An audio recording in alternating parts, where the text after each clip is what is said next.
having the ability to be in your home offices now, in your living rooms, and bringing you this amazing content from marketers all over the world, here and abroad.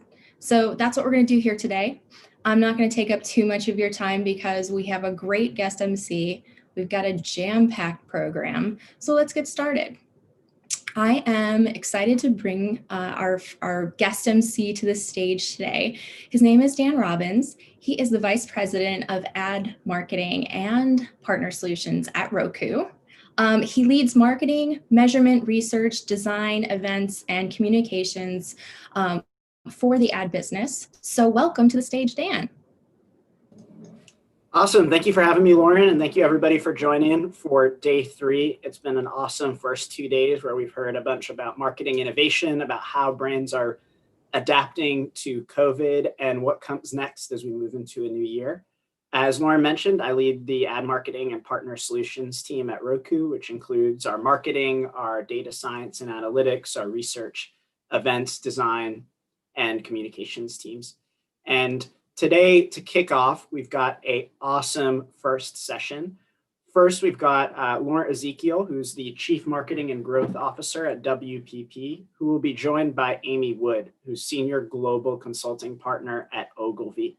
And they're going to talk about the future of brands in motion, a fireside chat about the future of the mobility category and everything that's to come in the year ahead. So with that, welcome to the stage, Ashley.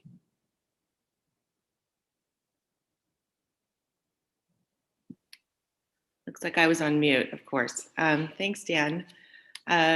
So happy to be here. Hi, everyone. My name is Ashley Wood, and I'm a global consulting principal at Ogilvy Consulting.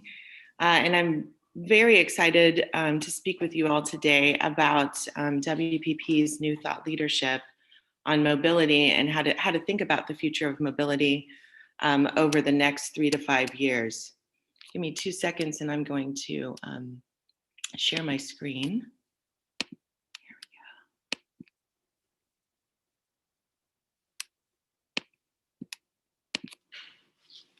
go. All right. I believe Laurent's going to join me in a little bit after I introduce some of our ideas to you guys. So today we're going to take you through some provocations and some examples of brands from around the world that we believe are really taking advantage of using mobility in really strategic ways to deliver on new consumer expectations, new consumer competitive differentiation, new media opportunities, and even kind of some new products and services on the horizon. First, just to level set on how we define mobility, because I know it could mean different things to different people. How we've been defining it is quite broad in terms of really the movement of people and goods.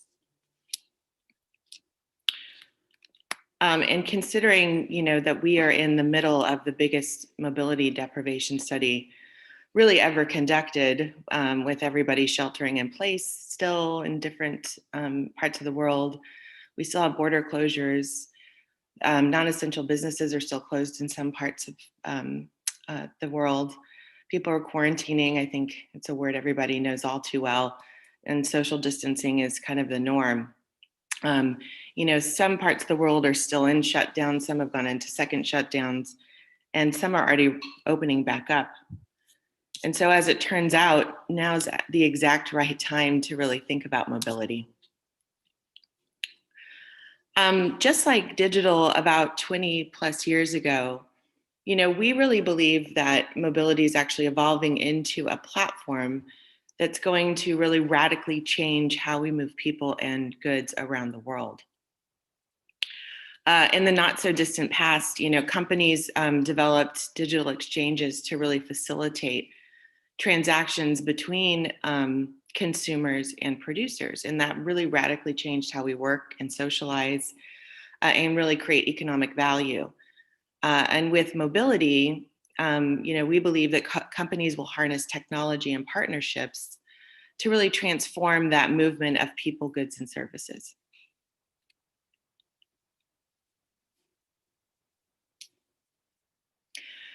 And this is making it possible for potentially every company to become a mobility company in the future. We believe, it's not just a category of transportation providers or services, and it's not really something that's just relevant for supply chains or logistic efficiency goals. But in the future, it's really emerging as this pervasive platform. And it's connecting all parts of the customer experience and impacting all kinds of brands along the way. Consider the fact that, before recently, you might not have thought about Netflix as a mobility company, but think about how it's really saving all of us during this time. Airbnb or Amazon, even WeWork, could all potentially be considered mobility companies. And what we're seeing is that, mobility will become this next frontier for all kinds of brands to really stake their bets on the next winning innovation, brand, and growth strategies. And over the next 3 to 5 years, this potential for disruption is really coming into focus. And only the most forward-looking brands will see the opportunity to leverage mobility as a platform and create these new and different kinds of experiences that really set them apart from their competition. And we believe that brands are going to start to craft recipes to really engage with their customers in new ways and to take advantage of new kinds of mobility that is either here or on the way. Consider, an entertainment company that's going to crack the code on AV when it becomes widely available. We're in the near future, when there aren't drivers anymore, only riders with a whole lot of free time on their hands as they through their commutes and their trips. We also see the potential for new kinds of partnerships to emerge, making maybe seemingly unrelated companies or even rivals really newfound friends. Consider a healthcare company that might find a convenience store partner beyond the pharmacy to help really deliver new kinds of healthcare, maybe even via drone. I think that's already starting to happen in some parts. Ultimately, we have really identified 4 key outcomes, but we know there's going to be more. We are seeing, new consumer expectations emerge out of COVID, and some of those behaviors will probably be permanent, and we're watching for that. We're seeing new media opportunities emerge, as everything becomes connected and journeys become really reinvented. And new products and services are going to be created to deliver new kinds of value to the customer, and probably a lot more that we really haven't thought of. So let's look at some examples. We've talked about a framework in our theory, but what does mobility as a platform really look like as in the today and also in the not so near future? So first, in the world of quick service restaurants, everybody loves food delivery. I don't know anyone who probably hasn't gotten it this past year. But the fact is, not all food love getting delivered. Consider French fries. They might get oversteamed in the bag on the way to you. And as it turns out, research shows it only takes about 5 minutes for them to really start getting soggy. And I highly doubt all of us live within 5 minutes of our said favorite French fry joint. But don't worry, the problem might be solved soon. One of the leading kind of suppliers of French fries has been hardworking to develop certain batters that can withstand the trip, as well as other, options for better ventilated packaging, et cetera, et cetera. And I think, even the researchers have gone so far as to go on ride-alongs, delivery ride-alongs, to really experience these effects firsthand to make sure that they've gotten it right. So while this might be a story about French fries, it's really also about the mobility focus has been about moving a product to a consumer. But what we're seeing with this story is, we'll likely start to see that with many other examples as well, that there's going to be a lot of innovation in the delivery itself. the opportunities with mobility aren't just about getting something from A to B, but what happens in between as well. Let's talk about manufacturing and delivering from a different angle. So, if we really think about manufacturing on demand and when that's going to start to hit our neighborhoods, for example, if you have to go to a retail location today or an online store to really get a product, you envision that product is probably on the shelf or it's in a fulfillment center fairly nearby, just waiting for you to buy it and get delivered to you. But with mobility as a platform, we might be able to rethink how we even approach this, where the problem is still a consumer wanting to buy something and get a product delivered, but the solution just doesn't have to be to drop it in the mail. We can start to think about why does it need to be on the shelf at all? And for some products, maybe a distributed supply chain makes more sense, where some or all of the product is maybe created on its way to the customer. And this could even happen within neighborhoods to the point where maybe your Amazon order is really printed down the street from you and it's a literal last mile delivery. Let's talk about entertainment for a second. I'm sure, all of you read about and know about by now the Travis Scott Fortnite concert, where over 12 million people really participated. And what you might not know now is that it has since triggered a cascade of virtual tours only possible online, both in Fortnite and beyond, and they are reshaping what it means to be a kid going to your first concert.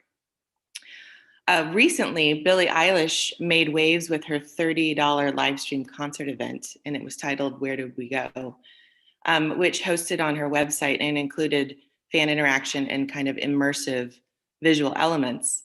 And Forbes recently wrote, while nothing can replace the physical experience, the reinvention of fandom in the streaming arena is no doubt will recast activations when the world reopens. So of course, this is something that could only happen in a virtual concert, and we're really excited to see where that goes. Let's talk about when AVs hit the market. This is not in the not so distant future. And you can see how brands and OEMs will start to think about designing and monetizing the car ride, so to speak, once we all get our driving time back.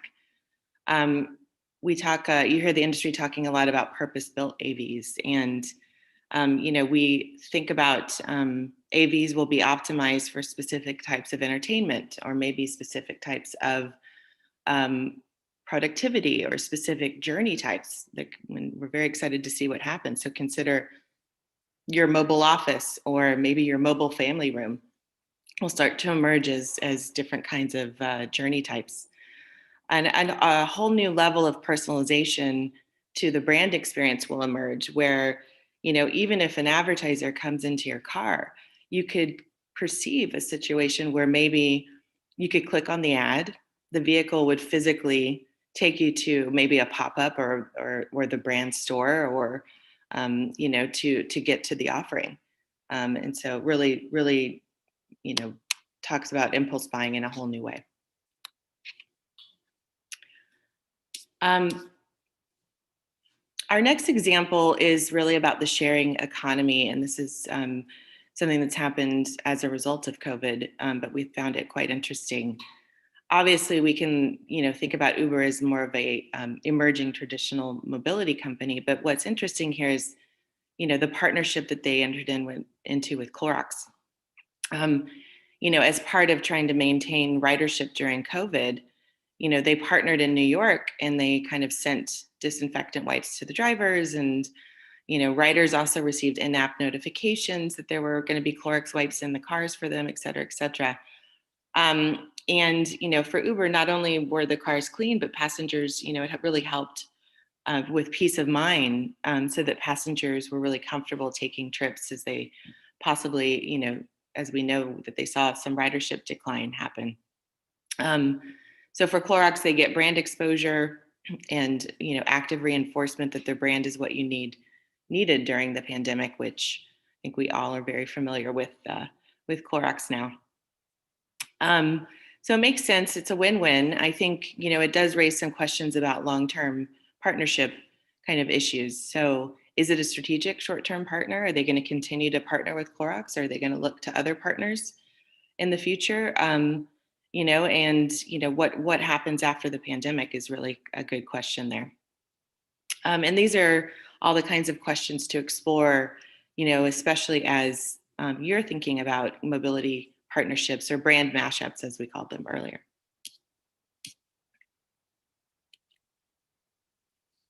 So for our last kind of future example, we looked at the hospitality industry and the hotel rooms. Typically, of course, hotels are a destination, and you don't really think about movement other than maybe getting there, coming back, going to wherever you need to go while you're staying in the hotel. But what if hospitality really looked at the trip itself and looked to mobility to really provide solutions like AVs that can become more like hotel rooms on wheels? So you can imagine taking a road trip and being able to spend the night in the AV on your way to whatever city you're going to. And consumers might start even to prefer traveling from city to city in these AV hotel rooms because, it really eliminates the needs to go to airports and go through security and, do all the things you have to do when you do travel. So this might be several years out. And we have seen that there's a company looking to develop something like this similar by 2030, but it just starts to show you how brands today can use mobility to really drive those big what if kind of ideation that leads to really new, big, interesting growth areas. So that's it for our kind of examples to showcase. Now we want to talk a bit about what's going on in the category and with businesses and consumers. The reality is that these examples today and tomorrow show that growth can and will really come from anywhere. And I think what we have seen studying the mobility market over the past years is that it really kind of is this wild, wild west. And it's shattering category boundaries and really competitive sets. And no single company has really emerged that offers a comprehensive set of mobility solutions really effectively. In fact, whether you are consider yourself more of a traditional mobility provider, or you could be any other kind of company, you might be thinking about mobility as a platform can help you solve, a lot of different kinds of challenges. For traditional mobility providers, maybe, you are thinking about, or you already offer mobility as a service. But you need to think about challenges like profitability or scaling, partnerships, or how to deliver consistent experiences. For other companies, maybe you're looking to see how mobility could be an experience that you offer in conjunction with your traditional products or services. In which case you're probably trying to think about how do you do this in a sustainable, scalable kind of way in terms of innovation? How do you establish really strategic partnerships that are going to really help you here? And how do you integrate any kind of new mobility experience into your own brand experience?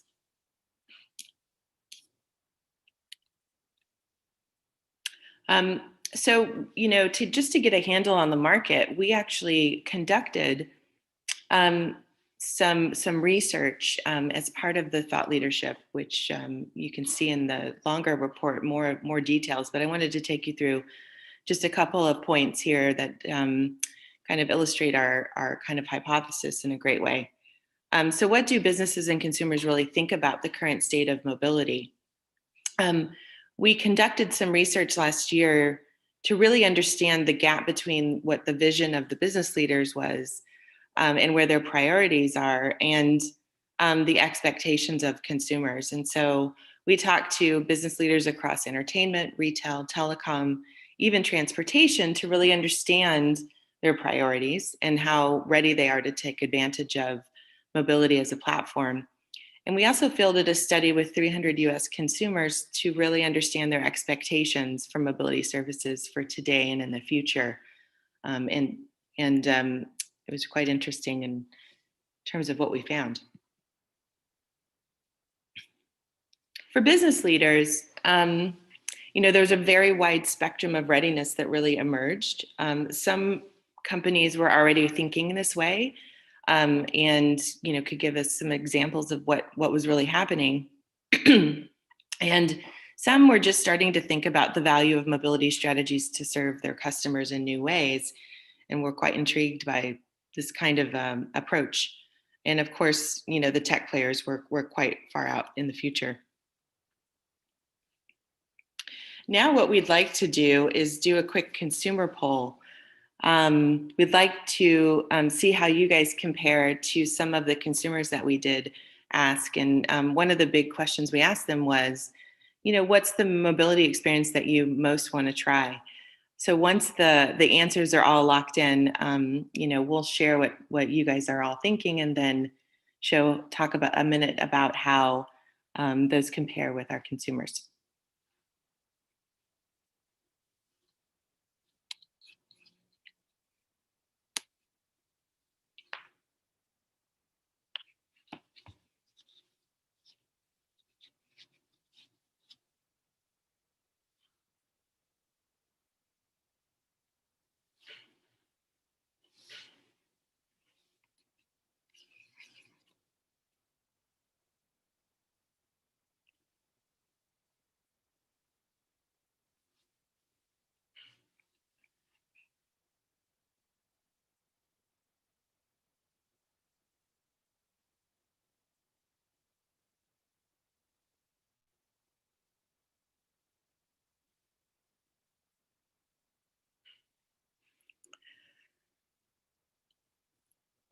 Okay, great. Let's see if we can pop the answers up easily.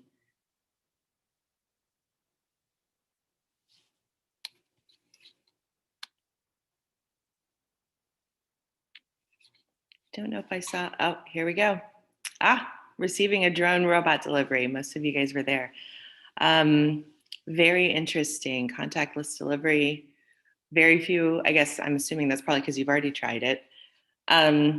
So let's see how you guys compare to the consumer poll here. We can go ahead and close that.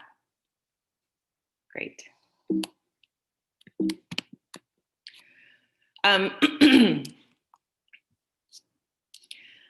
So unsurprisingly, during the pandemic, really has accelerated consumer demand for new kinds of mobility services.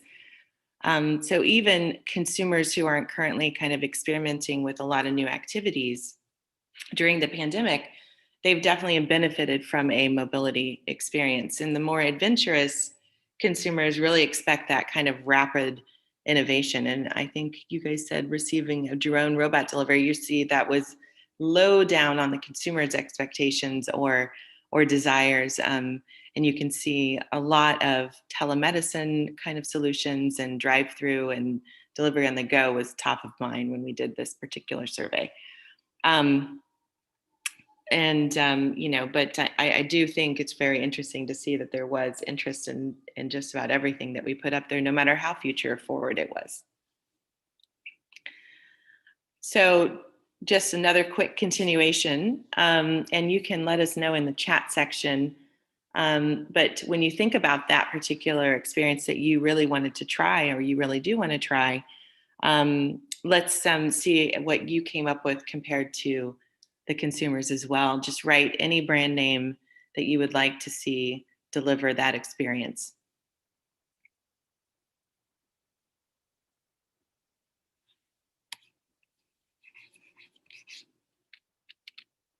Oops.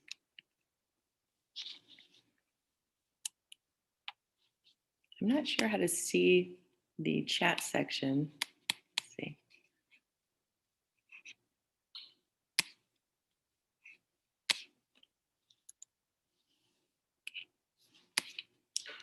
Let's see if I can do this. Stop share, let's see what we got. Oh, here we go. Amazon, Airbnb, yes.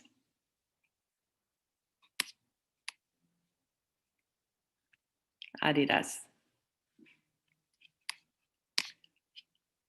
Great, great. I'm going to share again. Oh, Whole Foods, interesting.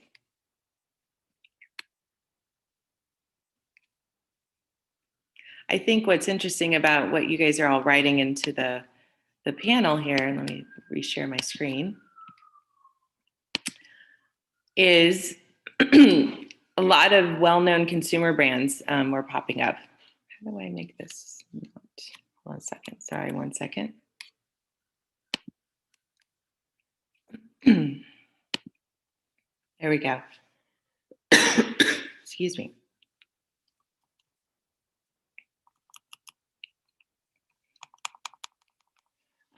So it's really, I think when we saw some of these results come through, we were quite excited to see the breadth and the permission of that consumers gave us to all kinds of brands when we asked really who they expected to be at the forefront of mobility experiences. And we think these results really help bring to life kind of our hypothesis that, all kinds of companies can really become mobility companies. I think we saw Amazon on the list. That was obviously number one. I think interestingly, we saw companies like Samsung and Sony and Nike even pop up. And I think one thing to notice about all of these brands is they definitely are known as more consumer experience brands first. And so it's quite interesting, we thought. So we've also done some thinking about how this might translate into some of our key industries that we started with: retail, entertainment, telecom, and transportation. For retail, we have some more information. We will continue to dig deep into these industries and more. Maybe their challenge is how they're going to respond to some of these new consumer expectations that are emerging. And we really see that opportunity is not just about offline or online anymore, but really how do you flex kind of retail models around expectations, or maybe even reinvent them. In entertainment, we're starting to see new distribution challenges emerge and production method kind of issues happening. And we'll see how, they really deliver on those social and emotional needs, potentially virtual experiences at scale. In telecom, the challenge might be how do you maintain relevance and make sure that you don't just become a commodity. And the opportunity here will be, maybe telecoms need to thinking about, how they can really become the face of IoT at scale, especially as more and more of our mobility journeys get connected in new ways. And for, the transportation category, who are already experimenting and thinking about new, business models, but how do you make that profitable? And, the opportunity here is to really think about improving brand experiences and thinking about tech-enabled disruptions of how we really do move those people and goods. So to conclude, just 4 things to remember. I know I threw a lot out at you. But I think business leaders and consumers agree that mobility is accelerating as a real pervasive platform, and it's extending into just about every industry. Partnerships are really key to harness mobility as a platform, but consumers are experts in brand mashups, and they will vet your pick for core values and community benefits and more. So be careful about who you partner with. We know experimentation is key. And it's a necessary part of building new mobility experiences, but you don't really have to start from scratch. Consumers have made a lot of their anxieties and their expectations clear, so you have a bit of a starting point or a blueprint for what they're looking for. And we know that the pandemic has rapidly really accelerated adoption and interest of new mobility technologies, and so for anyone really encouraged to stay in place, brands that really effectively move services to meet consumers are being rewarded. And I think with that, thank you for your time and thanks for joining us. And I believe we're going to do a bit of a Q&A now.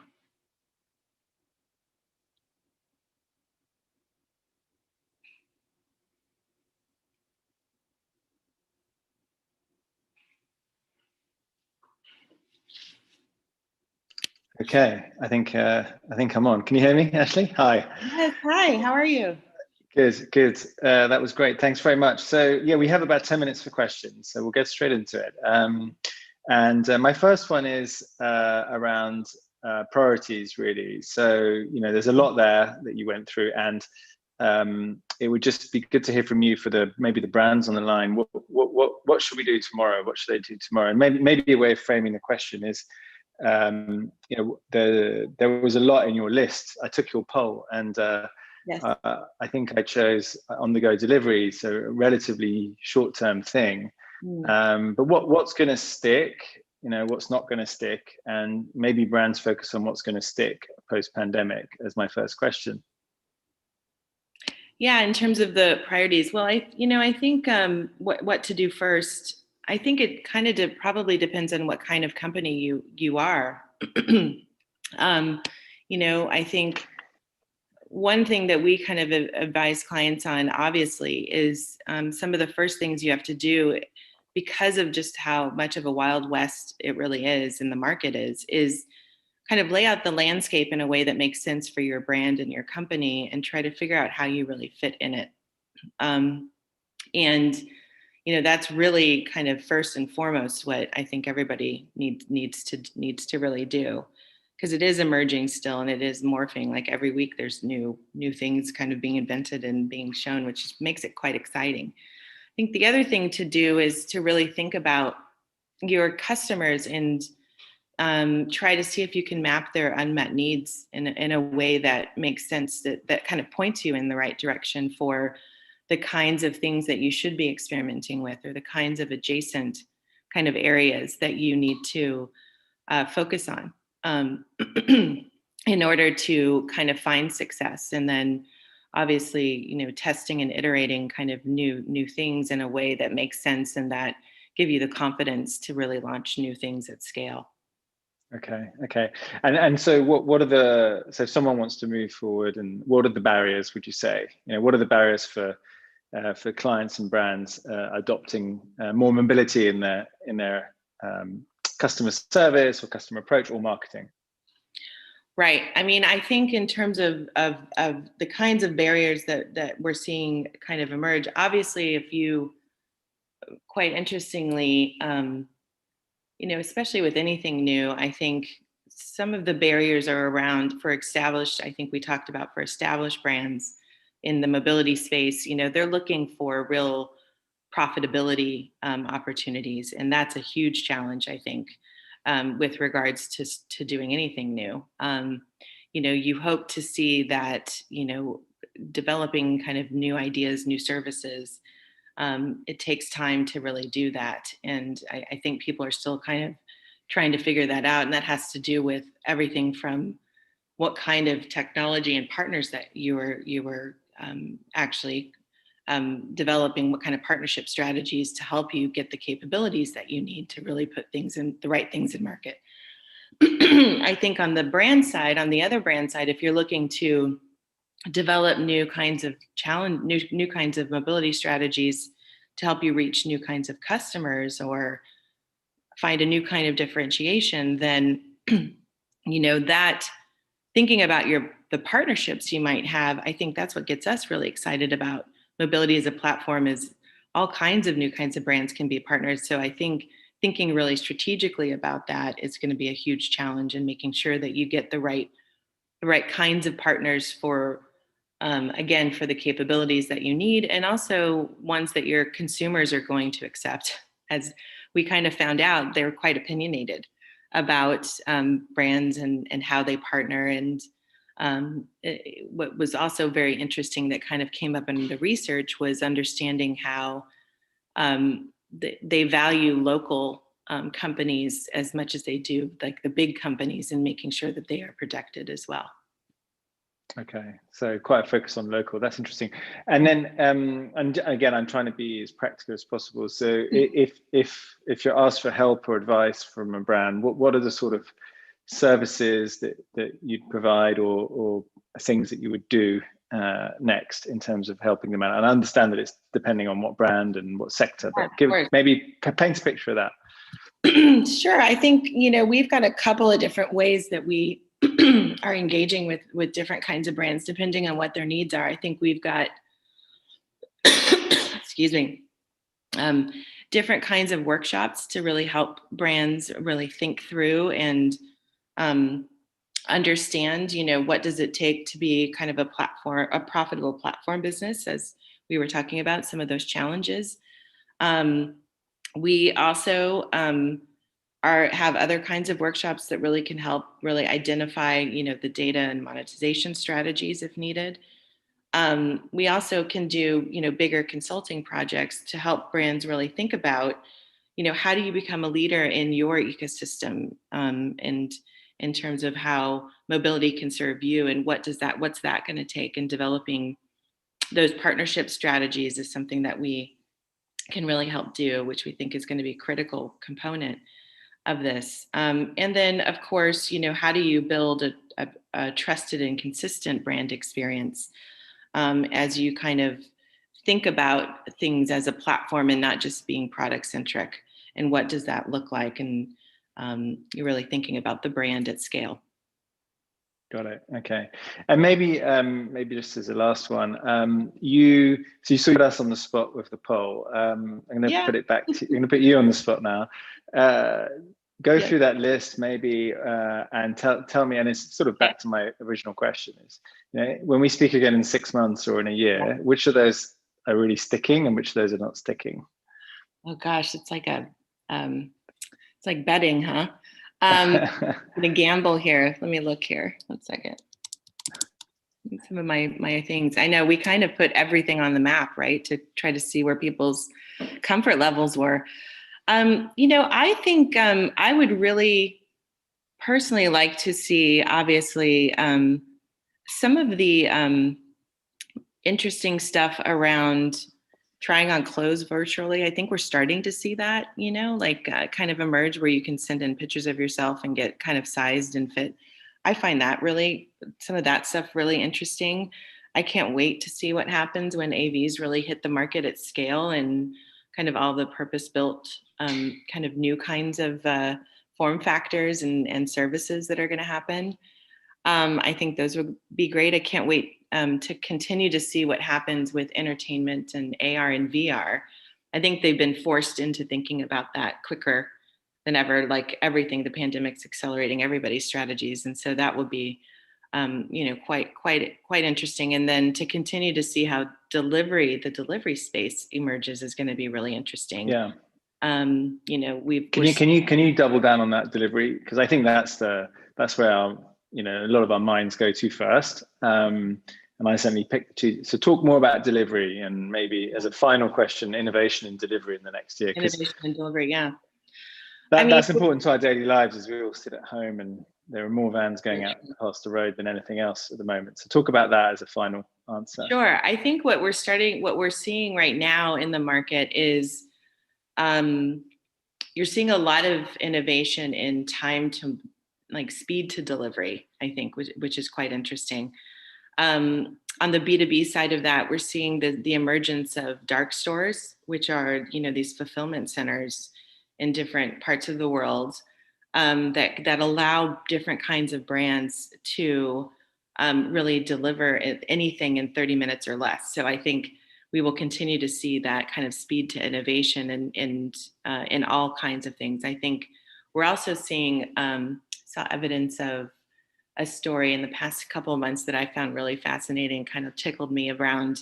I think it was an ice cream company had gotten into delivery services because, going to your convenience store wasn't fast enough to go and get your Ben and Jerry's. I think it was Ben and Jerry's, I'm not sure.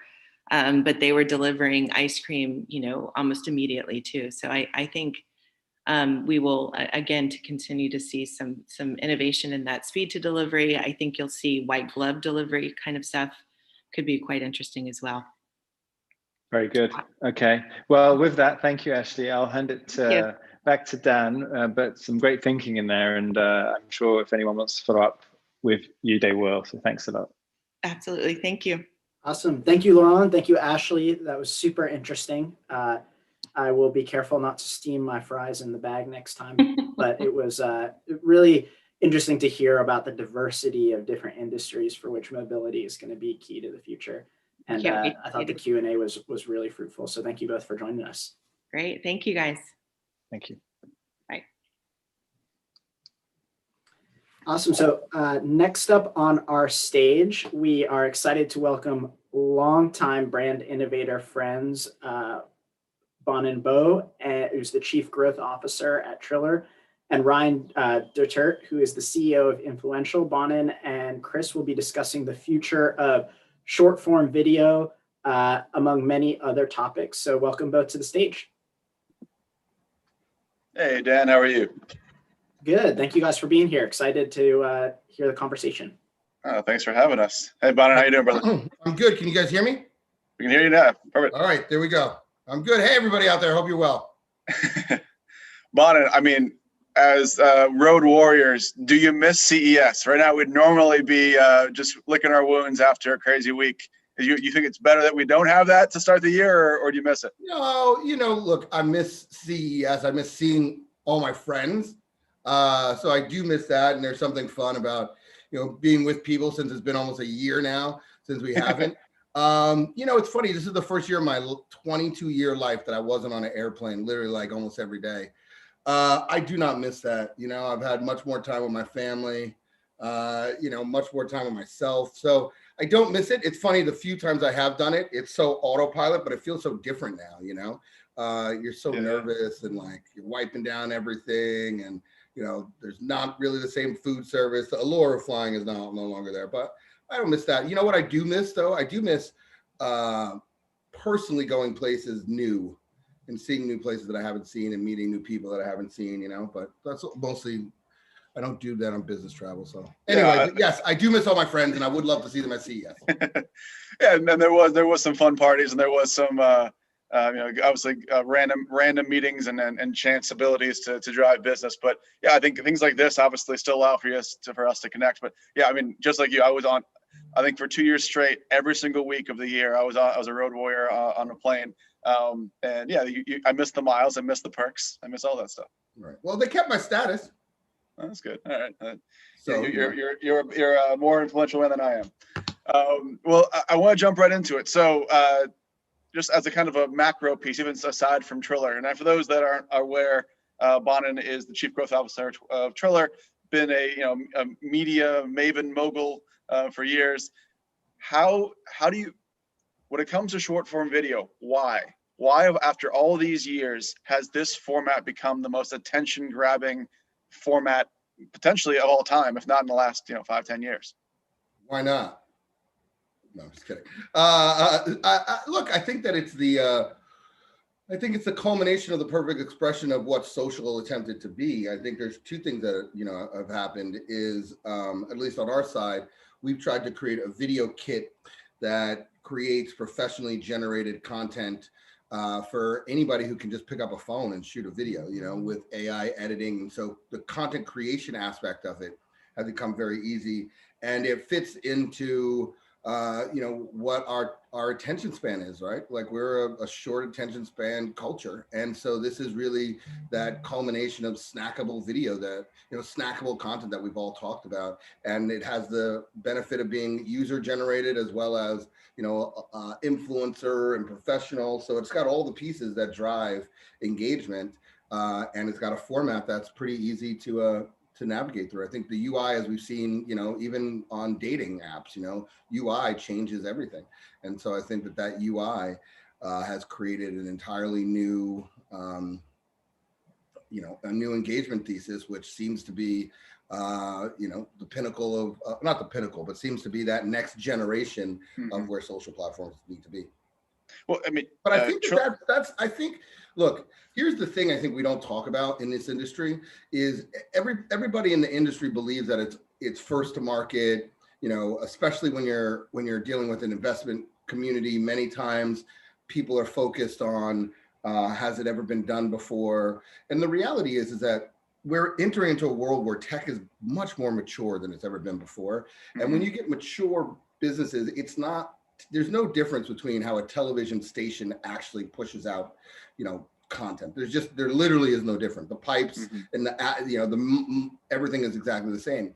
And that happens in mature markets, and that's what's happening in this market. So everybody's going to have a short form video technology stack activation, right? The question, more than just format now, is point of view. What's the brand that you're going to build? And that's where I think, for me, when I look at what we've done at Triller, is we're more MTV of this generation than, Disney, for example, or, and so at the end of the day, we're trying to put a point of view in the world. So everybody creates these platforms as empty containers and says, just fill it. They don't tell them what to fill it with. We took a different approach. We basically created a platform, and we are telling what type of content we actually want to fill with, because it's a representation of who we are as a brand ultimately and what our point of view is. And at the end of the day, in mature markets, it comes down to what brand will people want to actually associate themselves with. And so we believe that the Triller brand right now, and will continue, but is a place for culture, is a place for people who seek to be in the culture, want to be associated with and a part of. Well, the brand, originally started as a music editing app, 5+ years ago, and sound on platforms is part of the short form experience. What would you attribute is obviously the editing tools? Is it also the music editing, without the licensing of music, without that ability to integrate that? Would you think this would pop off as it has? Well, I think that it's not necessarily. Again, I think that those are features that came as a result of the ethos. So yes, we were created by two PhD musicians who wanted to basically be able to get their music out there and record and get their music to the world and build a community in a better way than what existed at the time. But the bigger piece of that is they believe that creatives should have the ability to monetize their creativity, which is what then you build, what the features then are out of. So as a result, the very first thing was, we were in the music industry, so we focused on gaining rights to 97% of all the rights protected music in the world, which was important because it meant that when a user put up a video using that song, and then we created social streaming, which is our patented, monetization of music,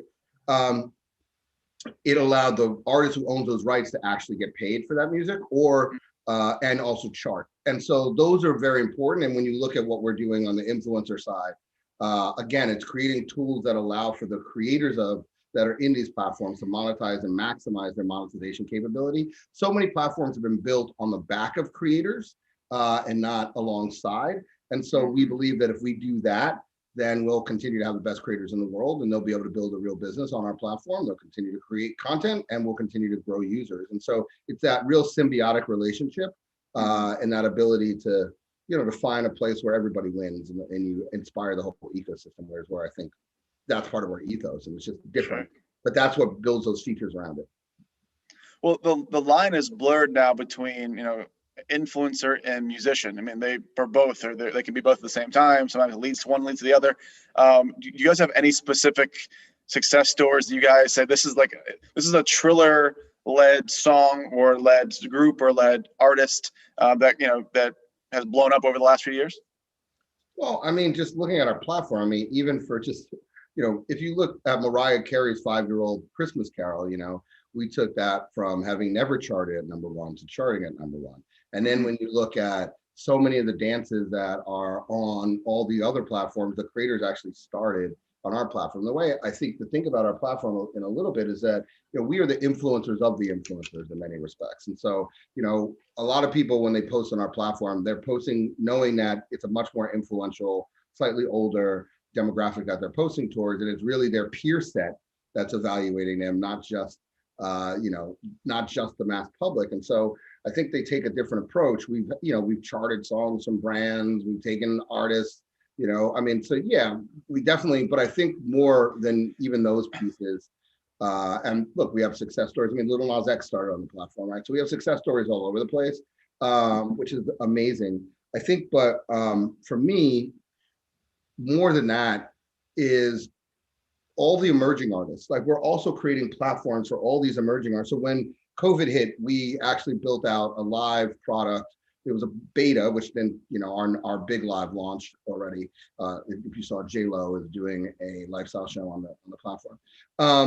So during that time, we betaed, like, basically the ability for people to charge for concerts.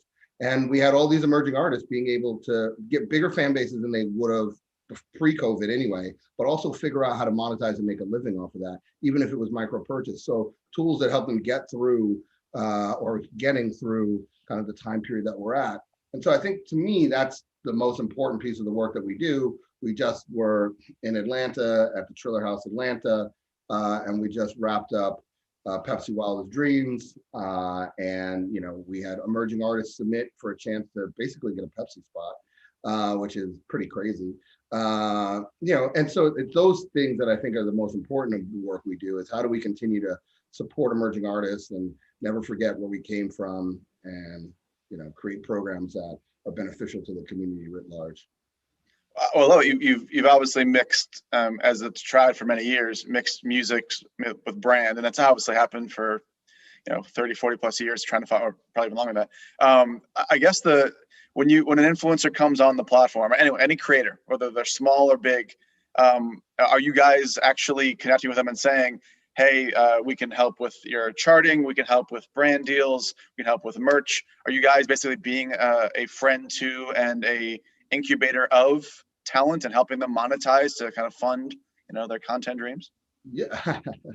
Yeah, I was just talking, we have a program that we have in conversation now with one of our partners, which really looks at, there's a underinvested in an underrepresented group of creators on almost every platform, and without giving away what we're doing.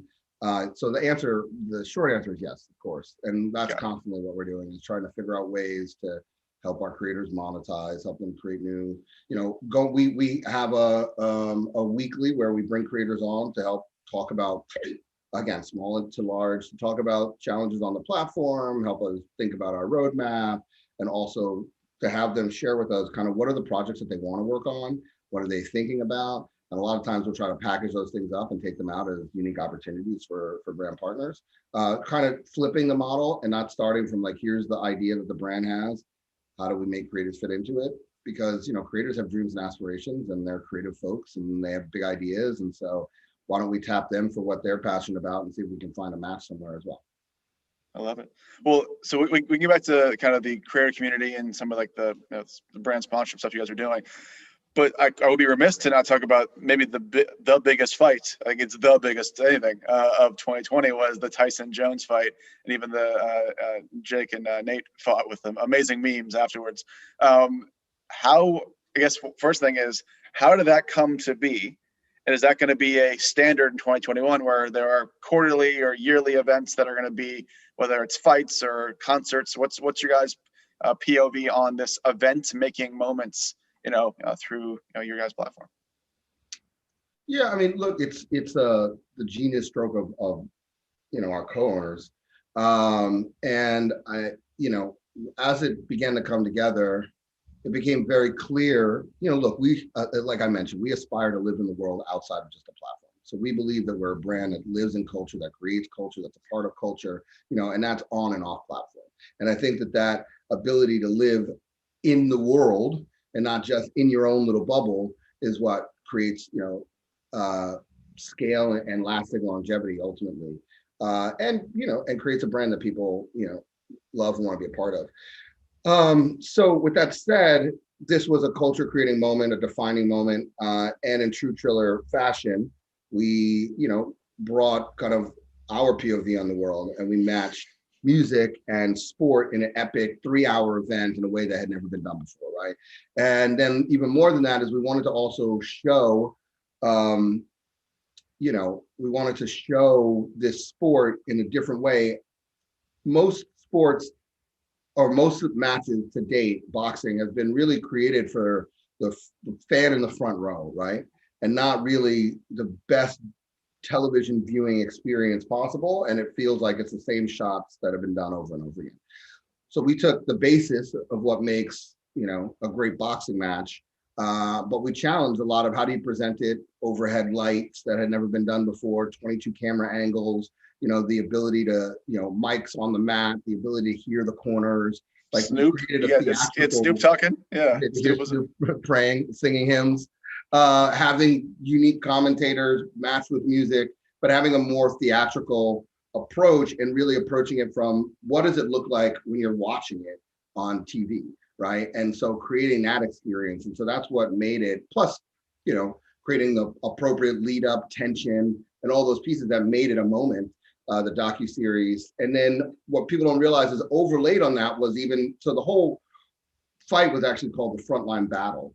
And so that was the storyline and the through line that carried through everything. So the Frontline Battle that these guys have been on for their life and the journey that they've been on through their life, both separately, that facing challenges and overcoming them. The battle that we as America were facing in the world, quite frankly, with frontline workers and COVID.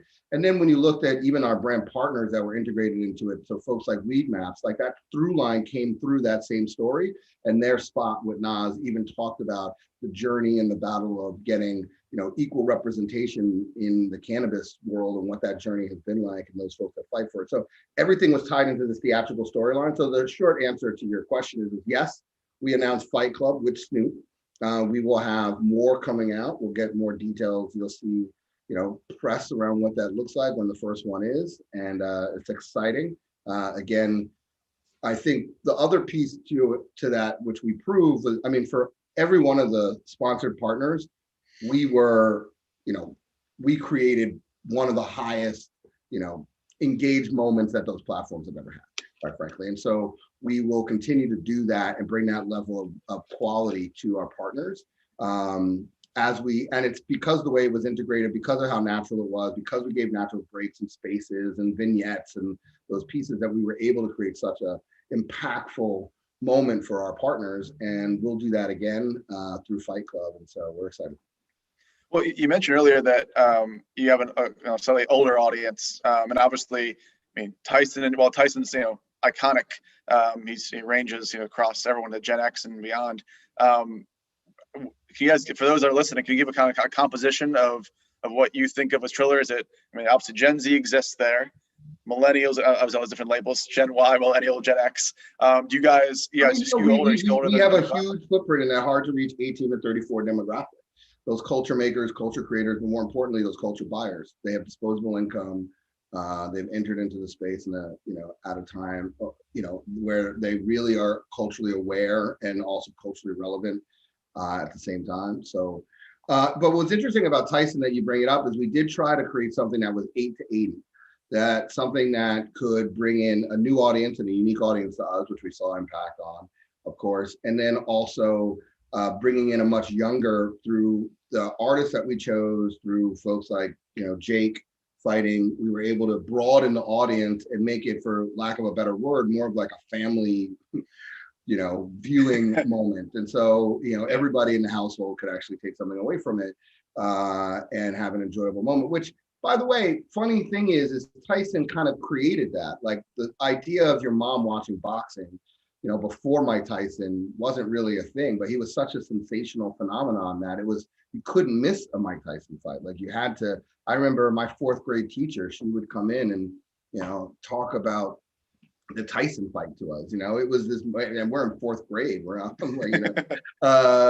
some of us have seen it, some of us have not, but it was, it was that important in the moment of, of the fabric of society. So we tried to, do justice to the great gladiators, the 2 impressive athletes that were there, and at the same time to the sport. Well, I'm sure your 4th grade self will be very proud that you were a part of this and put this all together. So congratulations. Right, thanks. So I have to switch. I'm going to switch gears for a second. All right, so let's talk about still going on, even more rampant than ever, COVID. That obviously was an inflection point for a number of platforms. The growth happened exponentially with short form video, no matter what platform it was. What did you see? I guess there's kind of 2 parts of it. There's one is, what did you guys see in growth in that time? And you attributed to the attention that people are giving on their phones? And then two, was there anything you guys did from a COVID perspective that was, whether it was charitable or that was kind of awareness play? Just what did you guys do to, and what are you continuing to do to basically give information and allow for people to hopefully better their lives or get more insights, whether now it's the vaccine or whatever is coming up for the next year or so in this COVID battle? Well, I mean, so there's a couple of questions in there. So first of all, I think from a personal perspective, what was interesting during that time, those early time periods of COVID, is that there was a real sense of humanity and a real sense that we were in this together and that everybody, had to pull together in order for humanity to make it through. And I think that, and I'm sure you talked to people who you hadn't spoken to in forever, and it was just a very beautiful time. I remember, you would try to cross the street and taxis would stop for you and let you walk by, and then all of a sudden somehow we went back to normal where you get run over trying to even walk on, when you're allowed to.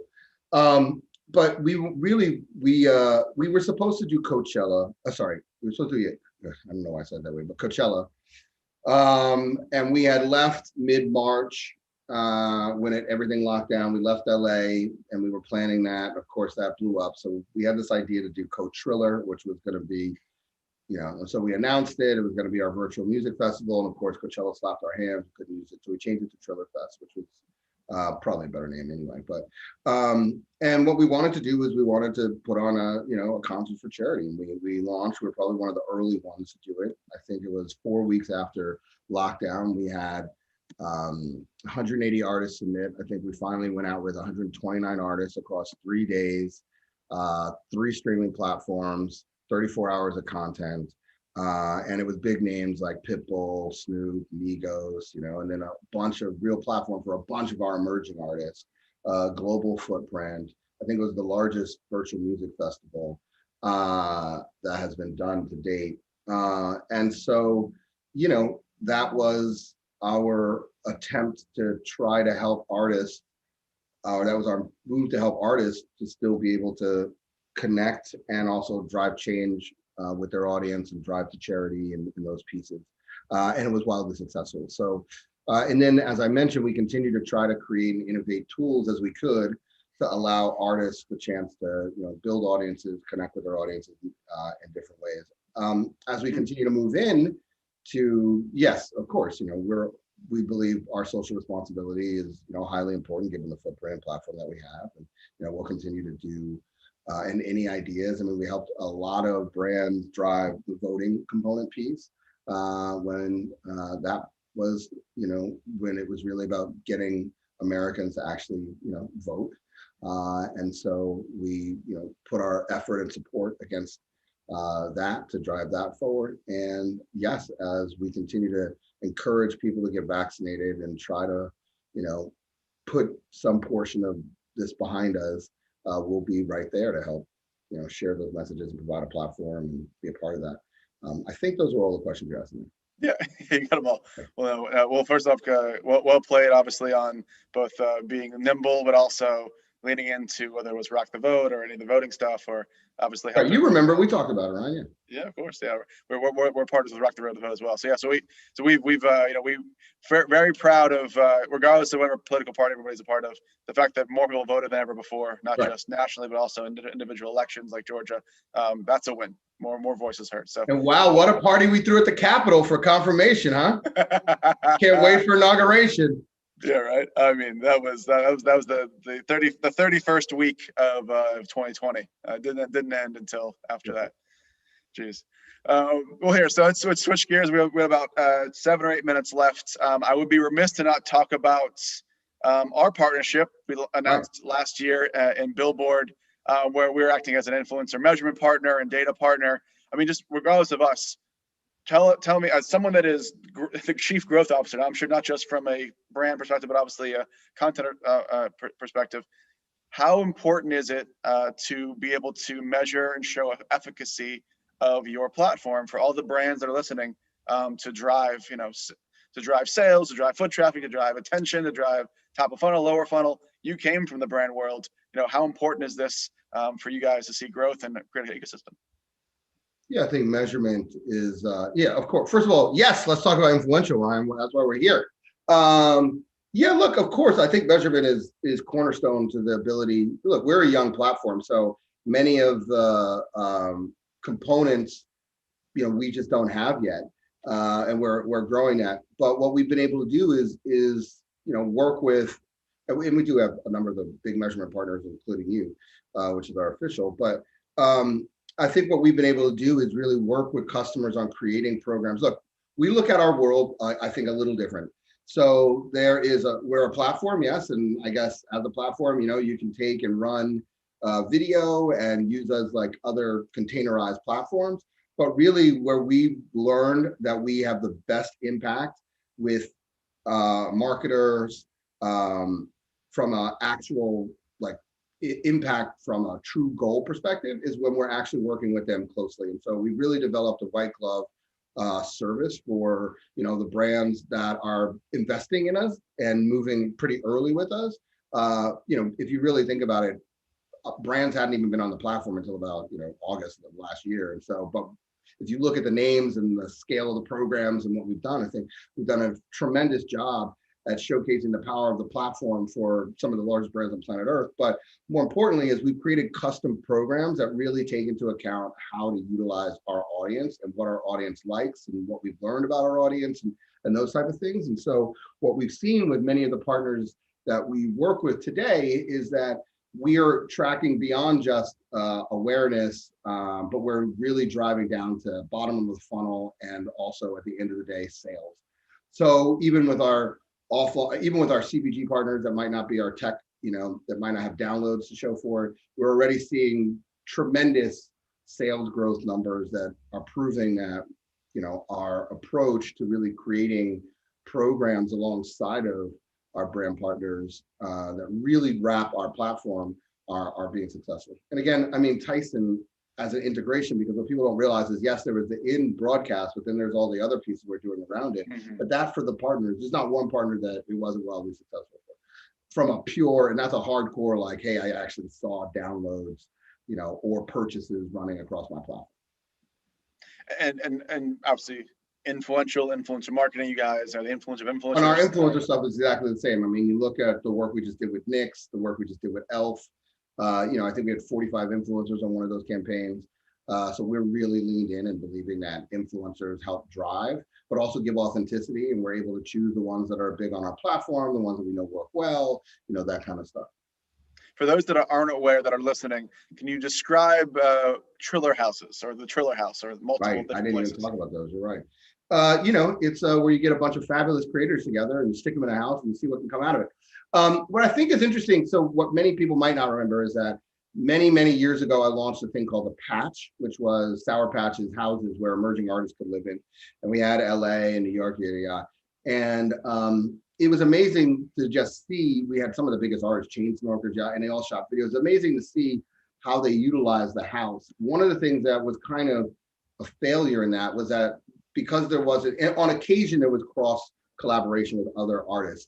And so as it revamped, we ended up changing that. But when you look at what's happened here, what is brilliant is they've created mechanisms. So it's basically, you've got a number of creators all living in the same house. We've got 4, soon to be 6, maybe even 8. And we're launching different types of houses. Would love to talk to anybody about that. But what you've done is you created a mechanism where you've got all these influencers, they're all shooting content, they're all tagging each other. And so you're getting scale that we've never seen before, and it's the actual mechanism of the house. And to be quite frank with you, many brands aren't taking advantage. And so what we're doing when we work with brands is we're bringing the creators in as well. And again, going to that co-creation concept. So it's not just here's an idea or here's our program, go post. That's not getting the maximum value. And creators don't love that either. Like what's really, really valuable is when you're creating their dreams and aspirations and you're creating alongside them. And then what we're doing is, building out real activations in the house that, you've not really seen before. So that products and brands are actually authentically and organically a part of the ecosystem, which I think is a new piece for us. Yeah, powerful. A few more twists on it that we've been working on. Well, we only have a few minutes left, I guess. With that, so that's one innovation in the last few years that you guys have been able to leverage the life and the power of integrating influence into a single location.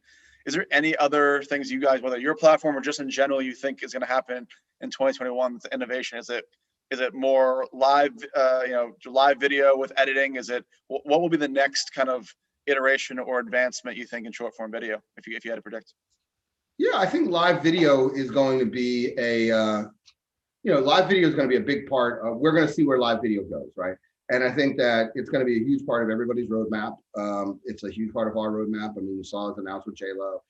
So our live product, we are in the process of really figuring out how do we do live in a different way so that we maintain the excitement that the audience has for live today. But I think the other piece around that, which we're forgetting, is commerce.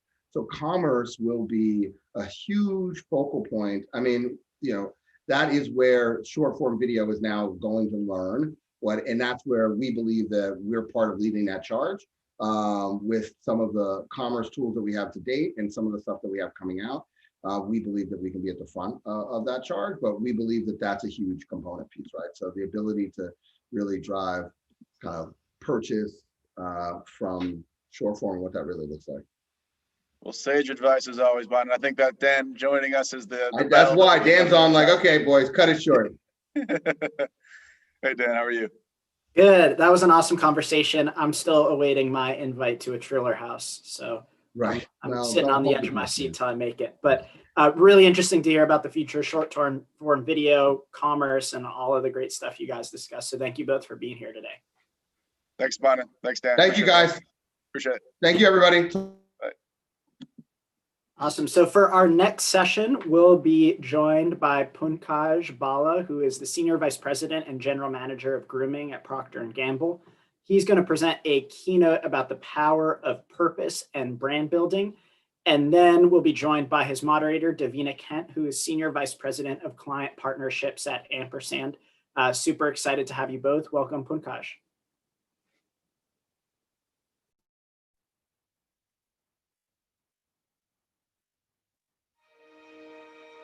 Bullying. The Me Too movement against sexual harassment. Masculinity.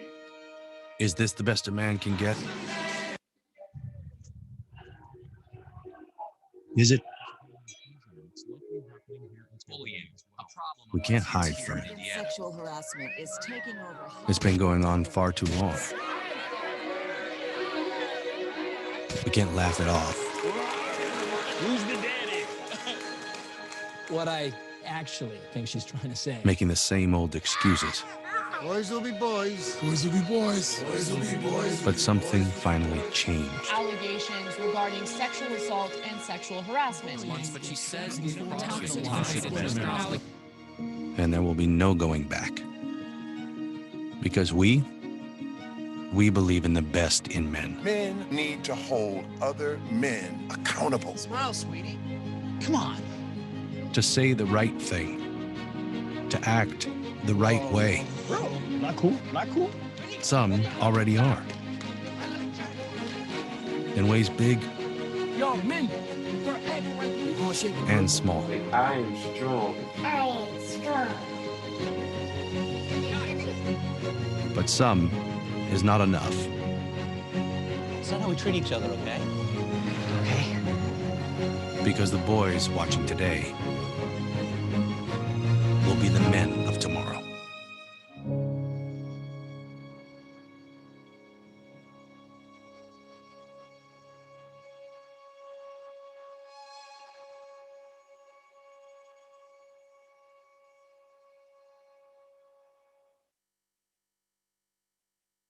Dan, thank you very much for having me. My sincere gratitude towards you for the opportunity to speak. In the next 20 minutes or so, I'm hoping that I can share a very simple brand story with you, and it'll originate from that ad that all of you just had a chance to see. And hopefully through this very small, one humble example, I'm hoping that we can showcase the difference between classical brand building for the future and what many folks are calling woke advertising. And I'm also hoping that I can draw light on how brand building will appear in the world today. going forward. And I'm hopeful that getting the preamble of that ad gave you a little bit of flavor of what's to come. If you go forward, Sarah. So I'm going to start on January 13th, 2019, around 10 p.m. So this is about a little more than 2 years ago, where we uploaded that film that you just saw onto YouTube. 30 years after we had launched the original campaign for Gillette, which was called The Best a Man Can Get. And what we'd done, of course, as you saw, we took the iconic line, the best a man can get, we sort of turned it on its head. And you ended up seeing this ad that you just saw. Within 1 hour, the ad had gone viral. Within 3 hours, it was the most dominant conversation on Reddit. Within 5 hours, I had received over 40 missed calls. Within 10 hours, I had received my first death threat. Within 12 hours, hashtag Fire Pankaj Bhalla was a legitimate Twitter hashtag with growing traffic, and it wasn't initiated by my wife. Within 24 hours, my home address was made public, and an invitation was sent to shoot me on site. Within 2 days, we had begun to outtrend Brexit, Mueller, Trump, and the last one we're particularly proud of, all the Kardashians combined, an impossible feat. Within a week, we had been watched 110 million times. Within 10 days, we'd reached 15 billion impressions. Within 3 months, we'd seen our strongest increase amongst equity amongst young men. And within 1 year, we actually saw Gillette's equity get stronger across all representative audiences. We had ended up creating the most liked ad on YouTube. But it is also the most disliked ad, I think, ever on YouTube. We'd sparked a conversation around masculinity and the role of men in society. And in the process, we'd also sparked many questions about whether brands should be talking about their purpose instead of just selling their product like they're supposed to. How did all of this happen? What was going on when all of this was happening? Was any of it worth it? What does it feel to step in the fray of today's heated, often divided world? In 2019, this was an event. Now I understand in 2021, it's a Tuesday, but we're still uncomfortable. But I'm getting a little ahead of myself. Let me go back to the beginning. Prior to running P&G's grooming business in Europe, which is what I do for a living now, I had the great privilege and the great fortune of running Gillette in the US. And I absolutely love Gillette in a way that's not rational and logical or inspiring. I always have. Growing up in low middle class India, I aspired to use Gillette product to have as my first shave. The best a man can get, those words really meant more than a selling line to me. And it was a promise. And as to a young 14-year-old, it was a very attractive one. This promise, the best a man can get, was actually first shown to the world in 1989 at the Super Bowl.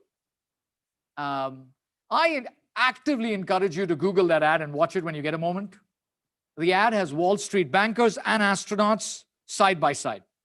I mean, it's like someone took all of the 1980s and squeezed them into one ad. But it worked for Gillette. It really did. The market was ripe for that definition of masculinity. A young kid out of college gets the job he wants, gets the car he wants, and as we realize, towards the end of the ad, he gets the girl he wants. And men wanted to be the Gillette man. They bought Gillette, sales boomed, share grew, a friendship was formed. That clean-shaven look became classical for the 90s. And for years, I had often told my teams that brands must stand for more than just their functional benefit, that each brand must use its voice to do good as it does business. And those two things don't have to be mutually exclusive. This is not philanthropy. It's a business strategy which allows consumers to connect with brands more deeply and drives positive social impact simultaneously. Gillette needs to do this too. So on its 30th anniversary, which happened to be 2019, we were asking ourselves what men understand by the words, the best a man can get. And we did research for almost a year. We spent time with men in their homes, in their bathrooms, yes, in their bathrooms, watching them shave, asking them questions, and also asking them about masculinity, about being a man in the world today, the divided world today. And the insight we gathered was that there was no real definition of the best man. Most men believed not doing something bad was good enough. It became very, very clear that there was some passiveness in their bestness. Look, Gillette is the largest advertiser for male products in the world. We regularly speak to about 1 billion men. 1 billion men.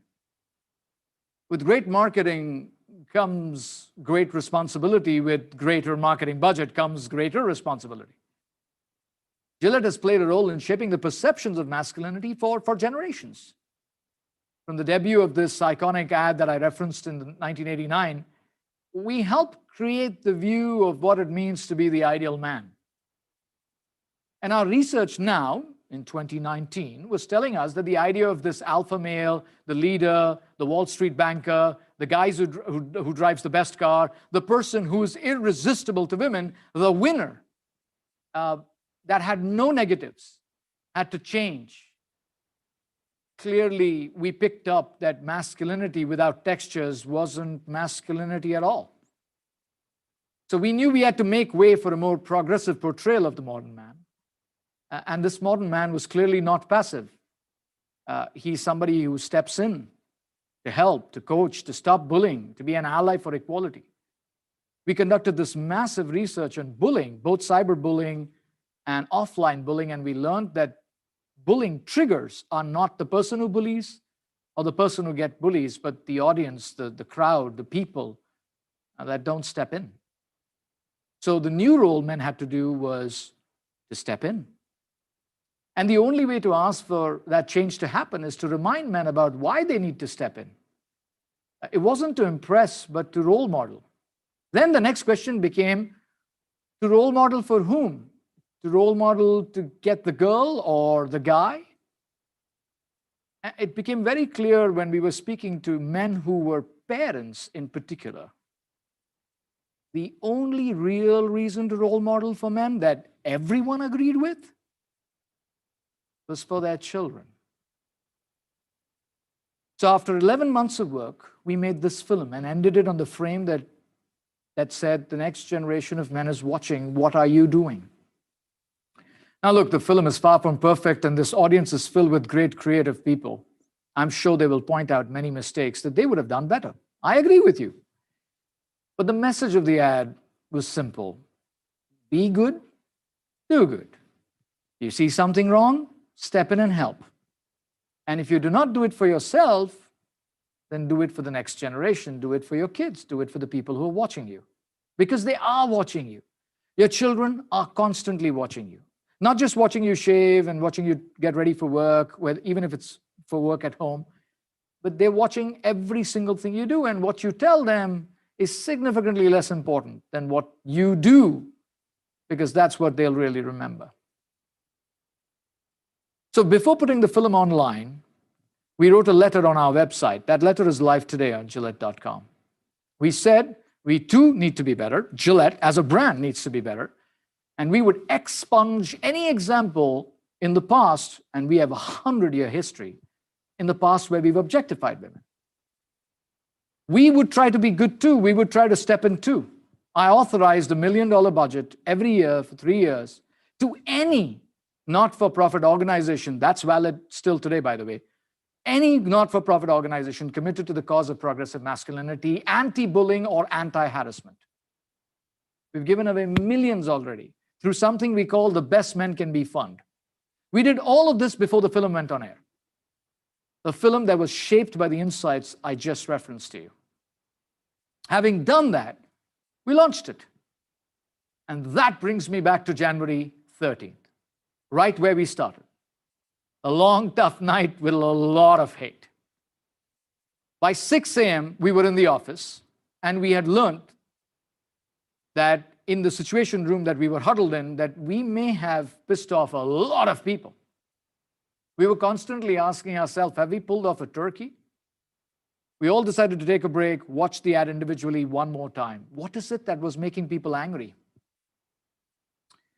Quietly, I decided to go take a walk. The hate on Twitter, Reddit, Facebook, and even WhatsApp was blowing up.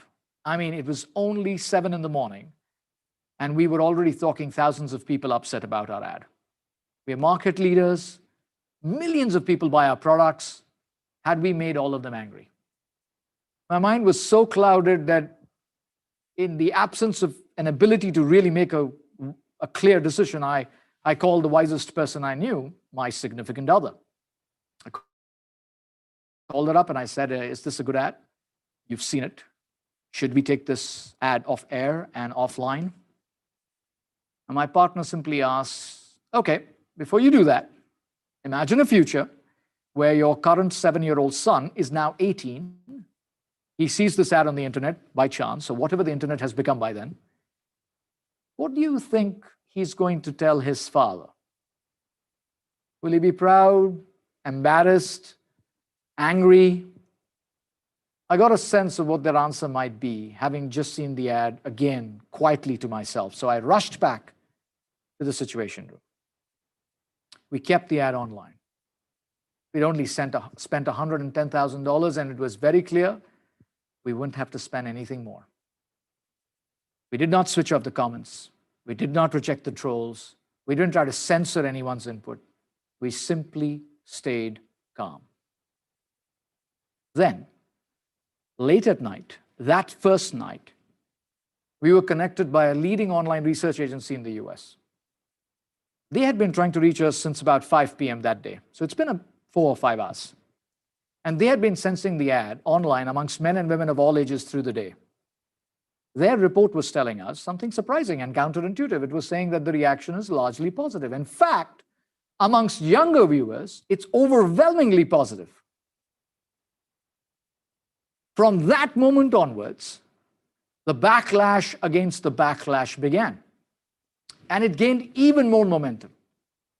Unprompted, celebrities, sports personalities, and social commentators chimed in. Chrissy Teigen tweeted. CNN covered Gillette on primetime for 60 minutes favorably, followed by NBC, ABC, majority of media platforms, many of whom are in the summit, gave coverage to this ad. The TV commercial was now a part of cultural conversations. Let's be honest. When was the last time you talked about a razor ad? Never. And yet, for many nights that week, and many nights since, this ad got talked. Not only that, but across many universities, this ad got shown. It was presented as not anti-male, but pro-humanity. And it's now across more than 30 universities in America, more than 20 across the world. It is actually a part of gender studies curriculum. Mediocre ad, production value-wise, but again, with a simple message. I know everyone did not like this ad, and there are people who are watching me say this, and I know some of you may not have liked this ad. I didn't think everyone would, and I respect that.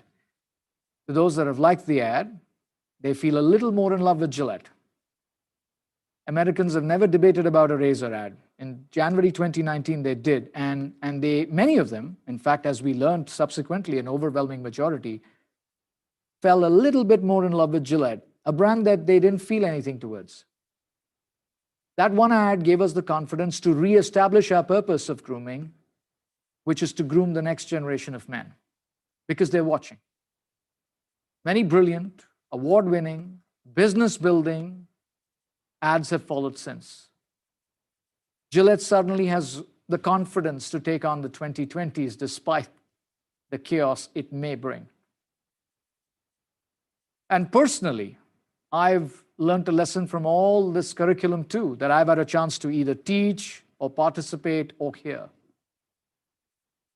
I've learned that when my son does see this ad accidentally a few years down the line, I think he's most likely to say, "Dad, you're a very awkward marketer. You're a good man." To all the fathers and mothers watching me now, I know you will agree with me that when your children say that, it's worth it. This is our story. Converting the best a man can get to the best men can be. But also a personal story of an awkward marketer trying to be a slightly better father. And the reason to do both is the same, because the next generation is watching and they're paying close attention to what you're doing, the good, the bad, the ugly.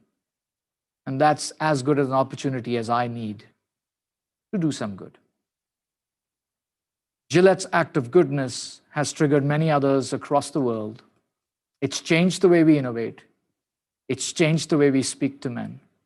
It's changed our business results and our equity. And it's truly, truly changed the men and women that shape it. That is the story to give to you in this limited time I have.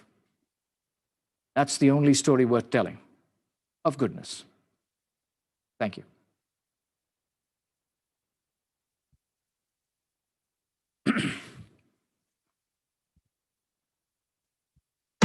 If someone asks you what you're made of, don't just tell them, show them.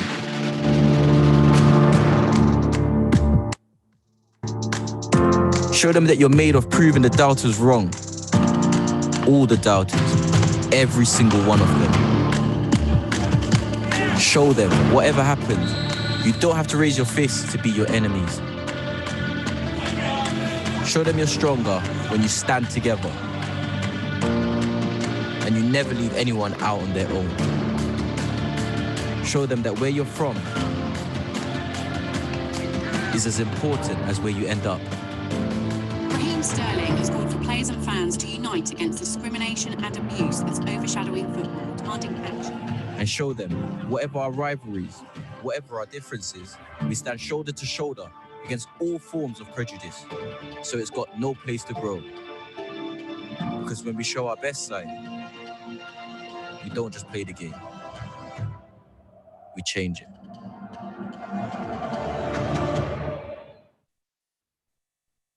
Hey, Davina, thank you for having me. Hi, thanks for joining. I got really teared up on that first spot, so thank you for that. So this is really great and timely, right? 2019 was with all the current events going on and everything. I'm just curious, as brand purpose is so important these days. Consumers care about it, right? It matters to a consumer what the brand stands for. How, given all the controversy that you received after it aired, and the hate mail and the divisiveness, how did you get your management on board? How did you partner with your agencies to come up with the concept? And well, I understand all of the insights that fed to it, but how did you get everybody on board and figure out the right approach? Can you talk a little bit about that? Yeah. Absolutely, Davina. I think probably the biggest conscious thinking in our mind was a deep-rooted belief, both within Gillette and within Procter & Gamble, which is the parent company of Gillette, that it's completely possible to do business and do good. We'd done, for a brand of ours called Always, which is known as Whisper in some parts of the world, we'd just done Like a Girl. And we'd told people that being like a girl wasn't a bad thing, it could be a great thing. And we'd started to, even within the company, get a sense that doing good and doing business doesn't have to be mutually exclusive. Many of our competitors in the consumer product space were also teaching us this.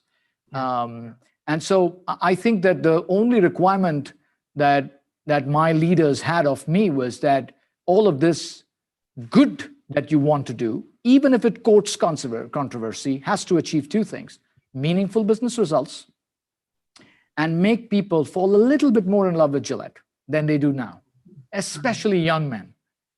Our business thrives because the next generation of men that are boys today shave or use Gillette products. Otherwise, there's no business to be had 20 years from now. And so it was really designed to do those two things. And when there was enough pre-market qualification done to prove that those two things would eventually happen, if we were patient and calm, and the leadership of the company was very supportive of that. With the agency partners, it was a different story because they were with me all the way. They helped make this. They helped shape this. The Gray Network, which are our partners on Gillette, they were with me the whole 1 year leading up to it. Yeah. And it was a multifunctional group of planners and creatives that were visiting men's homes. So they were with me when we were speaking to them, and they were helping shape the narrative.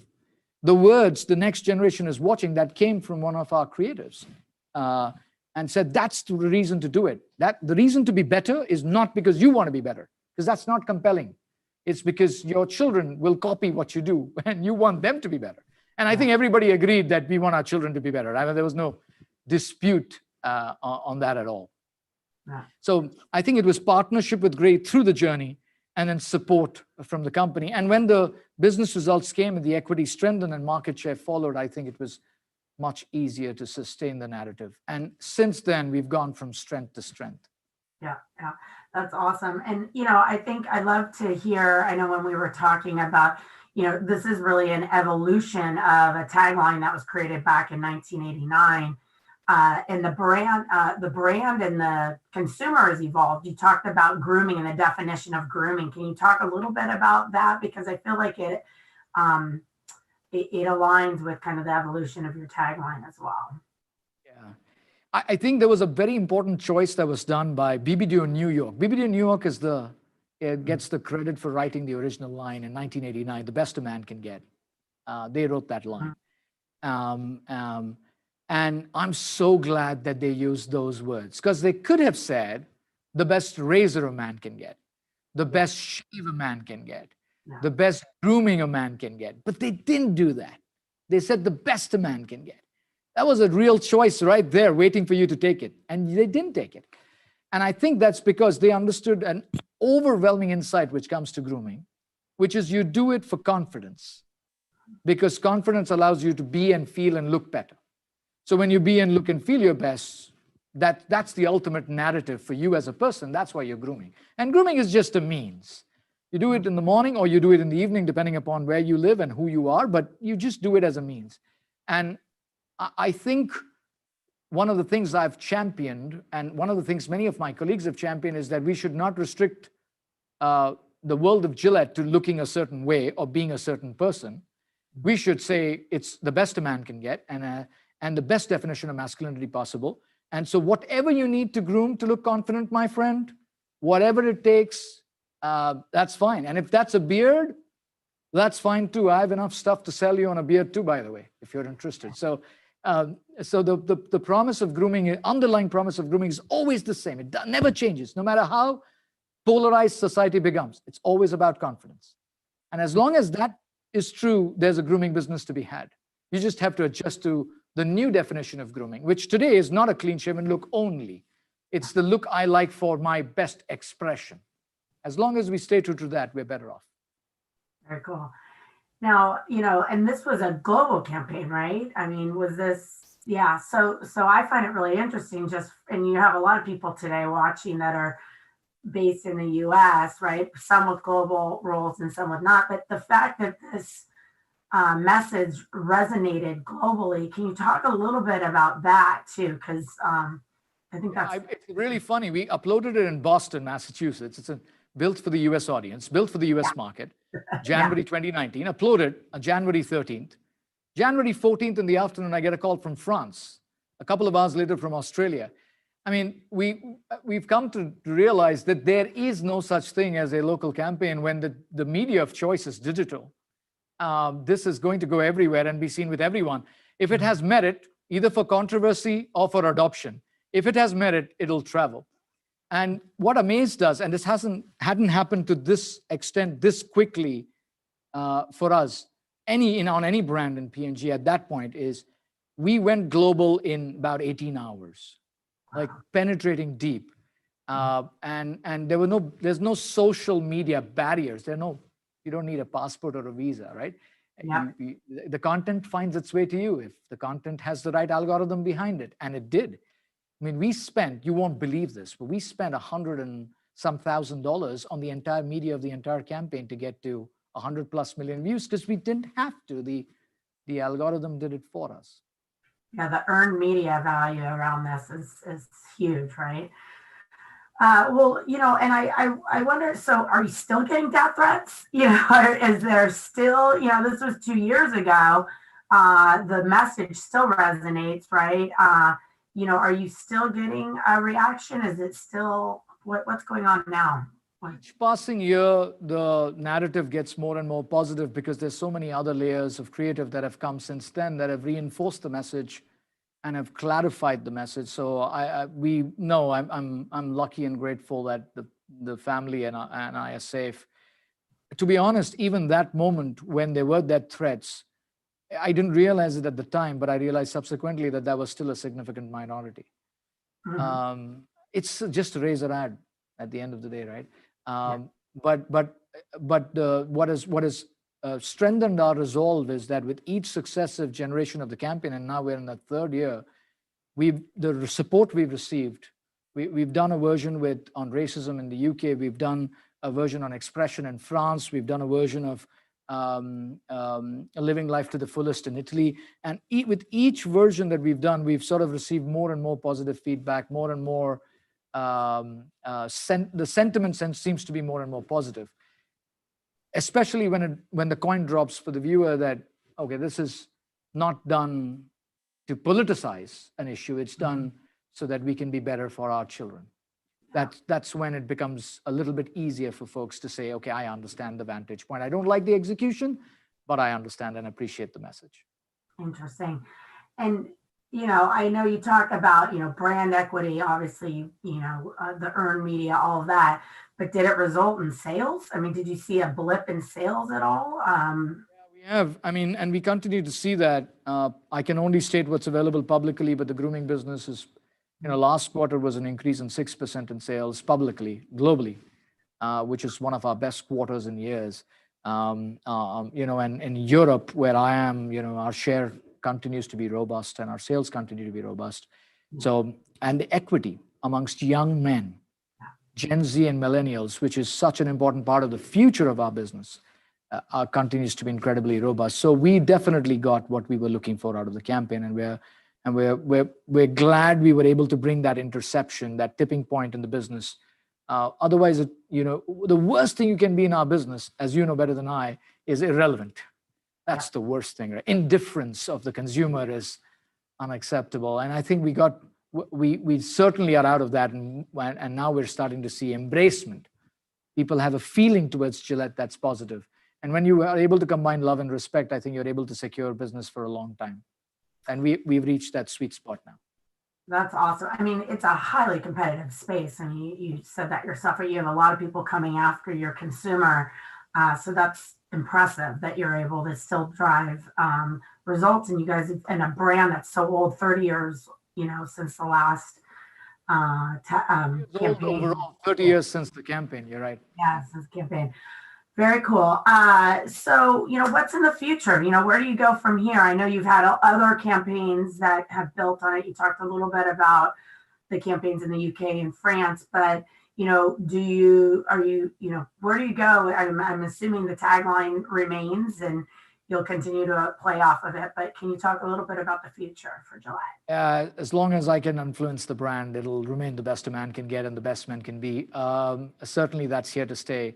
We're going to take the story forward, and probably the biggest thing I can tell you about the story going forward is a very clear declaration that no matter what you do on your face and body to groom yourself, we're going to find a solution that works for you, even if that means growing a beard. Now, we don't want everyone to have Duck Dynasty beards all the time, but we certainly want to make sure that, whatever works for you, man. Whatever works for you. There'll be a Gillette for that. So we've just launched a range for men who want to maintain their beard. First cool. 10 years that the brand has done that. So it's called King C Gillette, and it's available across Europe and now in the US as well. And that sort of takes the story forward, right? It's the best a man can get, not the best a shaver man can get. So whether you shave or not, whether you're at home or at work, office work, Yeah. there's a Gillette solution for you. So that's probably the next chapter.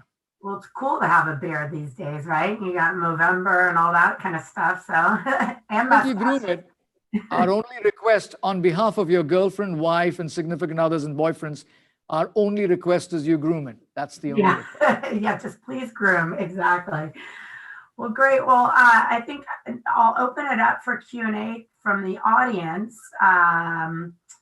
If I don't see questions yet, I did want to ask you something, in your bio, while we wait to see if any Q&A come through. In your bio, you're a stand-up comedian. Can you talk a little bit about that? I thought that was interesting. There is no good way this will end otherwise. There's no good answer to that question that doesn't embarrass me. I do this from time to time, and I must tell you I'm miserable at it. But that, for some reason, it doesn't stop me from trying. As long as you enter the location of choice after midnight, and there's sufficient amount of social lubrication in place, I think people think I'm doing comedy. But I don't think you'll judge that as comedy in the middle of the afternoon. But I'm trying to do my best. It's something we do just to do something else outside work. That's so cool. That is really cool. I found that interesting in your bio. Well, I think you answered. Oh wait, I got one coming through. I got a question. Were you going to say something before I share the question? I think I was looking at the same thing you were looking at. Go ahead. Okay, perfect. All right, what's next for the best a man can be, especially in 2021? So maybe a little bit, not as far out, but any specific plans for 2021? The plan is to take the best a man can get forward. We continue the Best Men Can Be Fund.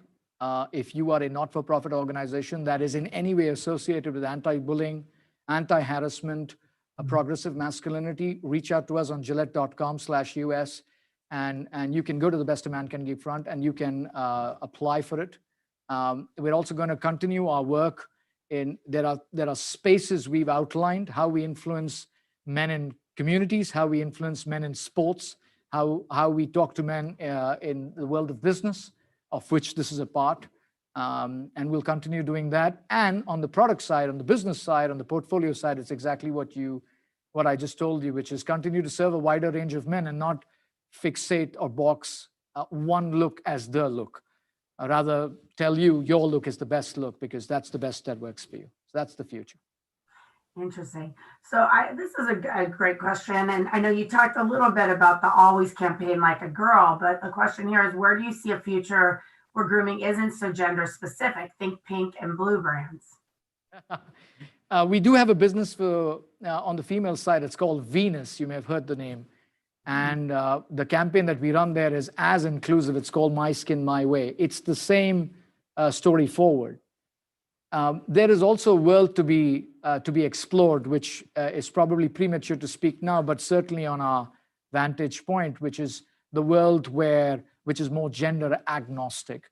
And that's something we're actively talking to consumers about. But we do have a female business that is operating in a very similar tone and vein. And if you go to Venus.com or you see any of our Venus ads, you will feel that a very inclusive, we call it skin-clusive versus the one definition. For years, we ran ads on, and we'll say this in all honesty to you, we ran ads with one white girl in a white bikini in a Caribbean island, one look. That was the Venus girl until it wasn't. Yeah. And now if you Google Venus, the last thing you'll see is just that one definition. Not that that's not the good definition, but that's not the only definition. So same tone on Gillette and Venus. They're brothers and sisters, and they speak off from the same parental voice. I love that, the same parental voice. Well, I'm a Venus customer, and I'm definitely not the white bikini girl, but love the product. Great. So another question here kind of plays on what we talked about a little bit earlier, but Love this ad. Just curious, was the first comment from the leadership team at P&G after all the comment? What was the first comment? And then they said, example, Susan Cantar, chief of branding from Red Peak. Men are saying we feel marginalized, criticized, and accused rather than feeling inspired, empowered, and encouraged. Yeah. The first thing that I heard from P&G was, how are you? How are you? How are you? How's the family? Is there anything I can do to help? How are you feeling? Supportive. That was the first thing. That was the first, and I always remembered it for the rest of my professional life. That was the first thought on the voice on the other end, who is a very senior leader in Procter & Gamble. And the second question was, just to clarify that they're making, this is after the campaign ran, and the campaign, no, the first night, okay, when it went live and we started getting a lot of hate that night. That was the first response. The second response was, let's quickly do a check whether what you're seeing on Reddit is reflective of America. And we quickly realized it wasn't, but it took a few hours before we knew the answer to that question. And when it was clear that it wasn't reflective, and people largely liked this ad, particularly young people, then the thing was, how do we support you get this in front of more eyes? Yeah. That was the tonality and support of P&G. It was more courageous than most people think large corporations can be, but that's the nature and texture of the culture at P&G. That's so cool. They had your back all the way through, regardless of, if it happened to actually be a risk that was a mistake. And if it was a mistake on my end, which I would take responsibility for, I would tell the world that and move forward. So absolutely, they were willing to support me. It wasn't, though. That's awesome. Well, I don't think we have any more questions. I mean, I really enjoyed it. I loved learning about this, and I'm excited to see what more is to come from the brand. And especially, I find the interesting how you evolve with the gender and the evolution of the different brands that you represent. So with that, unless there's anything else you wanted to share, I think we can wrap it up. Just express gratitude for giving me a chance to speak to you and tell the story. And thank you so much for doing this Q&A. Yeah, appreciate it. Thank you. So nice to meet you, and enjoy Switzerland. I will. And thank you, Dan, for introducing me. The video played right after. I didn't get a chance to say hello, and thank you. Thank you. Thank you both for joining, and super inspiring and just exciting to see how a campaign develops over time and how it's changed the culture. And so thank you both for that conversation. We've got a bit of time before our next panel here. So I do have one question, Pankaj, which is, I'm curious to hear, as you thought about the creative changing, how did that affect your media strategy? And so when you thought about the way this campaign evolved over a couple of years and built on itself, did the company media strategy change as well? It did.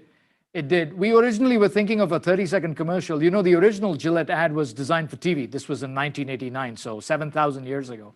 And it was designed for Super Bowl, right? And so when we started thinking about the launch of the 30th anniversary of the campaign, the initial thinking was it'll be a TV ad. Very quickly, we realized that the story is best suited for a digital format.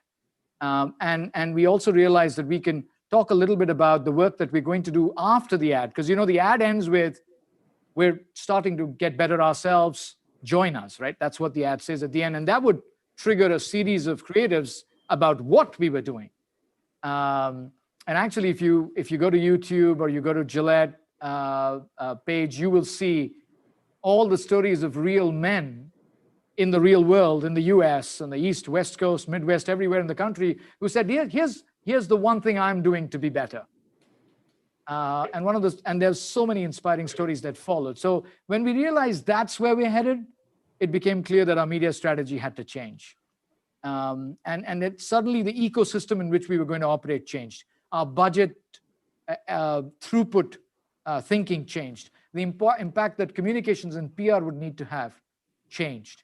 And so it was pretty massive difference between the starting point in 2018 And by the time we reached the new year in 2019, it was pretty impressive. And it's continued to change since then. And then so many components of the digital ecosystem that have become more amplified or important because of this. And we are continue to still be surprised to this day how a campaign, a tone, an ad, a value vantage point influences purchase within 10 seconds. Gone are the days where you used to say, oh, your purpose advertising doesn't drive sales. Well, that's not what we see right now on Google. So I think that also has evolved, and I think it'll continue to evolve. I know you know more about that than I would, but I'm starting to see just on the receiving side how it's starting to evolve. It's fascinating. So it sounds like it's become more participatory. It's become more cross-functional with communications and PR. More user-generated, more on media, more user-generated. Starts with search, works because people want to know what this campaign is about, and then works its way from there. Sounds good. We had two other questions that came in on the Q&A chat. The first was, how did you track your audience response to your ads, specifically toxic masculinity, mostly social, or were you looking elsewhere? And I'll maybe add a clarifier onto that, where you talked, Pankaj, about how you quickly looked at what you saw on Reddit and how did that line up with what the broader conversation looked like. So it sounds like the question is just, how do you actually, for something that's purpose-driven, get a good read on the culture? First thing we did was we tested the ad with groups of audiences online before airing the ad, just to know what the reaction would be to the ad. And many frames were changed and adjusted because of that feedback, just so you know. So the edit you ended up seeing and the world ended up seeing was not the original edit because it evolved. It changed about 8 times before it got to where it got. Because someone said, I don't like that, and I don't think that's reflective of this behavior, et cetera, et cetera. So it got better. And I'm sure, Dan, I could find 100 people right now in the summit that could say, I would change those 2 things. I would change So I think if I would have done more research, I would have refined it even more. So that happened pre-testing online, sort of pre-market. And then after launch, Reddit was not our first choice. Reddit was just the fastest. There was a Reddit thread that someone had picked up, a Reddit user at 1 a.m. had watched this on YouTube organically. It hadn't switched to paid, and just happened to watch it, went nuts, absolutely nuts. 12 people on Reddit started talking about it, and it got bigger from there. We also realized that a particular thread that I don't want to mention its specific name, but a thread, a political thread picked up.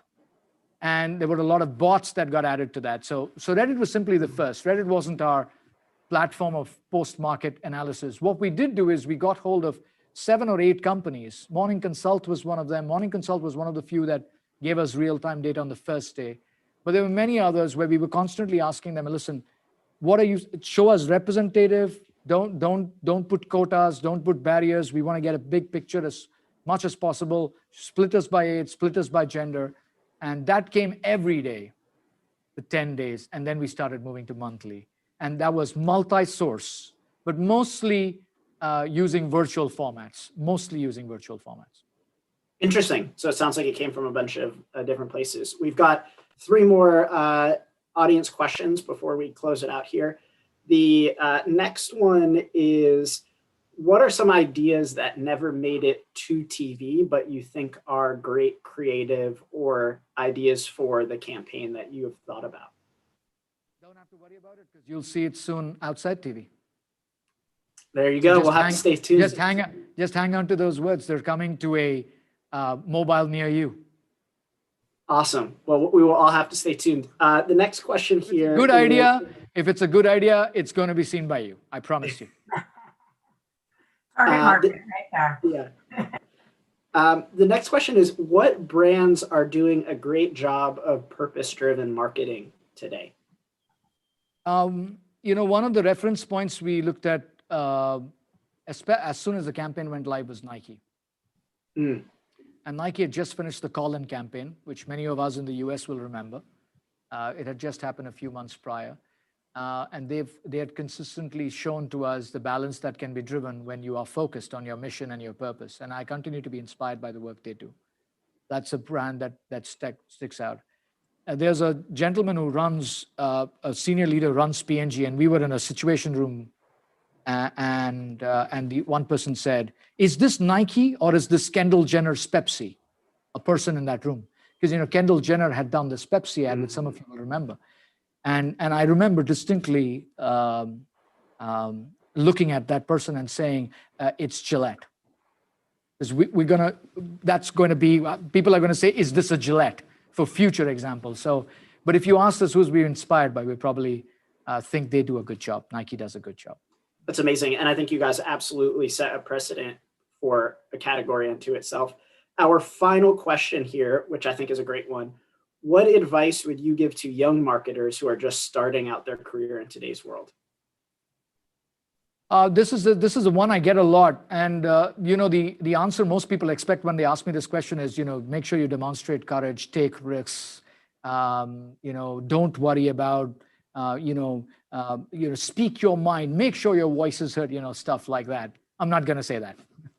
I'm not going to say that. Here's what I'm going to say. If you're young and watching this, please understand the science of the brand building exercise, or the media exercise, or the language of the world you're living in.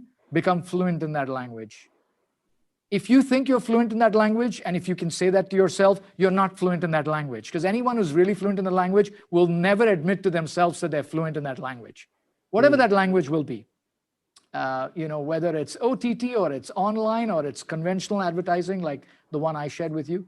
So my first request is try to get fluent. When you have reached a certain level of expertise or mastery in your fluidity, then experiment. Experiment. And experiment with allies. Once you've done with that, then feel free to jump off the cliff and hope that the parachute opens. But that's stage 3. And normally in most conferences like this, that's the first advice. Jump off the cliff, see what happens. No, please invest in fluency. Learn it's a science. We call it an art, but it's a science as well as an art. Get good at it. Then take calculated risks with allies, then jump off the cliff. Feel free to jump off the cliff, no problem. Do that. If you're 21 now, let's think of doing that at 29. But there's still 8 years to go. So start learning that language. That's my humble request. I think that's excellent advice to learn, to experiment, and then to go big. And so with that, we're going to wrap it up. Thank you again, Pankaj, for excellent advice and some storytelling and inspiration. And thank you, Davina, for moderating an excellent conversation. Thank you both. Appreciate Davina, it. Dan, thank you. Have a wonderful day. You too. You too. Awesome. So next up, we've got an excellent conversation. We will be joined by Mark Spikert, who is the Global Chief Digital Officer of GSK, and his moderator, Jamie Power, who's the Chief Data Officer and Chief Operating Officer of ATV at Cadent. And they're going to be discussing the perfect combination of digital and health. So with that, welcome, Mark. Welcome, Jamie. We are excited to have you both.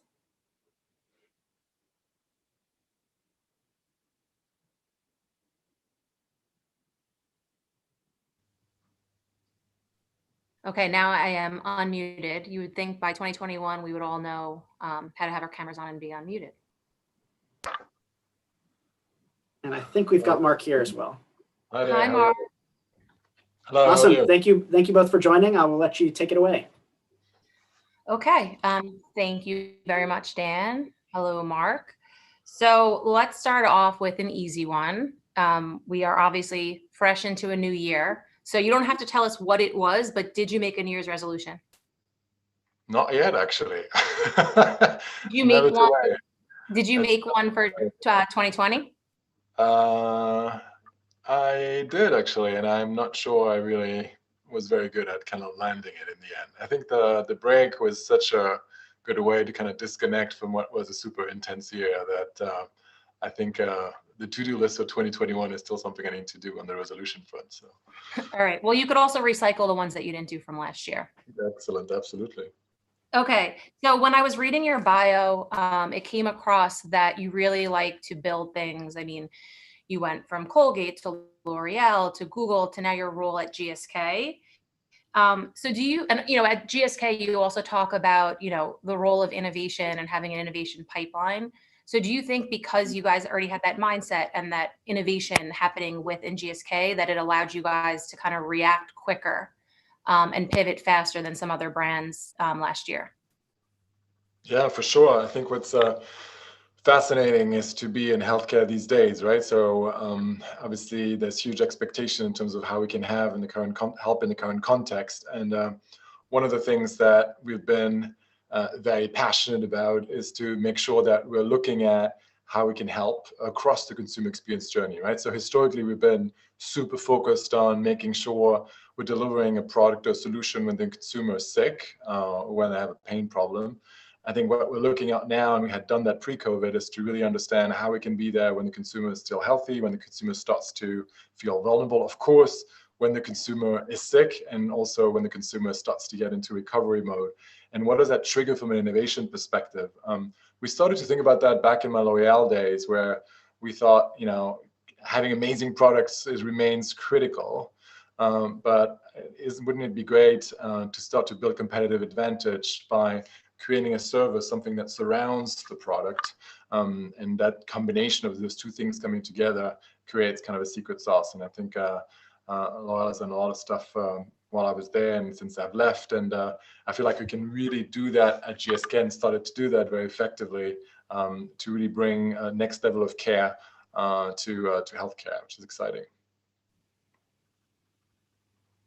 Okay. The other thing that I saw in your bio, and I saw when you were speaking in a couple different places, is this notion of digital ceuticals. So I know that we're in media, we're in advertising, there's a bunch of words and acronyms. Can you kind of define to us what that means?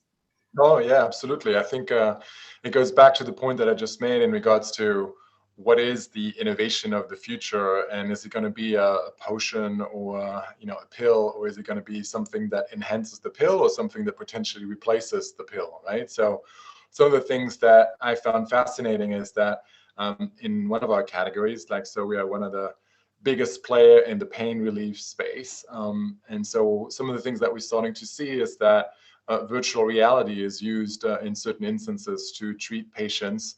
For example, children that have gone through serious burns, and so you put them through an experience of a VR immersive session, and it turns out that it's actually helping the consumer to go through the changing of the bandages in a way that's much easier than if you take a pill. So for me, that's an example where the digiceutical, the virtual experience that you've been through is actually more effective than the pill itself. And I think in the future, we believe that, of course, having the pill or the potion will continue to be absolutely critical. And that's where we've been, and that's where we've excelled in. But more and more, there'll be an expectation from consumer to have stuff that will surround it, or potentially even, as in this particular example, replace it.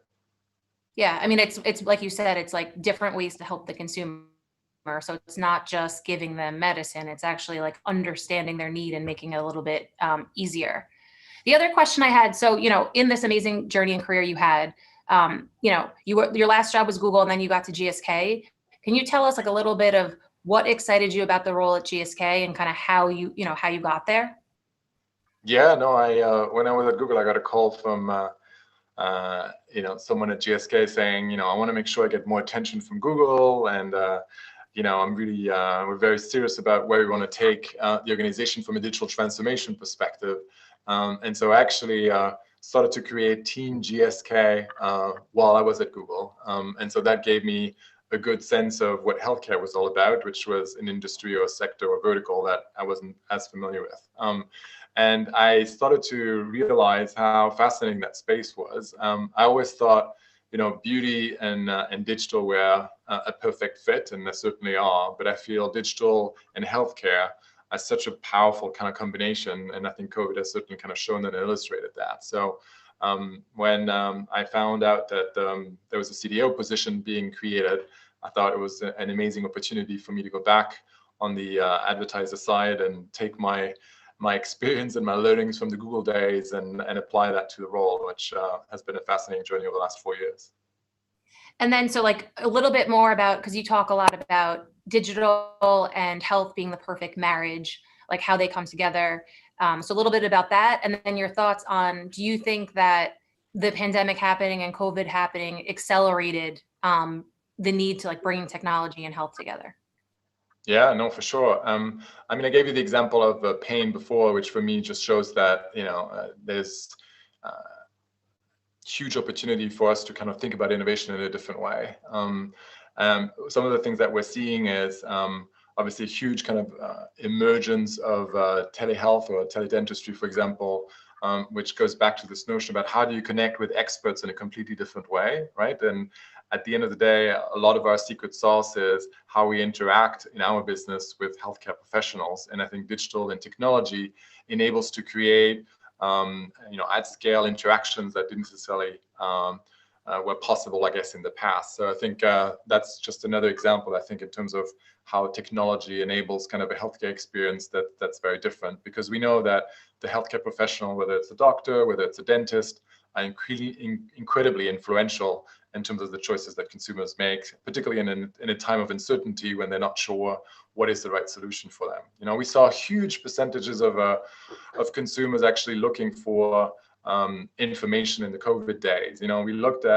We saw consumer kind of linking existing conditions with COVID, and asking lots of questions and putting that into Google search. We saw people kind of looking for dry mouth and COVID, or pain, back pain and COVID, or allergy and COVID. So that was one whole kind of area that we personally Googled like every combination and COVID. Correct. Like, So that was on that was one kind of trend, and the other trend is we saw lots of people kind of looking at how they can boost immunity, whether it was zinc and COVID, or whether it was how I sanitize my toothbrushes and COVID. And so it was really interesting in terms of us understanding from an audience perspective, and what is needed from a content perspective. So are people in prevention mode, or are they in trying to are they in prevention mode, or are they in diagnostic mode, right? And so those were the distinction that we needed to make based on some of those search queries, and then kind of build the content that would help them answer some of those queries. So it really put the pressure on us on making sure we're there for them, we're helping them, we're guiding them, and work through a very uncertain kind of environment, and helping them in the process. So organizationally with the Innovation Lab, you have to internally get people to think differently, and then being consumer centric with consumer behavior changing, you have to speak differently to consumers. So those are two massive kind of catatonic shifts for an organization. So, I know that, I saw you speaking in Mexico back in 2019, and you guys have been thinking about this, for a while, but how do you organizationally, do you have to bring different people into GSK to think differently? How do you start to encourage people to think differently, embrace technology, digitize the organization, when they've been doing things a certain way for a long period of time? Yeah, no, it's a great question. I think we created a group that we call the Next Team. And so the Next Team within GSK is tasked to develop the innovation that I described before, which is not your typical kind of innovation, right? So it's kind of what we call our disruptive new, and it's really about generating that pipeline of new opportunities and new innovation. So think about services, think about platform, think about diagnostics, and how that helps us create that end-to-end consumer experience that brings much more care to the healthcare experience than it exists today. And so we started very small and scrappy with a few people in the team. It was very much kind of a combination of three folks from the leadership team, which included the head of tech, the head of R&D, and then myself, and really kind of pulling resources in a team around this opportunity to create a whole new kind of innovation. And so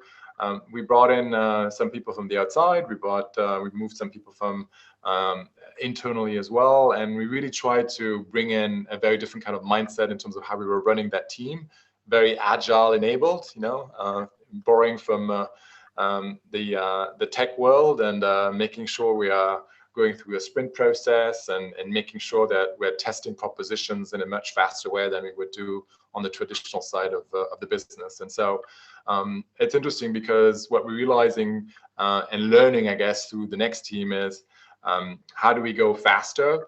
How do we actually even test and validate consumer propositions in a very different way. We do a lot of what we call smoke testing, which means putting a bunch of search ads out or social ads, and then we measure kind of conversion rates on the landing pages versus doing a typical kind of concept test or kind of volumetrics test. Okay, that's kind of in real time. And then we're also kind of breaking down some of the internal processes because there's an expectation around pace and in terms of agility that is different. And so we are kind of experimenting with the cross-functional teams in terms of how we can go much faster. Okay. And then, obviously with everything that's happened, there's been a push towards e-commerce, right? People are buying things online that they've never bought before. So can you talk about the shift and the strategies of how you're supporting customers kind of in their journey with e-com? Yeah, for sure. It's been fascinating to watch the last 12 to 18 months. When you look at it historically, some of our categories were pretty much on the low end of the penetration from an online perspective. When you look at OTC products in the US, pre-COVID, it was roughly 8% of penetration for online, and that number has literally kind of doubled when you look at the numbers, in the middle of COVID. And the numbers actually have gone down very slightly, but at the end of the year we moved from 16 to 15, so it's still almost double where we were, and it seems to maintain itself at that level. So that's a pretty meaningful and massive kind of shift. And so what we realize is obviously everybody's going after the e-com opportunity, and so when you have triple-digit kind of sales lifts, that's great, but in the end you need to grow consumption. And so going back to that agility piece, we wanted to make sure that we're bringing a lot of those agile principles into how we run e-com. So we're partnered with Accenture actually in both the European region and the Asia region to really kind of bring a whole bunch of sprints and experiments to the table to help us really accelerate how we're optimizing what we're doing in almost kind of real time.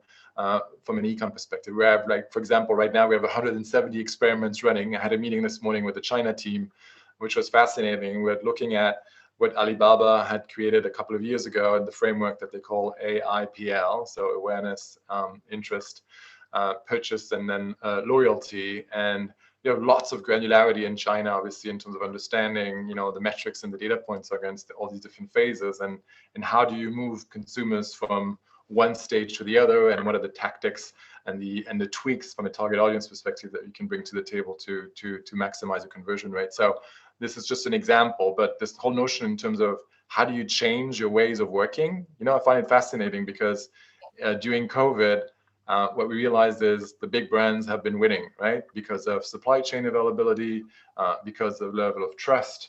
And so how do we make sure we keep that advantage moving forward? And my strong belief is that really embedding yourself with that sense of agility and pivoting from the ways of working perspective, which is something that Accenture kind of helped us build a stronger muscle on, I think will be super, super critical for us to continue to grow share. Yeah, I mean, it plays into like how you speak about being consumer obsessed. So you guys pivoted your messaging, pivoted your approach, shifts to e-com, speaking to people differently.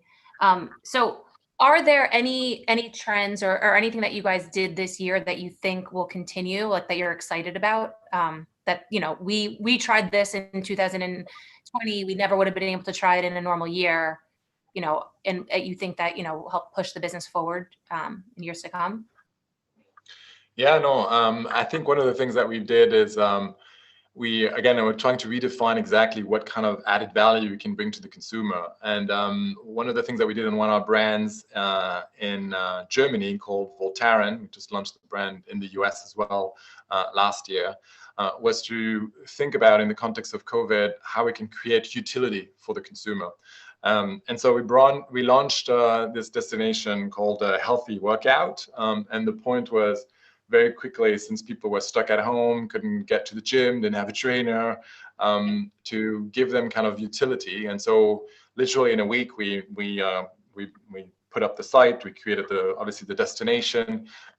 We shot 240 videos with either different kind of stretch exercises or kind of workout exercises. we just asked the consumers to go through a very simple, straightforward kind of assessment, and that gave them a personalized kind of routine for them to follow. And so, it was incredibly successful.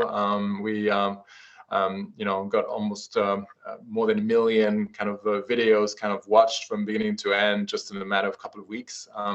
And got roughly 300 million impressions around it. So it's kind of a really, really great utility piece of content. Obviously, it's also very rich from a data perspective in terms of what we generated from that perspective and the first-party data that we got from it. For a brand that has the joy of movement at its very core from a positioning perspective, it was such a perfect fit. So this notion about how do we continue to create utility around the brands and services for the consumer. In this particular instances, we're not selling Voltaren, or we were just giving, and we're not putting media against Voltaren per se. We're actually driving people to that healthy workout destination, and that worked really well for us and obviously for the consumer. Did you personally do it? So again? I said, did you personally do the routine that you guys put up? I did the 240 videos every morning. I do them. Did you really? No, of course. I think that it's really cool. A lot of it is around stretching. I feel like when you're in Zoom meetings all day, I feel like you're just more static than ever before. When at least you have to go from one conference room to the other, or you have to commute or whatever. At least you have a little bit of kind of walking exercises. But when you're on Zoom or team meetings all day, it just you're not doing much exercise, right? So even just a few kind of snippets, these are short videos, there's, the bite-sized kind of type pieces of content. And so it's really super easy to go after. And I love the kind of the customization of the tool. I know obviously if you have back pain exercises, it will give you a very different type of content than if you say you have neck pain or knee pain, right? Obviously. So it's a nice way for you to just very quickly kind of curate a set of content assets that work best for you.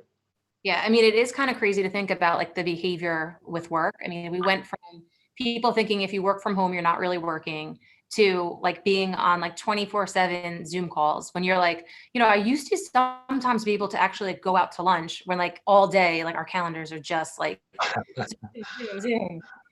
So it's like, with like thinking about like people that we work with and teams, it's like now it's like, how do you make it a little bit better? Like we do like try to do like no video call Fridays, because people, it's like very like tiring just to stare at the screen all day. Did you create a home gym? Like, did you fall into the trap of the pandemic? Like, did you buy a Peloton? I'm a spinning addict. I was one of the early adopters of SoulCycle back then when I was living in New York,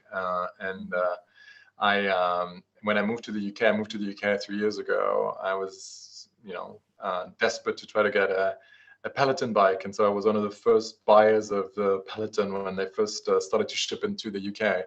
So I've been very, very active, certainly on my Peloton bike. I'm fascinated when I see in some of the classes that I go into, when you have 50,000 people in a given class, and that sense of community that it creates around it, and how this platform has completely and literally kind of exploded.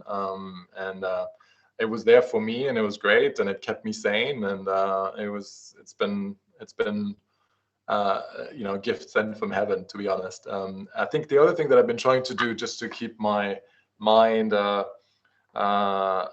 check and is to, I have the benefit of not living in London. We live outside of London, and so when I have one-on-ones with my team, I very often do a one-on-one walk, and I encourage you to do the same. So, we just do the meeting, and I've actually found myself incredibly focused because I don't have any distraction of looking at my phone or hearing a child kind of running into the room.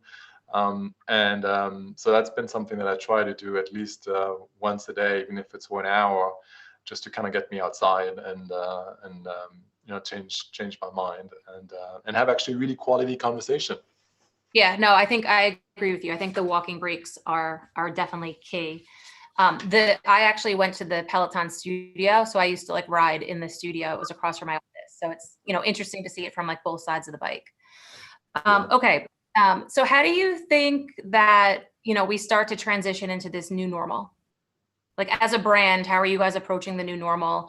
Is it just being like agile, like expect for the unexpected, continue to build your pipeline? Like what are things that you guys are doing to prepare to kind of transition us into this new world? I think from my perspective, it's really continue to accelerate the digitalization of how we go to market, so it's not necessarily for me a change, but it's making sure that, we're not going back to the pre-COVID habits. I think we're obviously seeing our media mix obviously has even further kind of pivoted back to a very heavy kind of digital first approach. And as we look at the 2021 plans, and granted we're not out of the pandemic, but that percentage continues to increase. And the other thing that we're starting to look at as well is, I've been in this for a number of years, and I still remember these super early days when we're trying to convince people to move money from TV to digital.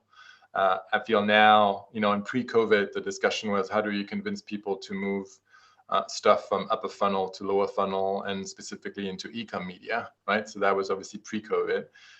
Now we've been dramatically kind of increasing our e-com media. I think making sure that continues to be a key focus as we move forward, which it is based on the plan that I've seen, remains super critical, because the channel is where the majority of the growth obviously has come from in 2020 and will remain to be so. And I gave you the numbers a bit earlier in regards to the penetration levels.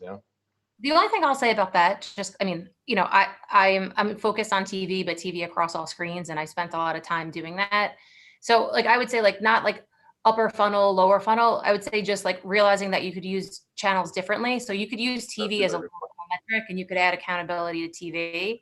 So I think it's more about like being clear about what the goal of the campaign is, and then making sure that you're setting it up to learn from it, right? So it's not just like this is on selling more products. It's like, how do you dive in and figure out like specifically what lever TV is pulling for you, or not. It's, so I would say it's kind of like a balance.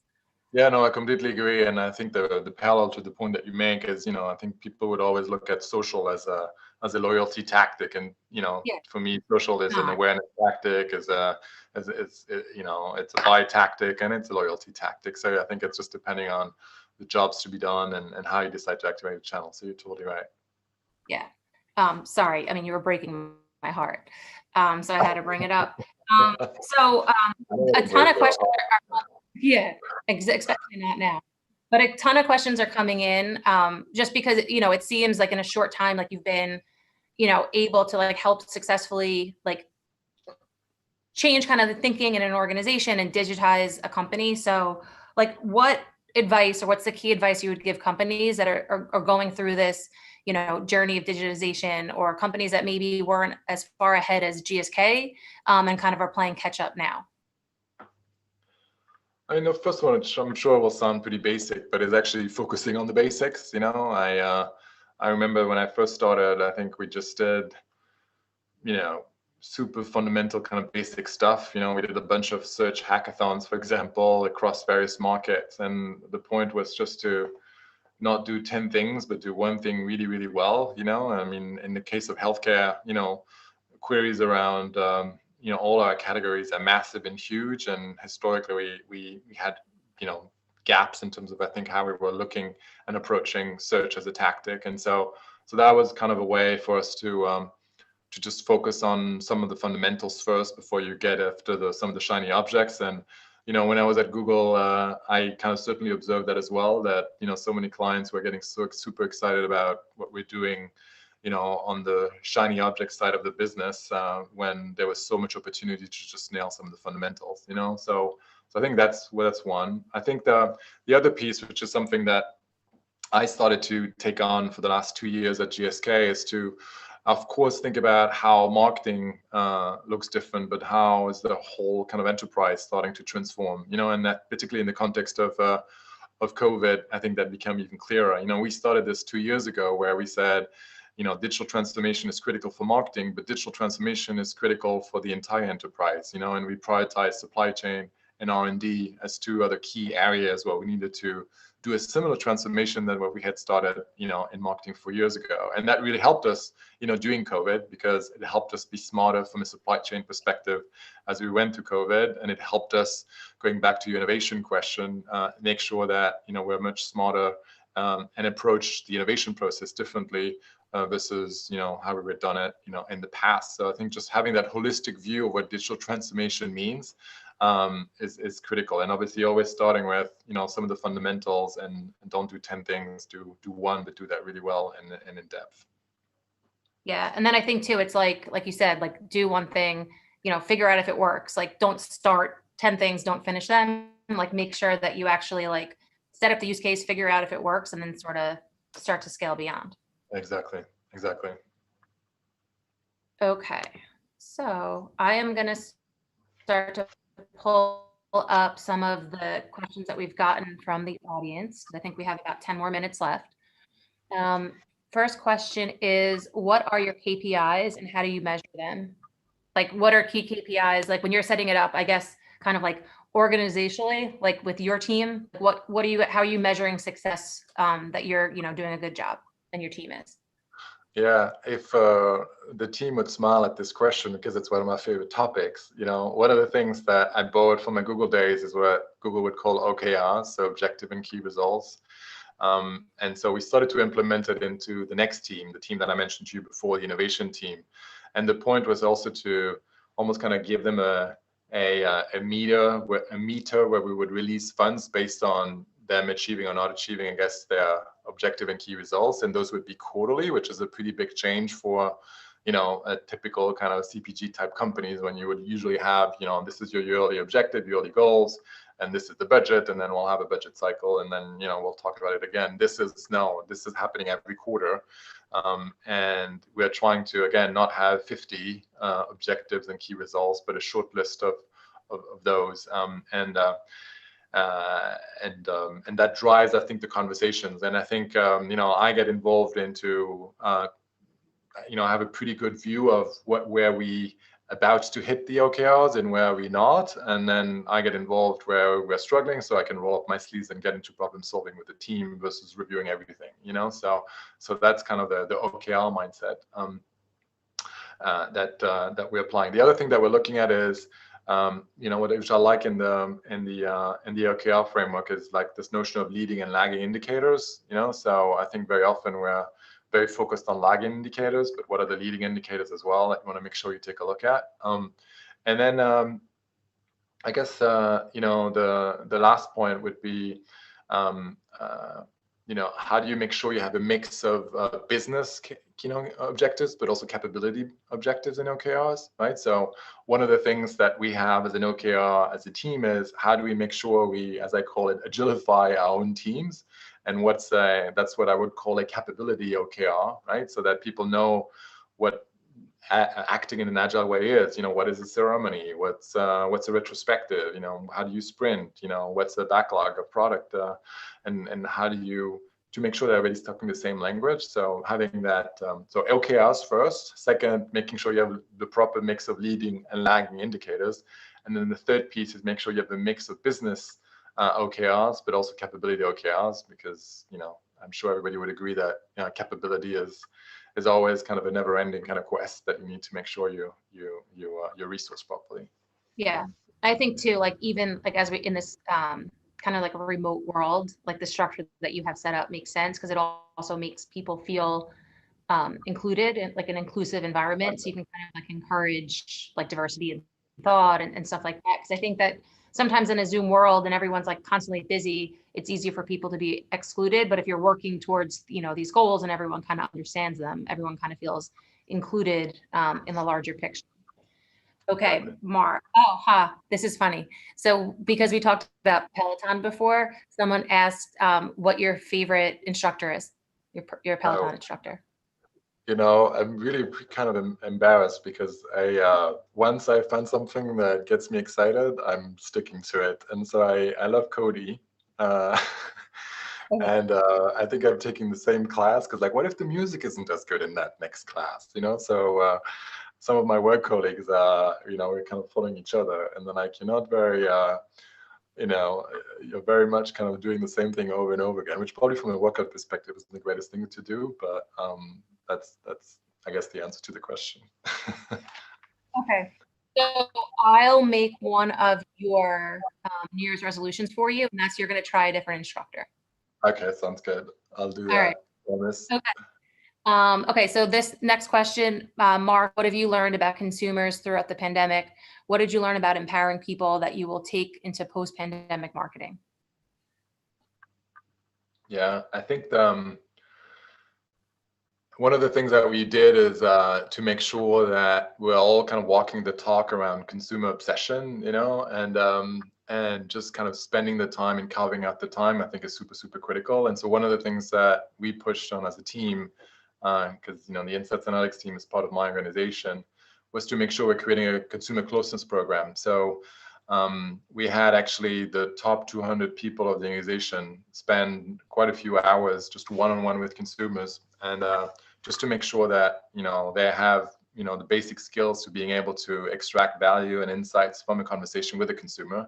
Some had never done it, and just get and live and breathe their consumer, right? And it all starts by role modeling at the very top, and it was a fascinating experience, and I obviously did it as well. And I remember listening to consumer, and I think one of the things that he mentioned was that one of his recipe to boost his immunity was ginger, and the way he was taking it was through shots, because as he was actually drinking it, it felt like I was burning and going down to his throat, and the sense of it's actually really, really working, which I thought was a really powerful insight, which I hadn't necessarily thought about, versus a more traditional kind of delivery of taking ginger in a different way, and so it just kind of reminds you that just by looking for the sound bites, you get some really powerful ideas, but it means you need to prioritize, and spending the time with the consumer, which often gets deprioritized. So making sure you're prioritizing it is absolutely critical. So you talked about changing like your content strategy and speaking to people differently during the pandemic. Did GSK, what was your guys' approach towards advertising? Like, did you stay up the entire time with messaging, and did you change like where your commercial messages changed? Yeah, no, absolutely. I think we believe in the importance of continue to have a conversation with our consumers, and given in the categories that we're in, it made total sense for us to continue to support our businesses. And yes, we made some changes. And I think we also realized that in certain instances, some of the minority groups were hardest hit by COVID. So we actually did some really cool programs. One with the LGBTQ plus community, and so we did a partnership with Gay Times and Pride Sports, and the point was to celebrate some stories from those sport clubs that were really struggling, during the COVID period, and the charities would really help them kind of work through and support them financially, I guess, through this crisis. And we were just telling really powerful stories of some of those clubs and how the brands could potentially support them. So again, that was another example with Voltaren. I talked about the brand before and the joy of movement.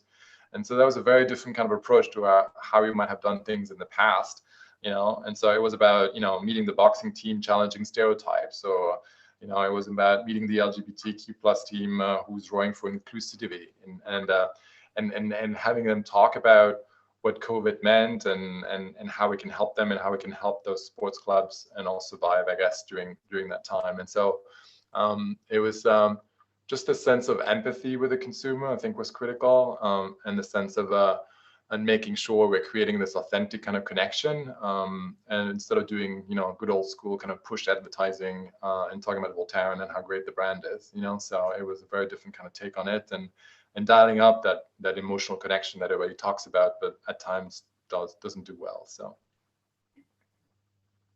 right, well, Dan is back, so I am assuming that we are we out of time, Dan? Yes, we are wrapping up.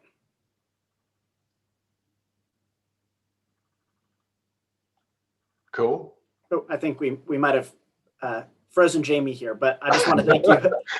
Thank you both, Jamie and Mark, for the excellent conversation. And Mark, I'm actually executive sponsor of Pride at Roku.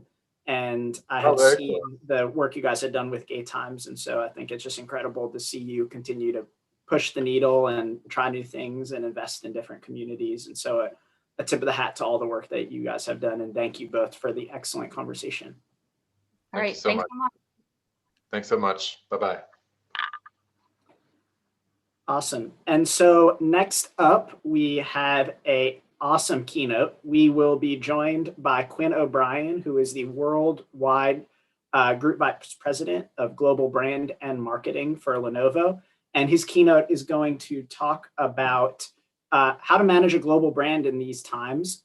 And to follow the keynote, Quinn will be joined on stage by Haley Romer, who is the Publisher and Chief Revenue Officer of The Atlantic, for a fireside chat. Quinn, welcome. Thank you. Thank you for having me. Let me just try to share my screen for one sec.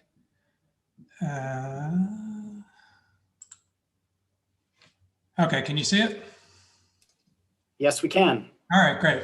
So, yeah. Sorry, Quinn, I think we are in the presentation mode on PowerPoint. Okay. We're able to flip the screen. How's that? I don't know how to, not sure how to fix that one. Can you actually see the slides? We can see the slides. If you go to the presentation view. Yep. Yeah, I think when it's, I've had this problem with Zoom before when it shares. It goes. And then if you, those three dots on the bottom under the slides there.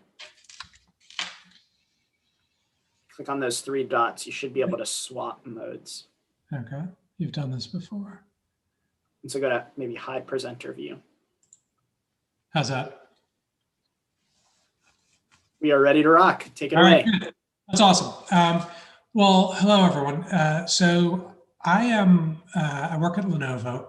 I work in corporate marketing, looking after the brand globally. And a lot of times I would come to this and talk about technology marketing. I would talk about US-China relations and how to manage those kind of dynamics.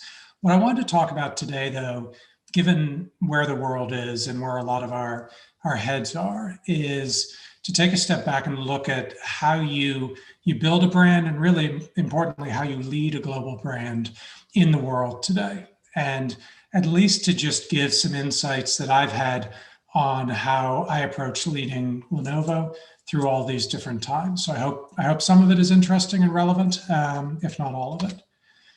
So let me talk first about the world, because I think before we get into brand leadership, I think it's important to kind of frame up the challenge a lot of us are facing. And I think the one side of the equation in the world is that the world of brand has changed pretty dramatically over the last 10 years. I think brand used to be the logo, the color palette, the font, and to some extent the advertising that you ran.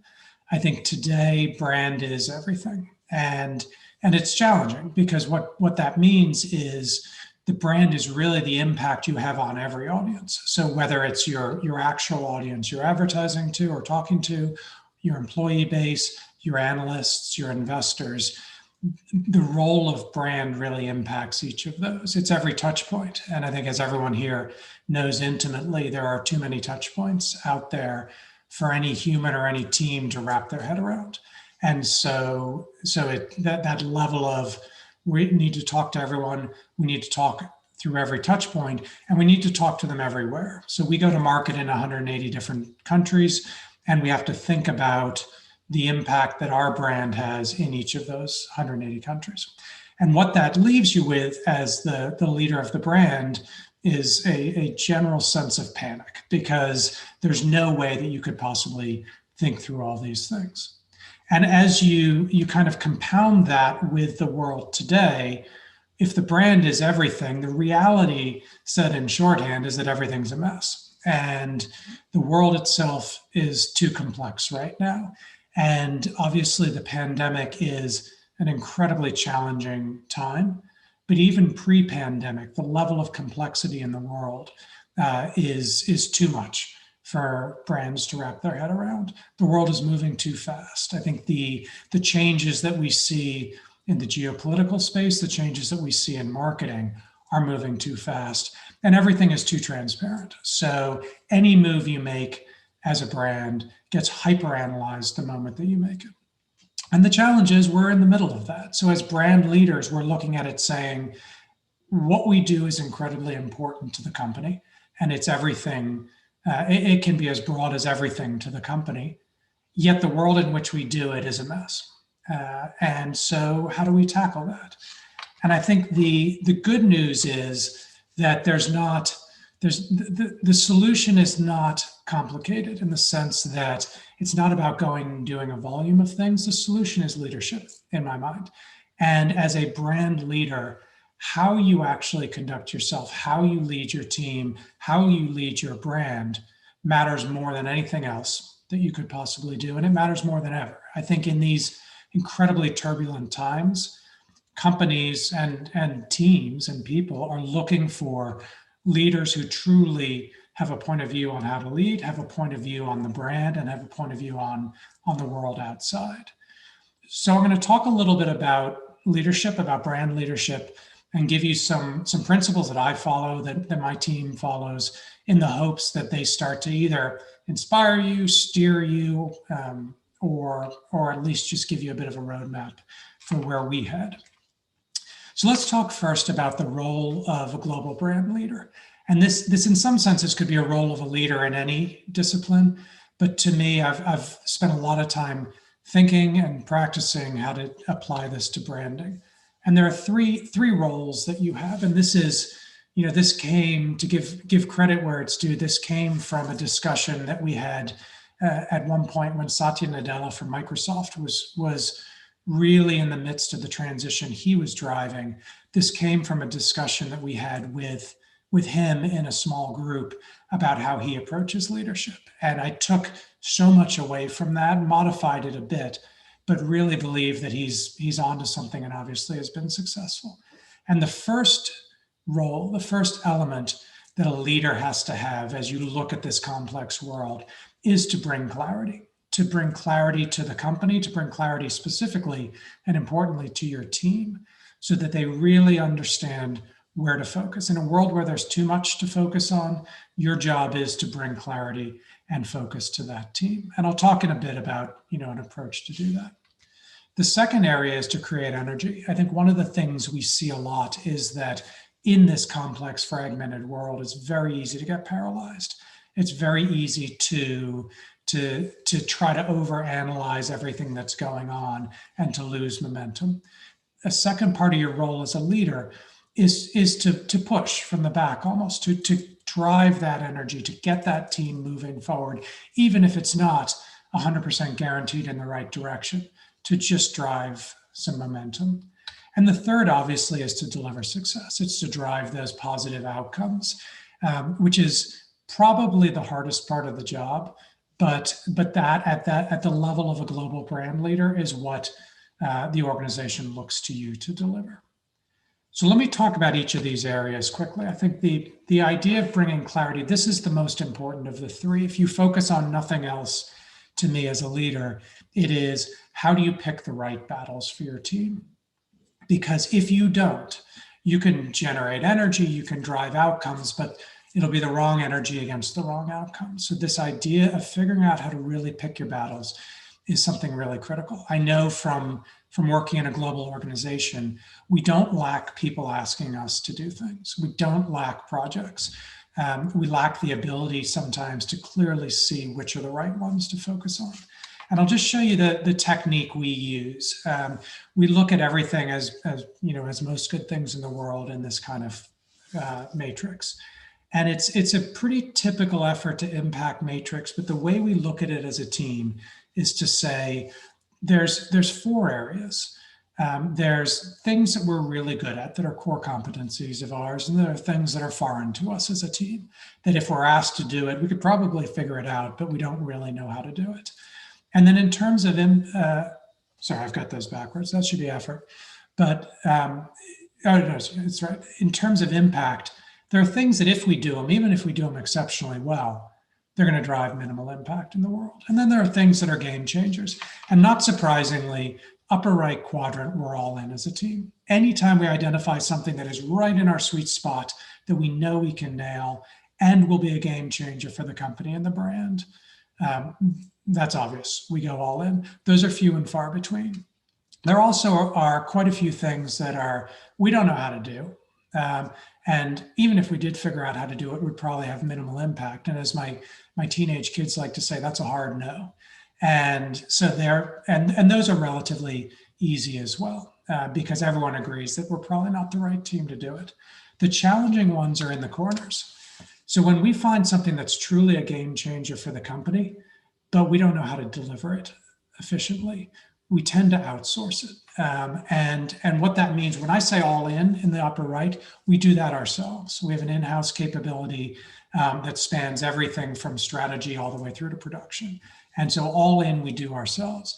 Outsource, we find the right partner. And this is where our agencies play a really critical role for us, is figuring out of those things, when we identify that something's a game changer for our company, but we don't know how to do it, we go out and find the right partner. We do this heavily in the measurement space, in really looking at how do you tie brand performance to business outcomes. That's a game changer for us, because if we can do that, then we can start to build the investment cases and get the right level of funding behind the brand.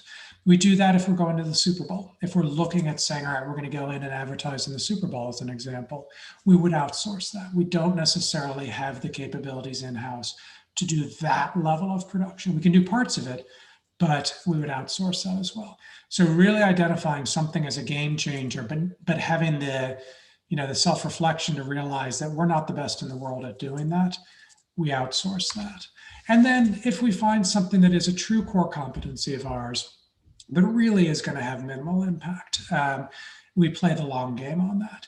If we look at something that is, doing this activation around a product that is not critical to the success of our company, but we have a killer idea for how to do it, and we want to go and do it, we do it to win awards. We do it to drive favor internally. We do it to motivate the internal team. We do it to play the long game, to say this won't change the needle or move the needle on the brand today, but it'll keep our internal teams motivated, or it'll get others within the company to feel like we're strong at what we do, or it will win us awards, which ultimately helps to drive motivation. So on these things, we still take on the projects, even if they have minimal impact, if we know that we can hit it out of the park, because ultimately there's a tangential effect that it has. So this is how we look at it. And we spend quite a bit of time and have a pretty rigorous process when we're asked to do something at how we screen it against this criteria, and then how we make sure that we're aligning resources to the above the line work in the blue and the green. Second area is creating energy. And I think this is a surprising one for a lot of people, but where I think we as leaders generate a lot of energy is in the culture that we build as a team. So this isn't about, all right, how do you go put a fire under people to make sure that they're motivated? This is about how do you build a team that people want to work on for the long term? How do you build a team of respect? How do you build a team where people aren't afraid to fail? And I think that if you build that culture properly, then there's an ability to really have a team that self-motivates, that at the end of the day, on their hardest day, still is motivated to come to work. So I look at the culture as kind of the baseline motivator and energy creator. I think there's also the story you tell. And it'd be easy to say the vision you have or the vision you lay out. But I think in this complicated of a world, I almost feel like the idea of a singular vision isn't enough to drive the kind of energy and momentum that you need to truly get these big, complex initiatives off the ground. You need a story, and you need to be able to tell it really effectively. And when I look at who on my team are the highest performers, who are the ones who are really driving the energy of the team, it's generally the people who understand how to tell a story, who understand how to paint a vision for where we're going, whether it's a project that's internal, that's about fixing our, process issues, or it's about pitching the latest massive campaign that we're taking out to 180 markets. We need people who really understand how to tell that story and bring others along with them. And then the third, and again, a bit jarring because the other two are sort of big high level things. As a company or as a team, you need to compensate people properly. You need performance-based compensation. Nothing creates energy like knowing that you're going to receive a significant pay rise if you nail a KPI, or a significant bonus if you nail a KPI. And again, I don't think that compensation could sit by itself and generate energy. That would be a short-term thing. You need the right culture on the team. You need people who really understand how to mesmerize people with the story and the vision and to bring people along with them. And then you need to pay people properly. You need to pay them for the performance that they deliver. And you need them to recognize that if we don't deliver, we're not going to get paid as well as we could. So I think the three things here, in order to inspire energy, these three have to work together. And they're all the responsibility of the leader, whether it's setting the culture, telling the story, or setting up the comp structure. If you do these three things, you're going to have a team that has that where we always say, the wheel is spinning at a regular basis. Like we're moving forward. The energy level is high at all times, and you can spike it when you need to. And then the last thing is delivering success. So this is once you've got a team that's in place that is properly motivated, that is focused on the right things, how do you as an individual, as a leader, go in and what are the three things you focus on as you start each day? To me, what I focus on is issue resolution. It's, how do you see things coming first and avoid them, see problems coming? And then when you miss one and the team is mired in some sort of issue, how do you unblock it? So this is the role that I feel I have, is to stand at the front. Like I said, see things coming, make sure we avoid them as a team, and then figure out how to go in with the team and help unstick us from the issues. And generally, it's the leader who does this best because you have the relationships that enable you to do it. You have the perspective that others may not have to see things coming. And so this is a really, really key role. The second thing, and this is my bias because I ski a lot, but the critical thing is to keep the team's skis pointed downhill. I think it's really easy to get distracted and to start kind of slaloming across the course too much and going at shiny objects. I think part of my job is, once we've got some momentum, to keep everyone focused on the finish line and to keep everyone just knowing that at the end of the day, we may be bobbing and weaving, but that's the direction we're pointing, and we're all heading in the same direction. We always say, even if we can't get everyone in the same boat rowing together, at least we'll have multiple boats and they're all rowing in the same direction is the goal. And then the last element is to be loud and proud. And this is, a term I used with my kids when they were growing up, when they were speaking to adults and starting to, talk in groups. It was really about, how do you go out there and really champion your message? And as the brand leader in the company and the brand leader externally on a stage, how do you make sure that you're championing your team, that your team looks at you and feels like you're proud of them, you've got their back, and you're recognizing their accomplishment and yelling them as loud as you possibly can? So these are the three things. Like I said, once you get a team focused and really, really pointed at the right issues, and then you start to draw that energy. As a leader, when I come to work every day, which involves today going down into my basement, but when I show up for work every day, these are the three things that I always look at. How do I see it coming and make sure we as a team avoid whatever issue is heading our way? How do I make sure that we're all pointed in the right direction? And those are little adjustments and sometimes big adjustments. And then how do I make sure I'm taking every opportunity to tell the company, to tell the industry, when necessary, to tell our customers or our analysts what we're doing with the brand, and to be the biggest cheerleader, the biggest spokesperson for the success that we're driving. So that was quick. I would normally spend an hour kind of going into more detail, but I wanted to at least leave you with that. And I think I thought a lot about how to talk about this increasingly fragmented world that we're all in. And like I said at the start, I think it would be, none of it's easy, but I could have come in and talked about the technology that we're using as a brand to help navigate this, about visual identity and how we drive consistency of look and feel, about the partners that we choose and which agencies we decide to work with who are really savvy about doing this. All of that is important.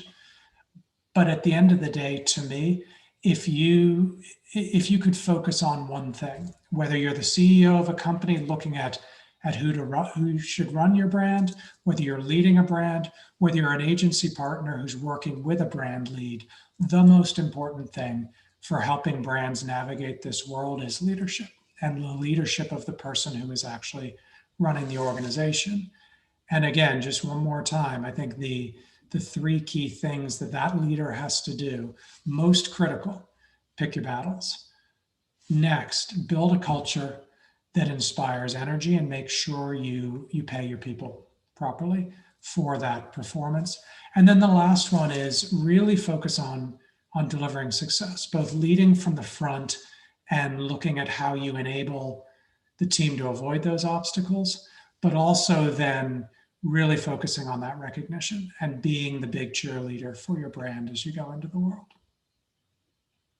So let me pause there. I know we're going to go into a discussion and a fireside chat on this. So Haley, I don't know if you want to jump in or whether I should just keep talking at this point. Hi, Quinn. Yeah, no, I think that's great. And this is a perfect jumping off point. It's nice to see you. Good to see you.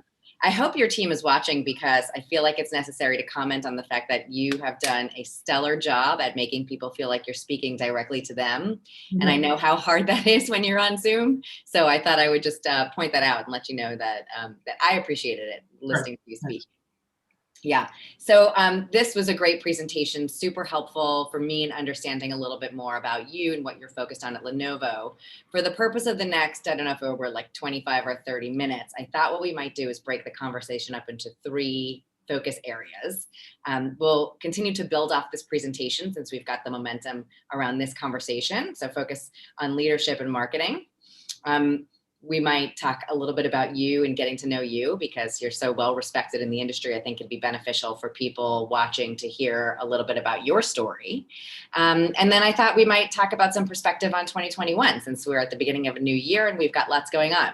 That's great. Yeah, and I'm glad you said that. I just want to say to everyone, I am wide open to any questions you've got. So if we don't cover it in those 3 areas, just put it in the chat and we'll try to get to it.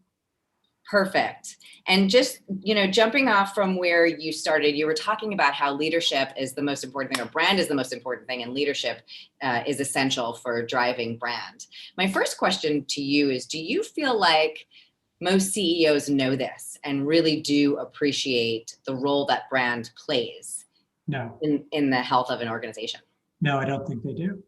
I don't think there's a clear view in the C-suite, and particularly with CEOs, of a fundamental definition of brand. And I don't mean literally like a dictionary definition, but I think most CEOs probably say that brand is a subset of marketing, and it really is about positioning statement and then the look and feel. And they don't see it as the sum total of all the experiences that everyone has with your company, your products, and your people. So I don't think they see that. I don't think they have that full picture. And I think it's part of the leadership role here is selling that vision up, so that the C-suite in your company really understands when we talk about brand, particularly when we argue that we need to invest in brand. Why is that? Why is it not just let's go hire a design agency to rethink the visual identity, but instead is really about looking at how we drive our reputation in the world, which ultimately drives our stock price and other things that the CEO truly cares about. So I think you hit on it exactly. I think that's one of the biggest challenges as brand marketers we face, is that senior level executive understanding and buy-in.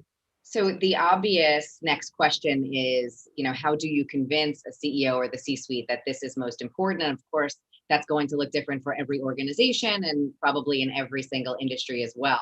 So any top line thoughts or advice for things people might do, apart from bringing in outside consultants to help, underscore the importance of brand? Yeah, I think there's kind of 2 angles to it. I think there's a very quantitative angle that you can take on it, which is really drawing a correlation between the work that we naturally do as brand marketers and the outcomes that we naturally drive, and the things that the CEO and the board care deeply about. And we've had a lot of experience with that in figuring out how we drive a correlation between reputation, which we can measure and tie directly to the work that we do on the brand side, and share price, which is what the C-suite and the board care deeply about. We've looked at how things like purchase intent, which is something that we know we can impact with the brand. Someone wanting, after they experience have a positive brand experience, they're more likely to buy your products. We can do that, we can influence that, and we can track that. But how do you tie that to revenue and market share? Same with brand premium. We know that we can build a more premium image of the brand. We can convince people that the brand is worth more than you originally thought. How do we tie that to margin and to the increase in profit? So there's a quantitative side of it where we're drawing that correlation, and we've got agency partners who are really skilled at doing that. And then there's a qualitative side of it, which it gets back to that storytelling, which is really, and it's, walking into a boardroom saying, oh, I'm going to, go tell a story isn't always the most confidence inspiring, but the ability to go in and really say, let me paint a picture of who we're talking to. Let me paint a picture of who we are today. Let me paint a picture of who we could be and how that will ultimately change how people think about us. That ability to take very business-oriented, essentially non-marketing, non-brand thinkers into that creative space and get them to start thinking about the possibility of what you could do. That's the softer side, but equally critical, because that emotional side helps pull you through any doubts they have, or any, putting their fingers in the data and saying, prove this to me. That emotional side can sometimes give you the benefit of the doubt in those situations. Right. So I agree with that. And now I have another question. I think there are probably a lot of marketers tuning in here. Is the marketing funnel dead? Is the marketing funnel dead? In other words, if you're going to go in and emphasize the importance of brand and that leadership position, where does the marketing funnel live relative to that, or does it not at all? So I'll give you a candid point of view. The marketing funnel is alive and well. And if you go and talk about it, you will seem really old and outdated. So what I mean by that is, I think that that tried and true view of the funnel still works. Absolutely. And it's a really good, again, in this complex world that we live in, simplifying it down to that level really helps you focus on where you're going and what you need to do. I think if you go in and talk about the marketing funnel, you're going to seem like a marketer, which to a business audience can be challenging, and you're going to be branded as a bit old school. I think if you go in and talk about the customer journey and really start to translate that into language of customer journey, key touch points, desired actions coming out of each touch point, and essentially start to use a bit more modern language and language that translates better to a business audience, you'll be there. But to me, it's kind of the same principle. And I think it's easy to get completely overwhelmed and confused in the customer journey discussion because there's so many touch points, so many customer segments, all of that. You bring it back to the fundamental marketing funnel and the basics of how good marketing is done in private amongst your team, and use that to structure how you think about things. And I think you can be really effective. Right. I think that's well said. So the fundamentals or the traditional notion of it and the structure is still very relevant, but what's changed is the language and all the different touch points, because we're obviously in modern times. You talked a little bit about how everything is a mess in the world today. I'm not sure anybody on this call would disagree with you, although obviously depending on one's outlook, you might feel better or worse about the prospects for the future. It's interesting. Actually, somebody called me the other day and he said, do you have a quick second? I just have to tell you, how much I appreciate the Atlantic and the role that it's playing in the world today. When society is fraying, people really need strings to grab onto, and that's what the Atlantic is doing. And I thought, gosh, you brought such clarity to the mission that we provide. I'm wondering how you provide the same type of clarity for Lenovo, and what is the role that really a company like yours can play in that, right? It's clear, with journalism specifically, the role that you can play in society, but when you are trying to motivate hundreds of thousands of people globally, to go out there and give their best for the company every day. And also you're trying to motivate customers to see that the purpose you're serving is really helping the world. Where is the connective tissue there for you? And how are you bringing that sense of leadership on behalf of Lenovo to kind of simplifying or cleaning up the mess, if you will? Yeah, that's a really good question. A really good thought your friend had. I like that when society is fraying, you need threads to hang on to. It's nice. I think from our perspective, what we try to, in these times, we try to rise above the customer segments that we've got, the units that we work in, and not talk about the brand in any of those terms. The thing that's working really well for us right now is talking about 4 big areas that are kind of universally important right now: healthcare, education, manufacturing, and the environment. And we play really deeply in each of those. So, our ability to provide our customers with telehealth solutions helps them go and actually be much more effective in treating the pandemic. Distance learning, we provide the hardware, the software, the services around helping schools to figure out distance learning. In the environment, we're the biggest supercomputer company out there. So we're helping a lot of hospitals, a lot of universities and scientists figure out how to predict what's going to come with the environment and how to address it. And then manufacturing, much more for a business audience, obviously, but helping to flex your supply chain to navigate this world we're in. And we've got solutions in all those areas. And so rather than going, product up, we've been really trying to look at it problem down and say, all right, even though we're very focused on the pandemic right now, the environment is still continuing to decay. So let's go out and be quite loud about the work that our customers are doing in helping with that. Let's go talk healthcare, education, manufacturing. So trying to keep really focused on those 4, trying to keep really focused on problem solution in that space. And then, to be honest, letting the rest of the business go out and sell the individual products. And we just kind of point everyone going, if you're going to talk about anything, talk about one of these 4 areas.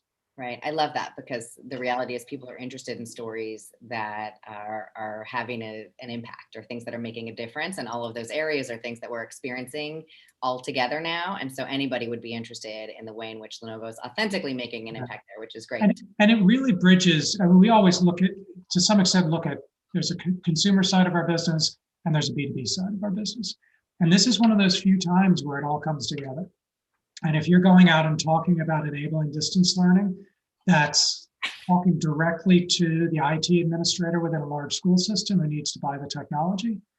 And then when she goes home at night, that's talking to her as a mom who's trying to figure out how to get her kids online more effectively and keep them motivated while they're at school. So you see, we always say, IT people are humans too. Like, to be able to go and talk to both their business side and their human side with one message is a really cool experience. Right. I love that. And that feels like the perfect segue to talking a little bit about you. And you mentioned distance learning. You mentioned that you've got a couple of teenagers. Tell us what it's been like working from home during the pandemic. And especially because I think, if I'm not mistaken, you would be over in China and kind of around the world about 4 times a year or quarterly before this. So what is it like, and how is it communicating globally, from North Carolina? Yeah, it's probably no different than a lot of people are experiencing. I think there was an initial novelty value at first where I'm like, oh my God, this is great. I've never worked from home. I've never done this. This is really interesting. I'm going to get my home office set up and do all of that. And that lasted about, 2 hours. And then suddenly it was that moment where you go, all right, this is actually kind of cool. Like, I'm getting to spend a lot of time with my family. I'm getting to do a lot more quality stuff with them. And that lasted probably about a month. And still obviously, enjoy spending more time with my family. But I think I have two teenage daughters. And I think my wife and I and my daughters all were like, can't take the dog for another walk. Like, we're starting to go a little insane with this routine. And now we've all settled into our zones. And I think that, the kids are doing well overall, but it's hard. I mean, virtual learning is really challenging, and I think it's going to have a lasting impact on this age of kids who are going through this right now. So that's tough. And then, I miss traveling. I've got teams around the world. I've got a huge team in China, a huge team in India, in addition to the US, and I miss seeing them. There is definitely only about 80% of effectiveness through Zoom. I mean, you miss those nonverbal cues. You miss the warmth, the empathy, you miss the ability to take someone out for dinner or take someone out for a drink and just, go talk to them about what's going on in life. So I think overall good, but definitely ready to be through this thing, as I'm sure everyone on the call is. Right. Have you done anything interesting over Zoom that has helped to draw people in, or have you guys been doing? Yeah, we did what I considered one of the worst ideas ever that turned out good. We did a trivia night for our global team, and found a guy out in LA, stand-up comic who's now pivoted to run trivia nights. And I went into it going, this is going to be painful. 2 hours of forced fun. It was fabulous. I mean, it was really, I think everyone was hungry for not getting on the thing and not talking about work. We did it as if you want to have a drink, have a drink. And it was great. I mean, it went more than 2 hours. You saw people's competitive sides come out big time. You learned some really strange stuff about people, and it was really cool. And so we've done that. We've done, bartending classes. We've done all sorts of continuing education stuff. But we've started to do incredibly socially distanced in-person outings where you go and sit like 10 feet apart from each other in a field on a nice day and just see each other. And so we're trying. I don't think we haven't hit any sort of magic thing that's working exceptionally well, but it's a lot of, to be honest, it's a lot of checking in on people. It's a lot of just one-on-ones to make sure, and starting everyone with, how are you doing? And really trying to make that not just a segue into the work discussion, but probe a bit. And that's tough. Yeah. I think we all of us watching here understand that. I can't help but kind of bring up the fact that you thought you were going to be heading into a career in law and ultimately turned to advertising. And definitely curious to hear your story and any real lessons learned from perhaps trying something and then changing, sort of pivoting, I guess, if that was in fact the word of 2020. Yeah. But also, I think what might be helpful too is putting any of those lessons into the context of what it takes to be a CMO today, because I think a lot of people want to understand the sort of central motivations and the foundational building blocks you might need to get there, given that the role is so expansive and that it's changing all the time. And as you said, the fundamentals are there, but you've got to know all of these different things. So give us some good perspective on your career journey and how. Yeah, I mean, I started out going down the path towards law for completely the wrong reasons. I was enamored with a guy in a TV show and the lifestyle he lived when I was about 12, and thought he was great and drove a Porsche, and I was like, I want that lifestyle. And somehow that kind of super surface, really cheesy view held me all the way through college, pre-law, to the point where I just had this realization and meltdown in midway through college, where I realized I was doing things for completely the wrong reason. And thank God I did, because I would have been a terrible lawyer. But at that point, I kind of had a karmic break and got a lot of good advice from people around me, fortunately, and got steered into marketing. And actually, I still remember I went to meet with a friend of someone who worked at a big ad agency and fell in love with it. And it was that emotional feeling where I was like, all right, these are my people. Like there was nothing, I didn't even know what advertising really did, but I was like, okay, yeah. This feel, this vibe, this group, what we're talking about, this feels like something I want to do. And so this was a long time ago. So I wrote a letter to the head of the biggest ad agency in Boston, where I was going to school, and got a job through that. And it was great. I've never looked back. I think I talk a lot to college students who are looking to get into marketing, and I think the biggest advice I give them is, because the questions are always, should I go agency or client side? Should I go big? Should I go small? Should I focus on digital or traditional? Don't worry about any of that. The thing to focus on is, who's your boss? Who's that person who sits directly above you? And look at, can you learn from them? Can you be in the trenches with them, 24 hours a day? Because that's what starting out life is going to be like. Do you ultimately like them? Do you think they're going to have your best interests?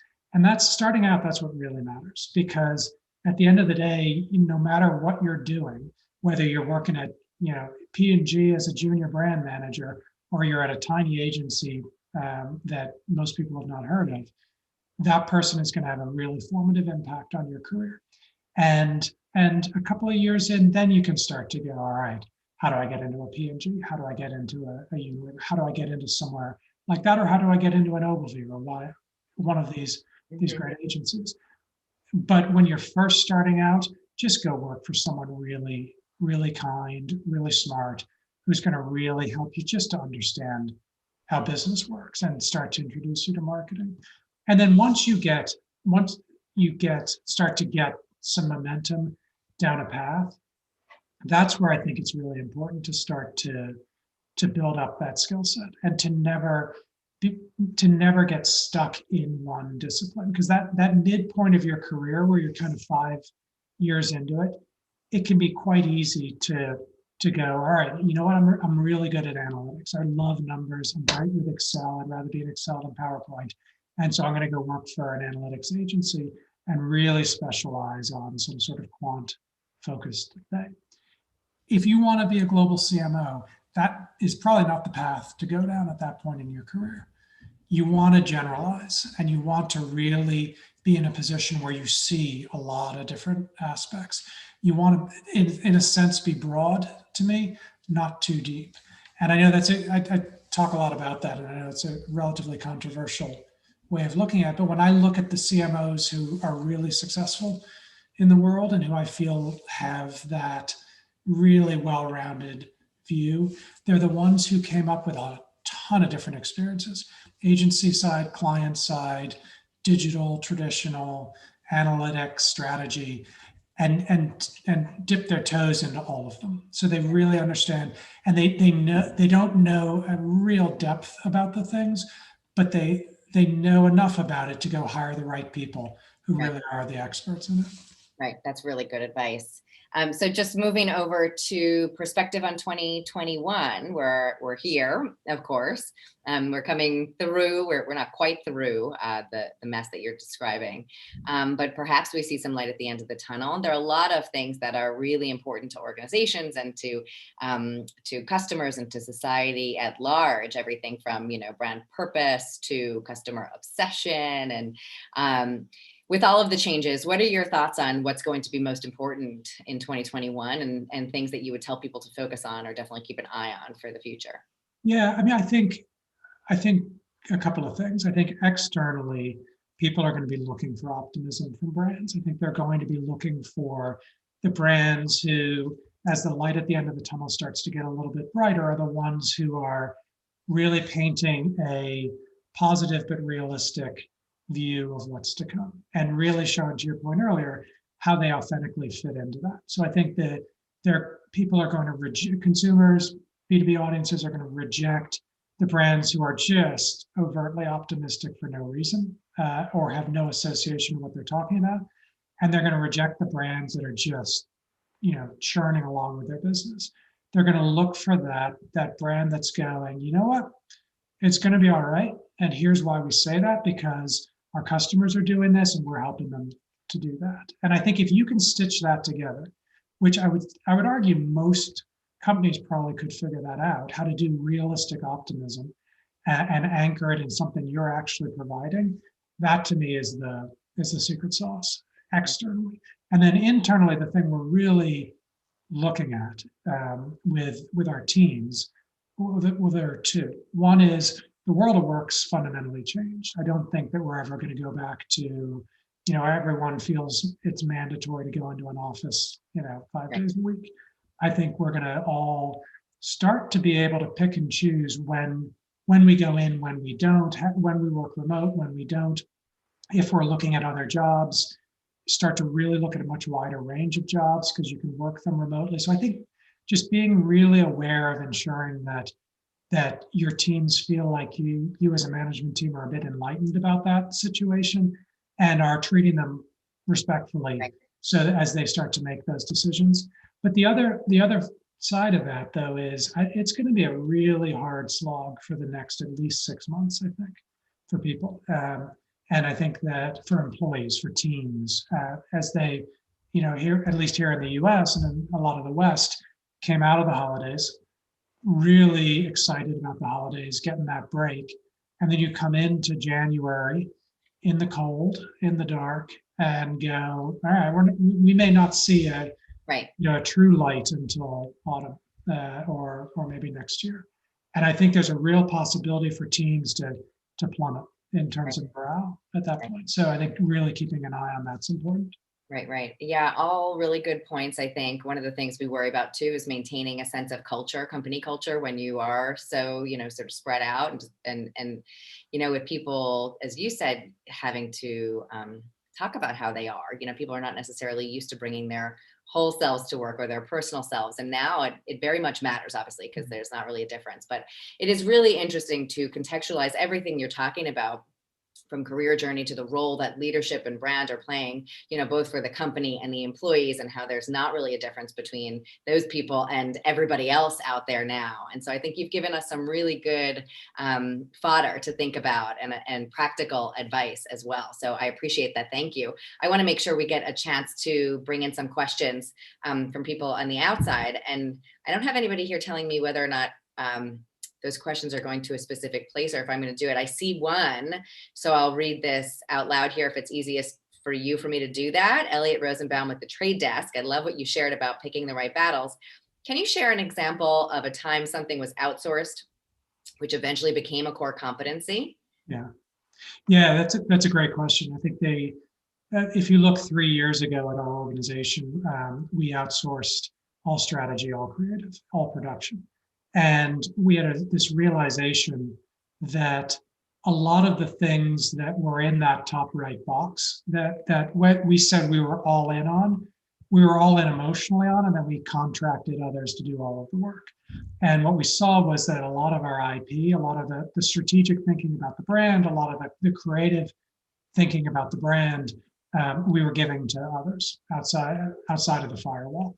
And we wanted to figure out, and what we saw from it was that even the partners who we'd worked with for a long time, who are our top-notch industry partners in strategy and creative, weren't quite getting it. And we'd worked with companies for decades, and they never quite got it. And it took a lot of pushing, a lot of steering to get them there.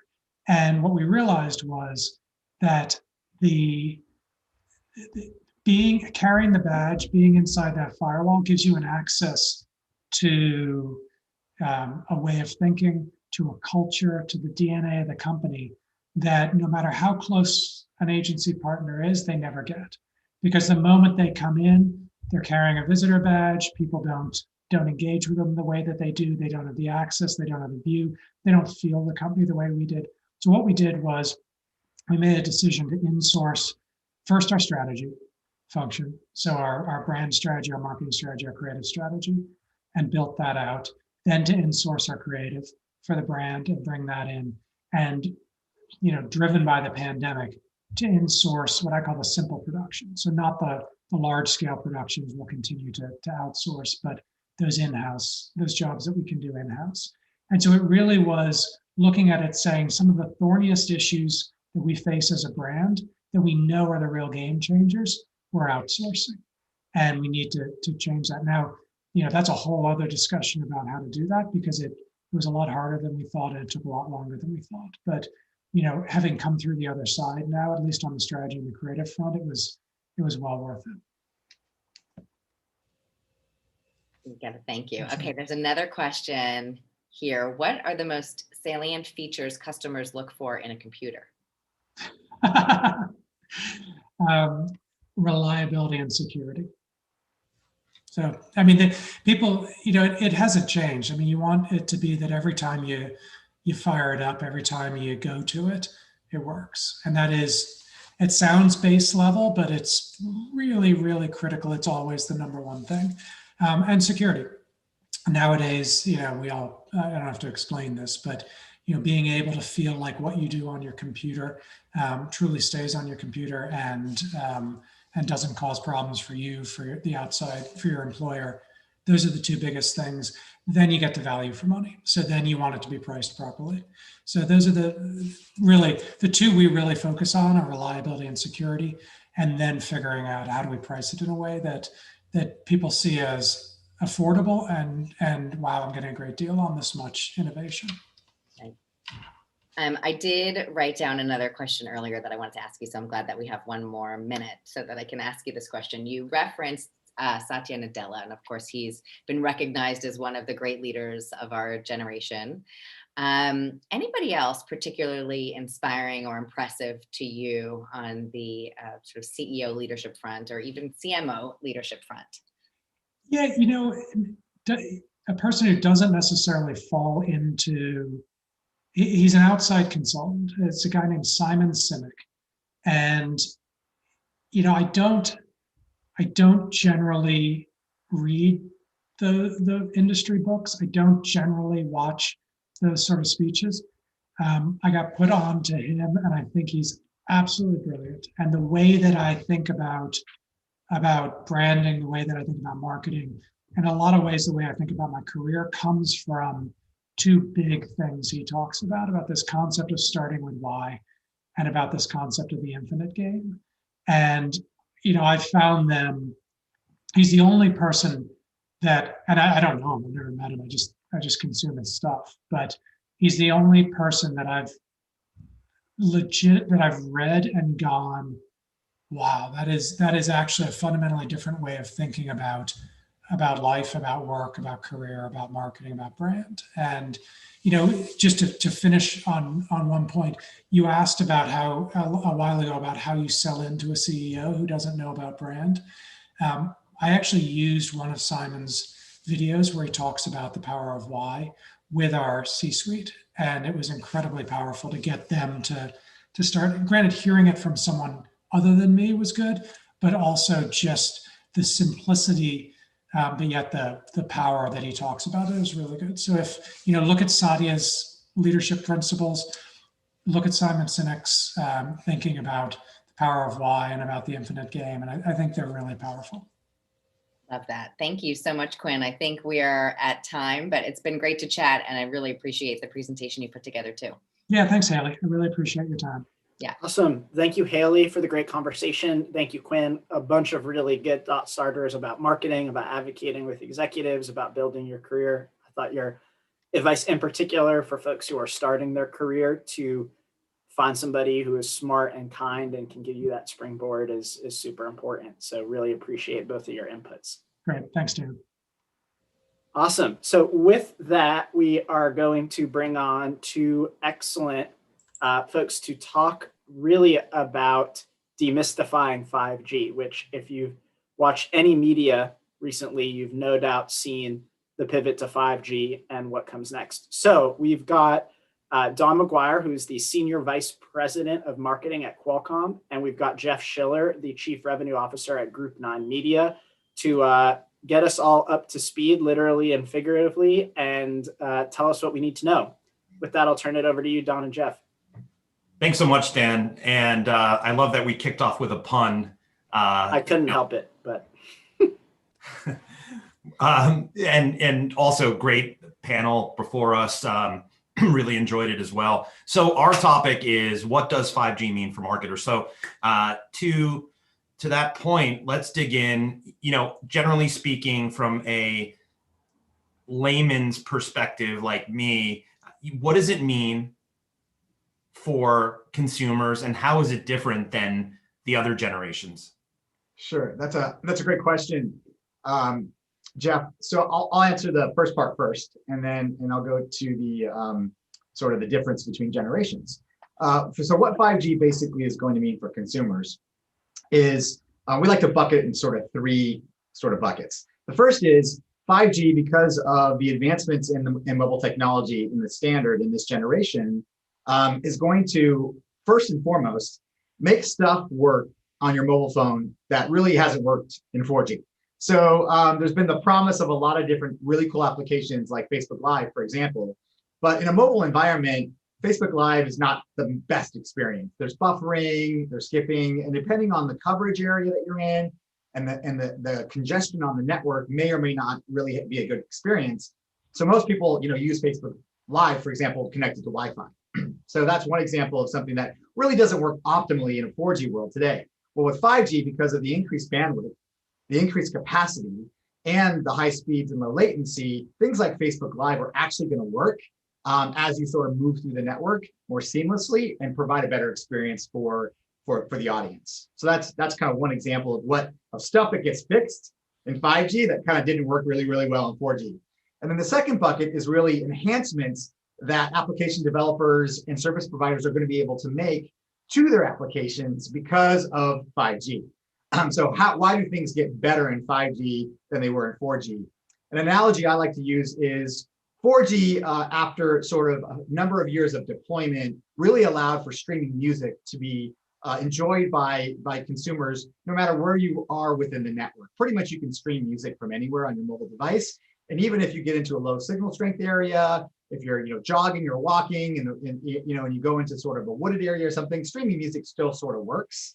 And you really don't have disruptions or interruptions in that listening experience. In 5G, that's going to be the same for video. So what you enjoy with streaming music today in 4G, you're going to be able to enjoy with streaming video in 5G and not worry about that live sporting event that you may be watching on your phone or a breaking news item really buffering out or losing that connection because of poor signal strength or congestion. So it's going to enhance the capabilities of application developers to add new services, as well as create a better experience for the user because of the high speed, the capacity increases from the network providers, as well as the really low latency. And another example of that is really with gaming. Full multiplayer gaming is going to be something that comes to life in a 5G world on your mobile device, not only because of the speed and latency, but also because of the improvements made in these devices where you're going to be able to have richer graphics. And because of low latency, you'll be able to actually play competitively against someone who may be playing on a desktop or a console, even though you're on your mobile device. So again, that's an enhancement in the mobile gaming experience that 5G will bring. And then the third bucket is really all about new stuff that hasn't even been invented yet. Nobody thought that when 4G launched, nobody conceived of Uber, right? So the shared economy, ride sharing was not even a thing, or it was taxi or or calling a van or something like that. But really, the Uber concept was only enabled because of 4G, because of the data access that people have on their phones. So we're waiting for the next Uber. Right, we're waiting for those application developers and the ecosystem of creative minds out there to invent that next killer app that really leverages the capabilities that 5G will bring and create that next quote unquote Uber. And so we're really excited to see what that looks like. It could come in the form of new devices and new device experiences. It could come in the form of augmented and virtual reality.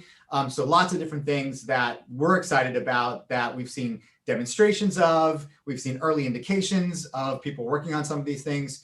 So that's the third bucket, is stuff that hasn't even been invented yet, that it's going to be really cool. And we never thought of it before, but in a 5G world, it's going to be possible. So, let's go. So those are the three sort of buckets of how we look at 5G and what it's going to bring, to the consumer, starting with your smartphone, but then increasingly very fast on other devices. And then the second part of your question is really kind of what's the difference between 3G, 4G, and 5G. And again, 3G really connected your phone to the internet for the first time.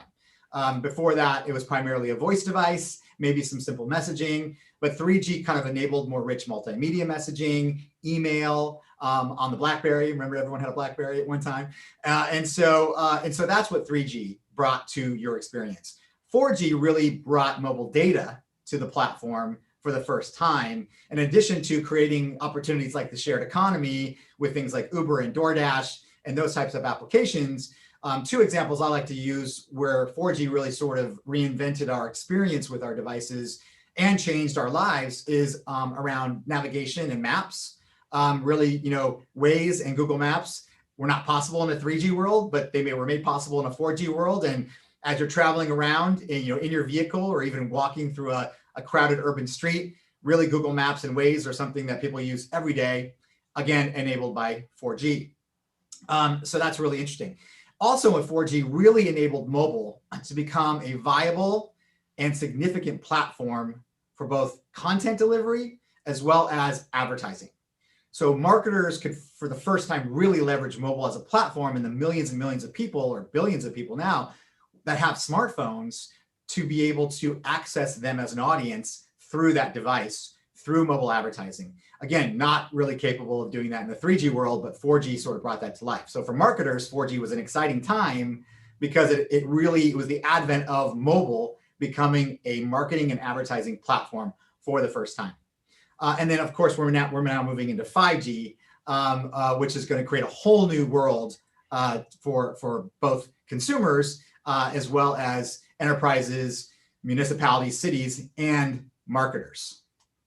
Yeah, I love the sort of far-reaching implications, and I also really like that you were able to thread the needle between the marketing and then the consumer side. And to that end, I think when you think about disruption and the advancement that 5G offers, you talked a little bit about the examples of Uber. If you're putting on your sort of like future hat and saying, where are things going? Like, just as your own opinion, not on behalf of Qualcomm or anything else, like what big shift in the short term and then in the long term? And you obviously touched on all of the sort of day-to-day things that we don't even really think about, but something surprising like, in the short term and then in the long term, I'd love your thoughts as well.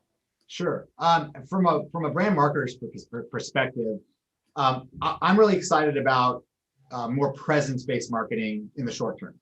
I think right away, marketers can start taking advantage of 5G, as the networks are deployed, as more and more people convert to a 5G device, with the advanced presence capabilities and the on-demand computing capabilities that 5G really brings.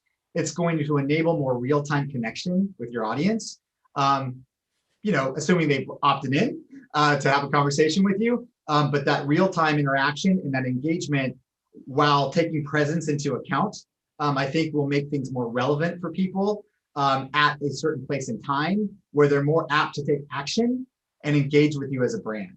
So I think presence marketing and advanced presence marketing, because of the on-demand computing capabilities of 5G and the quick and instant continuous connection to the cloud, that's going to create a really, really rich opportunity for you to do more presence-based marketing. And it's also going to bring sort of in-app marketing and engagement, again, to a next level, to be more relevant, more timely because of the low latency, and again, because of the bandwidth and speed. So in the short term, I think presence, increased and better presence marketing will be something that marketers can take advantage of. What I'm really excited about for the long term is some of the things that that we've seen again on stages and in demonstrations and in keynotes, and that's really the advent of the mixture of augmented and virtual reality. And some people call it mixed reality. We call it here at Qualcomm XR, just to kind of cover everything. But really, the layered effects that you're going to be able to take advantage of with your content and with your messaging and with the types of advertising that marketers do and the types of engagement that you're trying to drive with your audience is going to be brought to a whole new level with the advent of augmented and virtual reality. And the devices that are going to be available to consumers to take advantage of an augmented or virtual experience. Starting out with, I know that you see the big head-mounted displays and you think that looks really stupid and why would someone walk around with one of those on their head?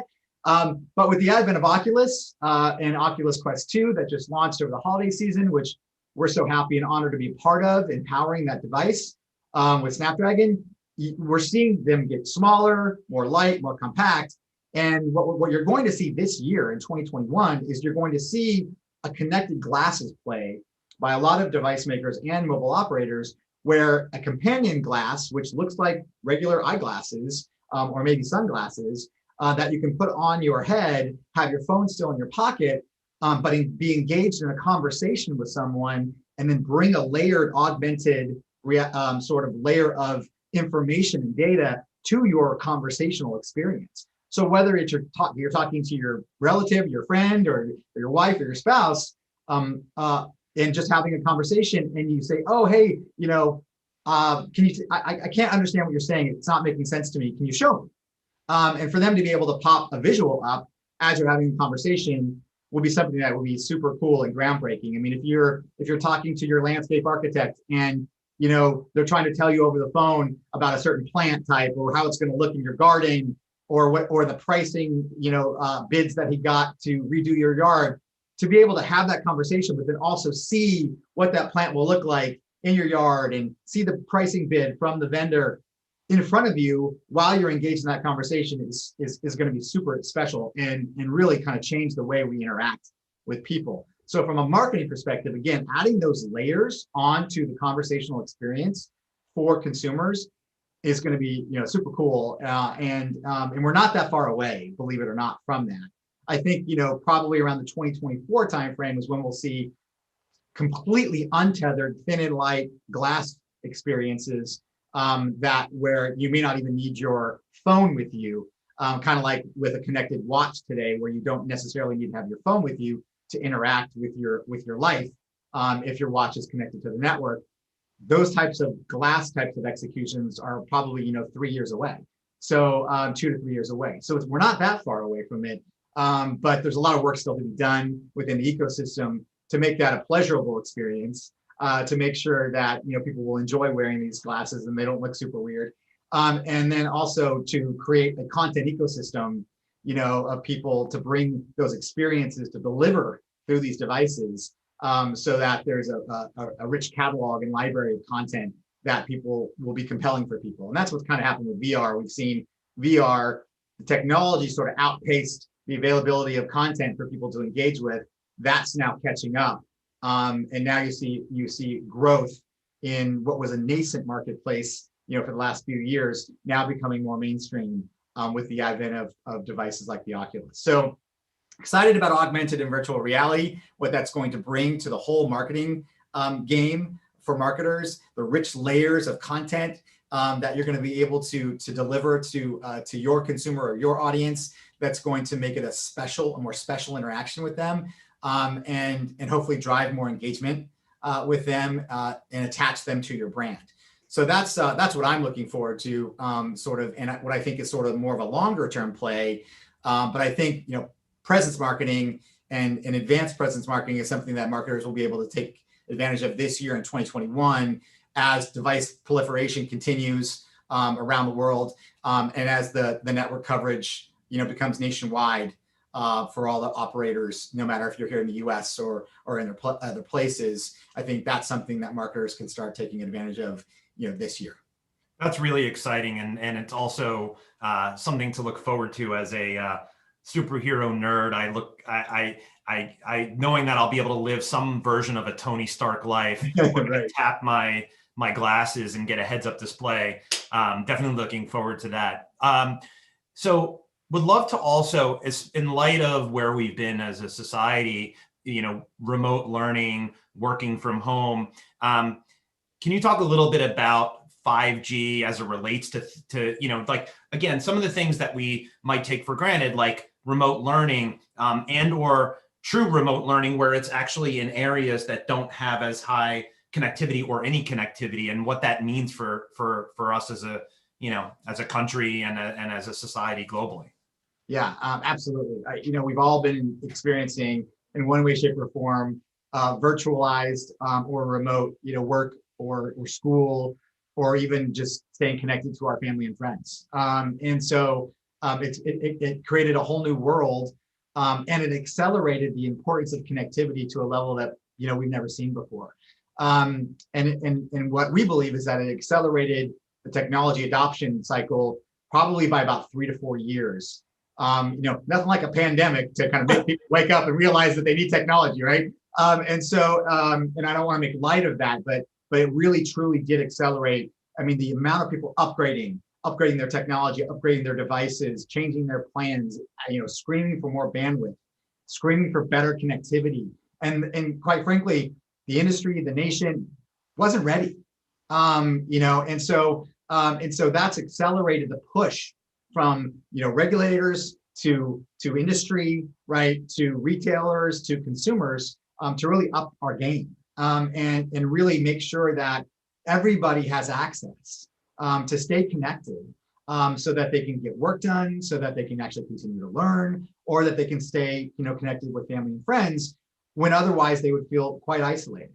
And so what we've seen is a lot of things. First of all, the digital divide has never been brought more to light than it has during this pandemic. People wanted to dismiss it. People wanted to say, well, everybody's got good Wi-Fi, right?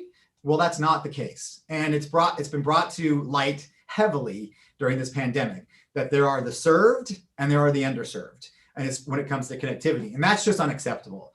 I do not have good Wi-Fi connectivity at my house.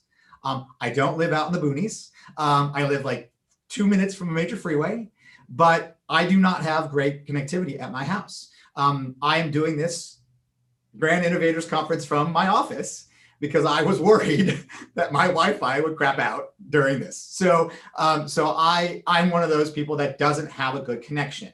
And so Wi-Fi infrastructure, fiber infrastructure, or 60-year-old copper infrastructure, which is what's being delivered to my house today, is just not good enough. And we're seeing everybody struggle to be able to provide the connectivity that people need during this pandemic.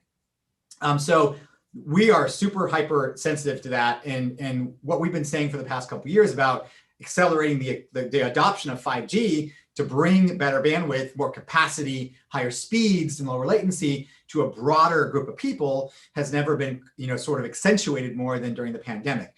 The good news is that it's driven acceleration of the mobile operators, of the regulators, to kind of move in a direction of filling that digital divide.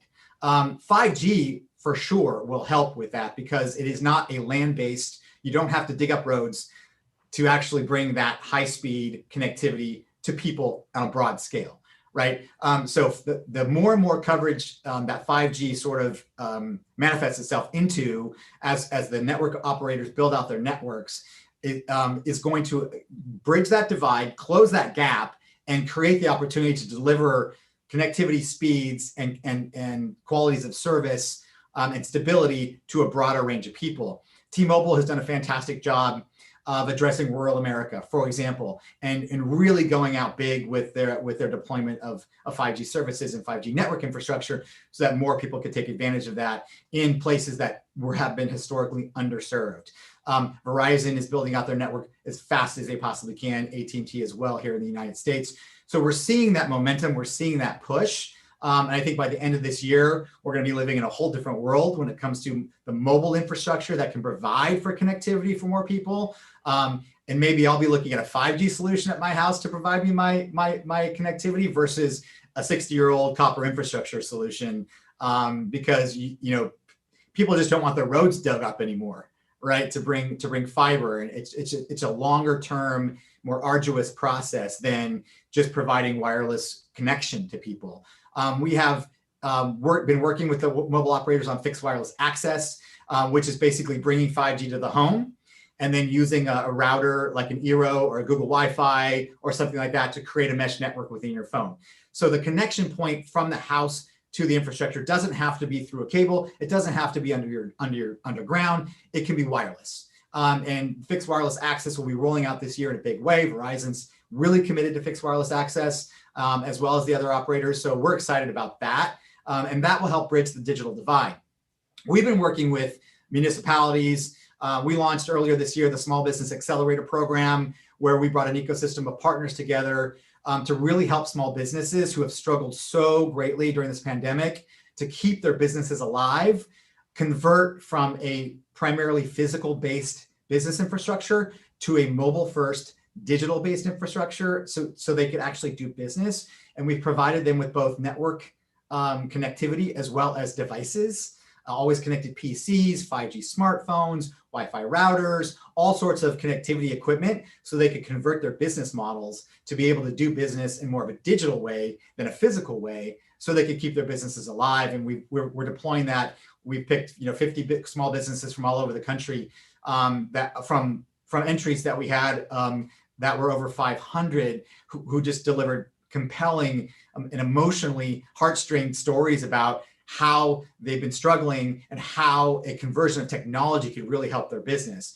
And we wish we could help more, and we hope to help more.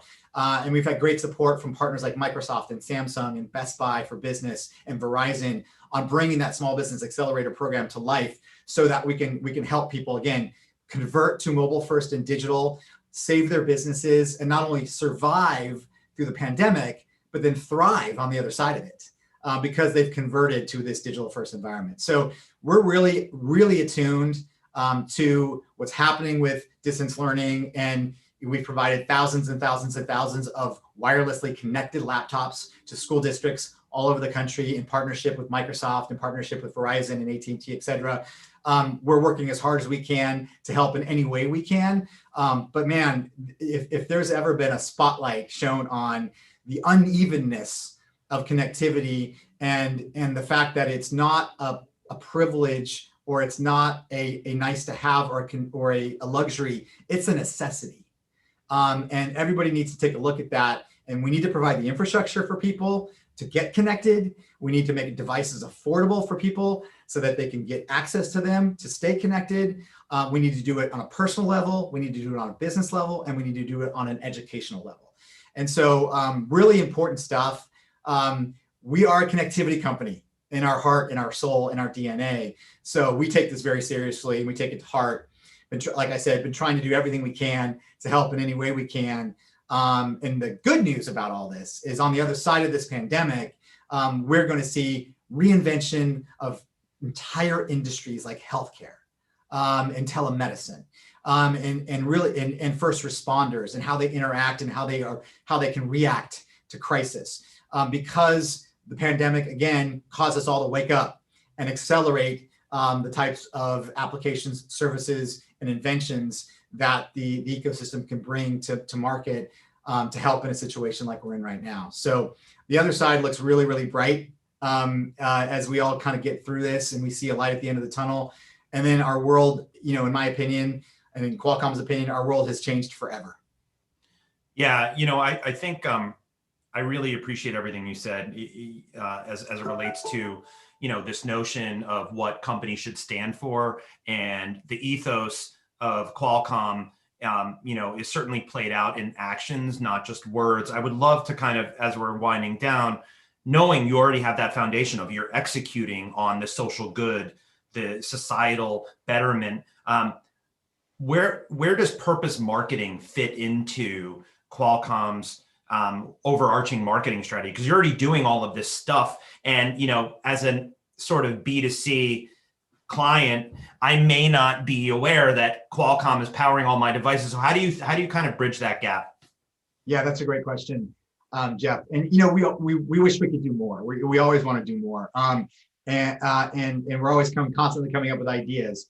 I think at the heart and soul of this company is technology development and invention. We are a company of inventors, and from our millions of patents and IP that we've created, that's really been life-changing and world-changing, to the fact that everything that we do is at its heart is really about the betterment of people's lives and the betterment of society.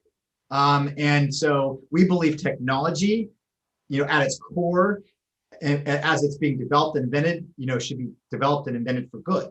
And really about how we can deploy societal changing technology so that people can improve their lives, enhance their businesses, learn more, grow more, be connected to the people they love more. And that is really at the core of what we do. So we have a purposeful mission in our sort of corporate narrative on how we look at invention and how we look at the development of technology. So that's really where we start.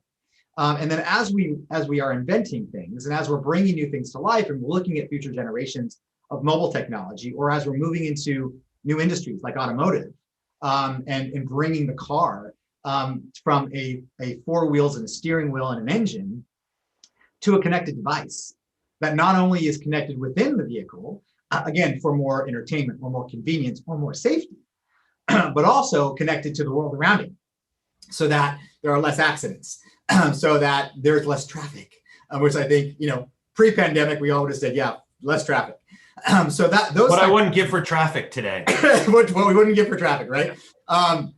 So it's with the advent of technology and how we develop it and then deliver it to a market segment or an industry that we're looking at these types of things. Automotive is a perfect example of what's coming, right? I mean, automotive makers are transforming themselves from, manufacturers of vehicles to deliverers of devices, really. Those devices happen to be on wheels, and they happen to be able to get you from point A to point B. And according to CES and General Motors, in the air sometime soon. Who wouldn't want a caddy in the air, right? So I was super excited about that. Powered by Snapdragon, of course. But yeah, so I mean, as we look at those types of industries and as we see the reinvention of automotive, and as we see, smart cities and the advent of the Internet of Things and billions and billions and billions of devices being connected to each other, as well as us being connected to each other, I think, we're really excited, but we have to make sure that we bring that purpose into everything we do and we continue down that path. There are scary things that are associated with technology. We understand that. We have a very strong partnership with Microsoft, really great collaboration with them. And I really personally, this is from me talking to you and the audience, love what Microsoft has done and the approach they've taken to technology from a security standpoint, how they've created a ethical, group to manage AI and how AI is delivered to the marketplace. I really love that. And again, that's just, it's a proof point to what I'm saying about you have to have that purpose in mind because technology can be scary and it can get away from us. We all watch the movies, right? The sci-fi movies where technology got away from a company or a government or a country or a world, right? And it created havoc. We have to be conscious of that and we have to be careful. And so I think being purposeful and keeping a moral compass when it comes to the invention and development of technology is super important to make sure that what we are doing is being used for good and being adopted for good. And also that we collectively as an ecosystem are all in this together and kind of rowing in the same direction when it comes to delivering for the good of and the well-being of each other and our neighbors, the business community, and society in general. So that's how we look at things and how I personally look at things as a marketer and putting the Qualcomm or the Snapdragon badge on things as we communicate with our audiences. That's something that's really important to me, and that's something that we continue to work on every day. Thanks so much, Don.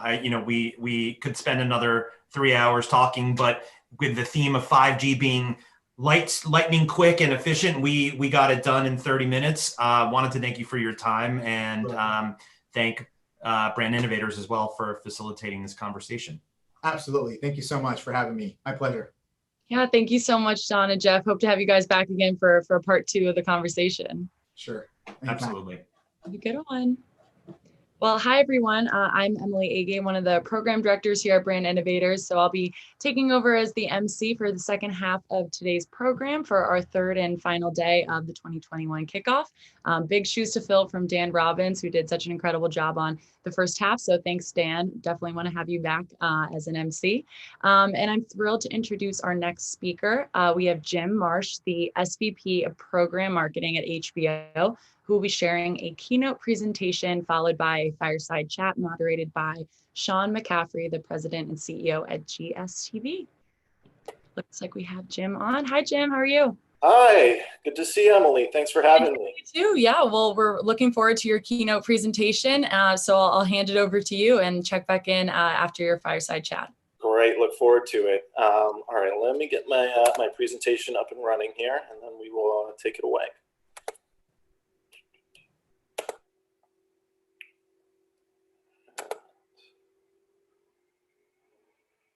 All right, someone please let me know if you don't see my presentation, but I'm going to move forward, thinking that we are in good shape. Let's double check.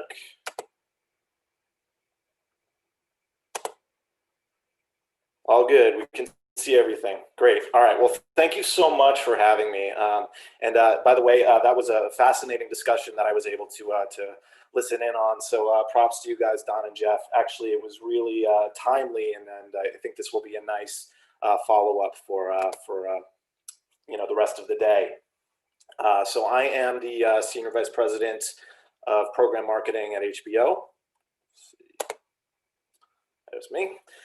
So I've been here for a while. I've been here for coming on 13 years now. So I've seen a lot of change at HBO, and certainly leading program marketing, which is what I do now. I originally started focused on the digital side. So really I was brought in to help build and scale our digital and social media practice some time ago, and that has shifted, and my role has evolved. And actually what I do now is I co-lead our program marketing team. So the digital guy now oversees the fully integrated marketing plans for half of our programming, which has been a really wild ride.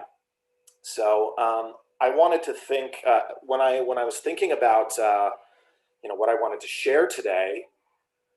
Obviously, you guys are here because you're interested in innovation. Change is really important, and the world is changing what seems like at a faster pace every single day.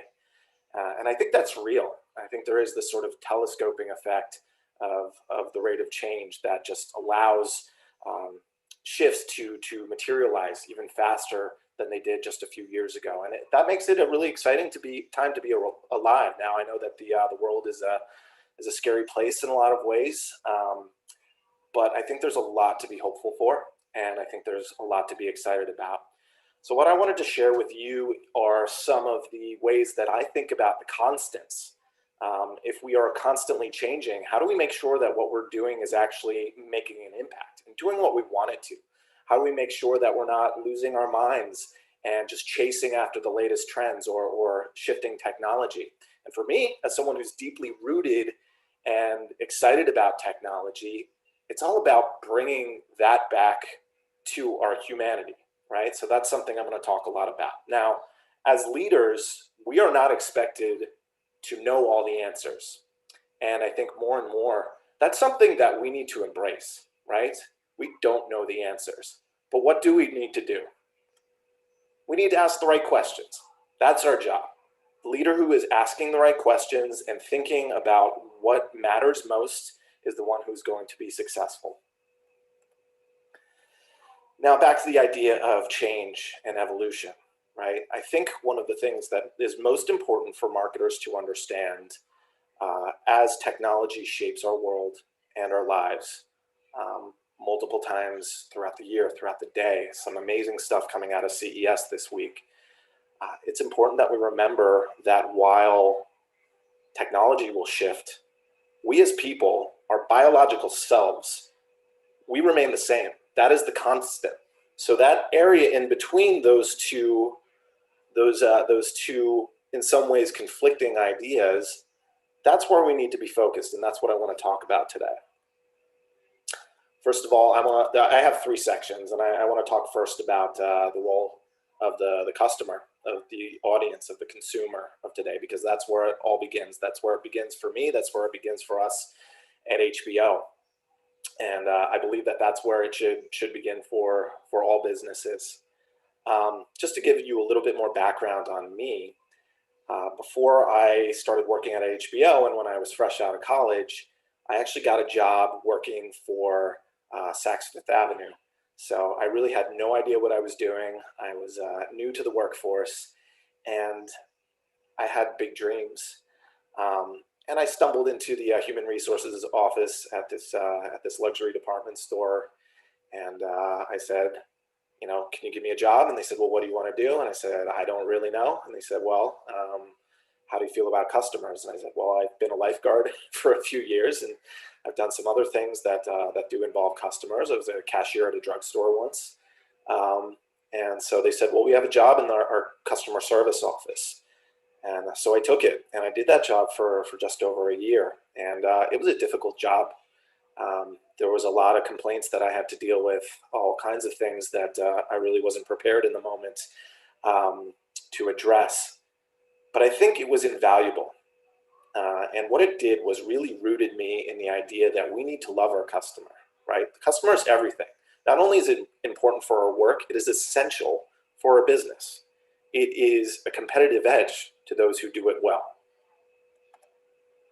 So I'm going to fast forward a little bit to when I started working at HBO. And, you know, early days, I was focused on shows like True Blood. And it was an interesting time. We had just come past the era of huge juggernauts like The Sopranos and The Wire and Sex and the City.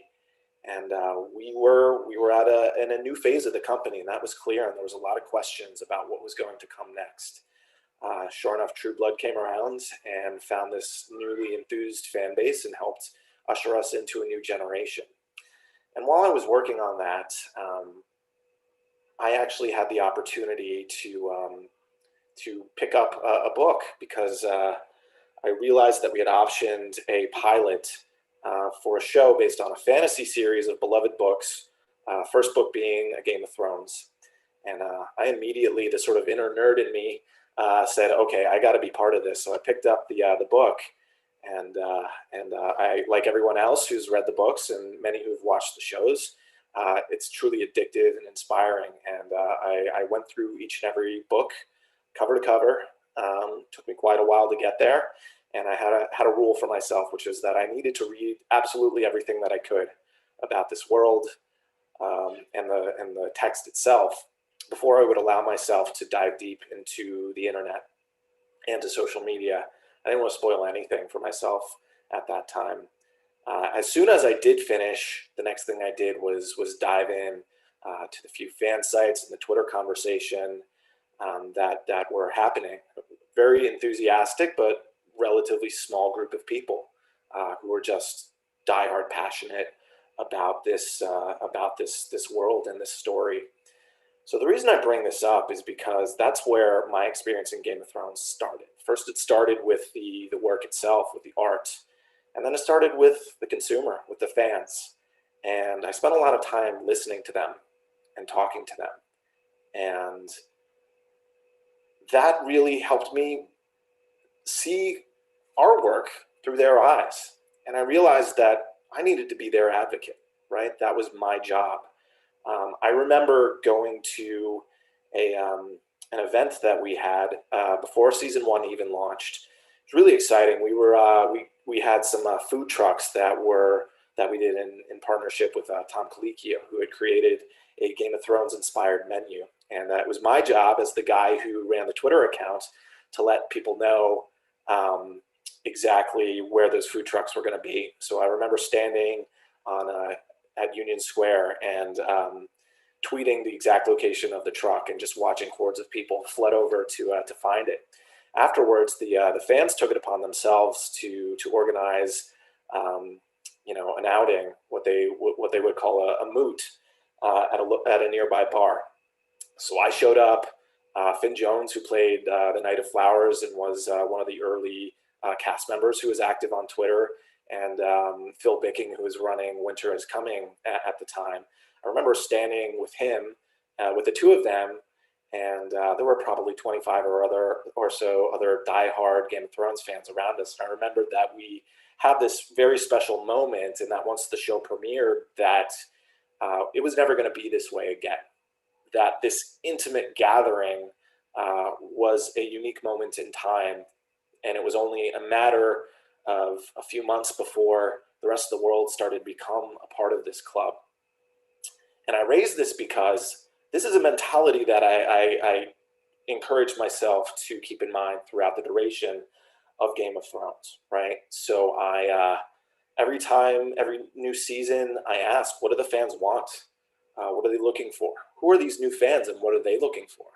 What are the existing fans? How can we use them to evangelize the show and bring more fans into the fold? And sure enough, it ultimately turned into HBO's most watched series ever and one of my personal favorites. But again, this comes back to what do customers need? Technology is going to change, but our underlying needs won't. So this is kind of the first tool that I wanted to share with you. This is not mine. This is Maslow's hierarchy of human needs.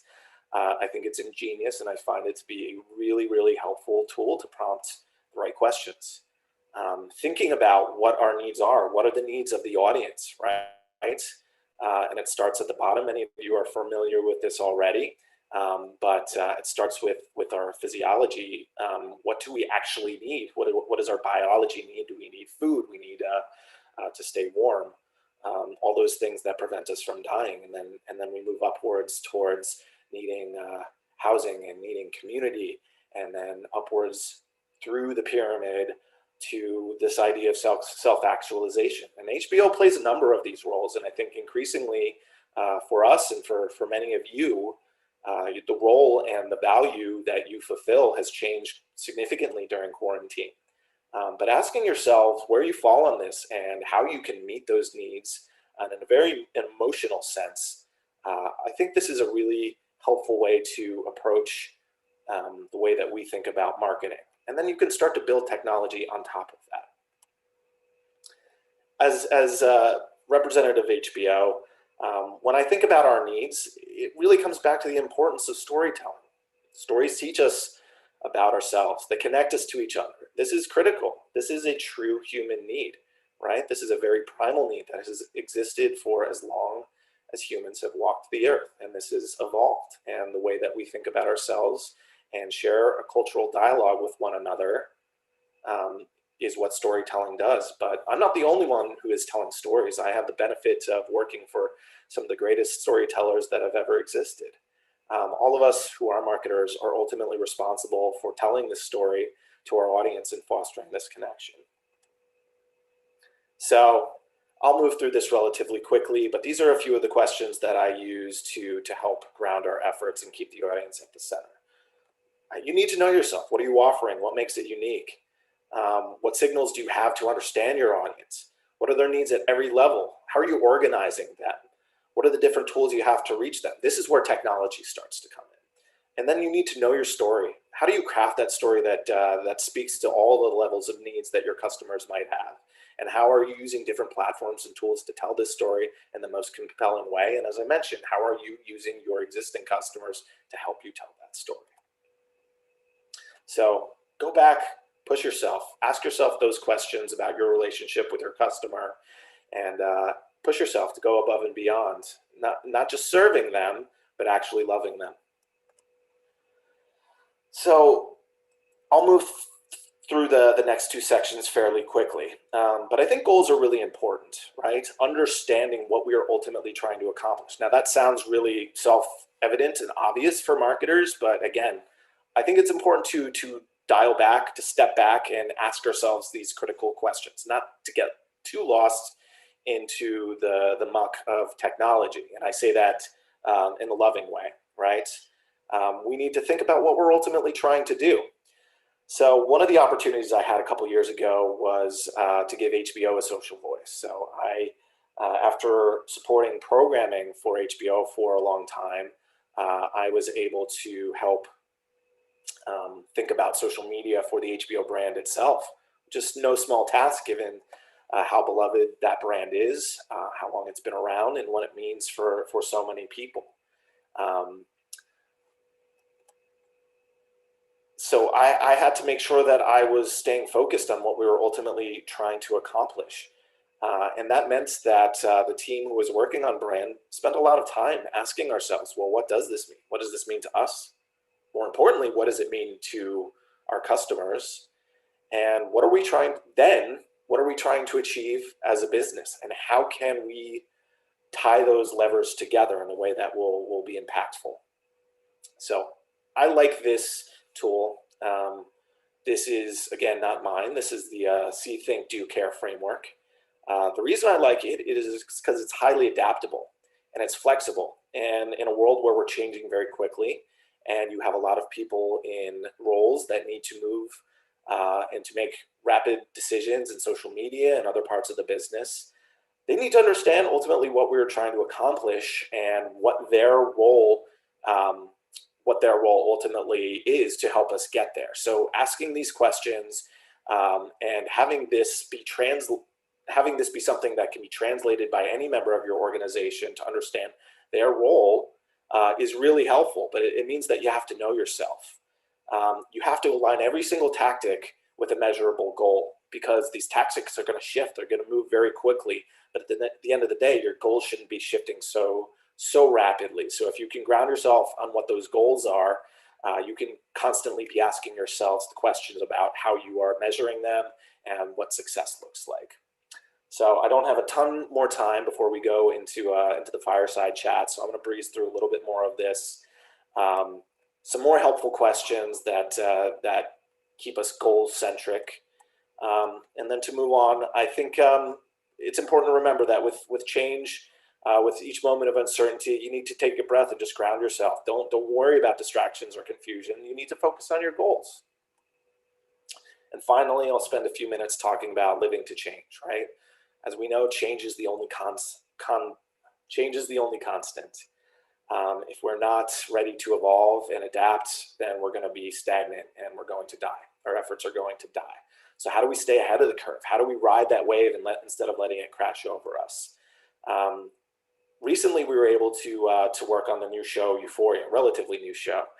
This was an interesting departure and an interesting evolution for HBO because it had the appeal for new audiences, and we need to think about it in a different way. There were different expectations for this audience in the way that we would market to them. So thinking about platforms like TikTok and doing more with Snapchat, doing more with YouTube, we had to really question what had worked in the past and constantly be asking ourselves, well, let's just not assume that this will work in the future. We need to be vigorously questioning everything we do every step of the way. To succeed continually, we have to learn faster than the rate of change. So how do we stay ahead of the curve? Well, again, this flywheel is probably familiar to you, but I think it's critical, right? How do we make sure that we are setting ourselves up so that we are testing, learning, optimizing at all times? And that learning agenda, the way that we invest in our own education and rely on the learnings of others and come together as teams to make sure that we are benefiting from one another's experiences, that's critical. So commit to a mindset of constant permutation. Embrace change at all times. Ask yourselves questions like this: how are consumer behaviors changing? How are their needs evolving? What type of people are using which platforms? And how is technology shifting? Again, going back to Don and Jeff's conversation where they had some really poignant insights on this. Think about processing speed and spatial recognition, artificial intelligence, other emerging areas, but because we need to understand that these things are happening faster than we might expect. And if we're not experimenting, if we're not learning, by the time they become widespread, we're going to be behind.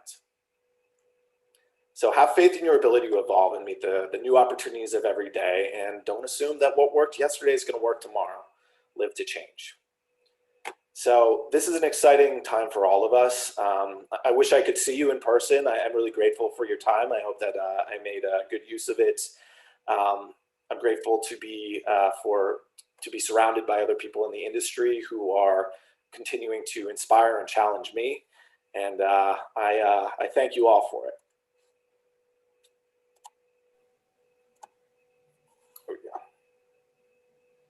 Great. Jim, thank you. I think hopefully you can see and hear me. I just got promoted to a panelist, so I think that's yeah. Good. Well, let's dig into a number of things you brought up. First of all, good to see you again. And on behalf of the Brand Innovators community, thanks for sharing. I mean, I think I speak for everybody watching today that fantastic keynote. Excited to talk today. Incredibly interesting to think about how, so much of this product that becomes America's cultural touchstone and conversation actually gets brought to market. And so really excited to dig in. So thanks again. You talked a little bit, before we talk about the shows, before we talk about the marketing, we'll want to dig in a little bit more about you and your team. So, in terms of humanity and empathy, it's clearly you're that kind of leader and you earn your stripes. I think I remember cashier at a drugstore, lifeguard, customer service, retail. The only thing missing is maybe bartender or waiter or something. I managed to avoid that somehow. There you go. But it's clear that level of humanity and empathy has stuck with you and served you well, which is great. Thank you. And likely came in handy in a year like this year. But what we hear at our platform, we're a national video platform, as you know, and we do a lot of work with entertainment partners to drive tune in and show launch. But we work with broadcast teams, digital out-of-home teams, et cetera. And oftentimes what they need is different. But the commonality, what we hear today, is how they're doing it has changed a lot. In other words, so much more about your consumers than you used to. And that you mentioned the speed that your team needs to move is so different. So know yourself, know your audience, know your story. Who's in charge of knowing the audience today? What does your team look like? How have the skills changed? How do you think about staying smart, staying ahead? Who's actually doing the work for you at HBO? Thanks, Sean. We have so many talented people here, as you can probably imagine. And, I think that especially having a deep social media background, those of you who touch social know that you really can't do anything without having working closely and having great collaborative models with all facets of your business. So that's hugely important. As far as our team is concerned, I talked a little bit about my movement from being digital focused to being full marketing focused. Which is, I think, a statement in and of itself as to how the world has evolved and how business and marketing has evolved. I think that it's something that we're continuously evolving. It's necessary, right? You need to invest in people that are naturally curious. You need to invest in people that have good judgment and that are going to be able to put two and two together and to be able to see the big picture. The team that I oversee is comprised primarily of a group of strategists at varying levels, and they oversee everything from our kind of core assets, our key art, and things like that. Work closely with the teams that create our AV materials. They work closely with our publicists. They're kind of the ones who are ultimately closest to all the marketing materials, and to your point, ultimately the customer. They lead social media as well. So they're the ones that are day in and day out, the ones who are listening and engaging with our customers in an ongoing dialogue. We also have a number of content specialists, people who focus on supplemental content and podcasts and emerging technology. We continue to invest in these new spaces. To the point I raised earlier, we need to make sure that we are learning where our customers are going and how they're interacting. Just think about how commonplace AR is already at this point. It hasn't been around for that long. And I think for most of us, but certainly if you're under 30 or 25, like you don't even, a world without AR is barely recognizable. Yeah, it's been a fantastic year because of the virtual nature of the world, right? To see what innovation's been there, whether it's concerts inside of streaming platforms that you wouldn't have thought of, or inside of video games, that sort of thing. It's got to be a fascinating time. In terms of the feedback loops to make these decisions and share information, kind of a double click on that last question. You come from a digital and social background where you're used to having all this information probably presented in dashboards and highly consumable. There's some, I hate to use the word traditional, but there's some more other elements of the marketing where you don't necessarily have that same immediate feedback. How do your teams sort of use all that data into a feedback loop that you as a leader and other folks in the organization, it helps you understand whether it's a show launch or ongoing campaigns, sort of what's working? Yeah, I mean, that's a great question. And that's the question that we, and I think everyone needs to be asking themselves, weekly, if not daily, right? just because those data sources are becoming more and more vast, to your points. But that's part of the challenge too, right? It's like there's so much available data out there. How do you make sure that you know what you, how do you make sure that you're focusing in on the signals that actually matter? And I think that goes back to the point I brought up about goals. Like, you need to understand, like, what are those common metrics that you're going to be looking at that you can measure over time.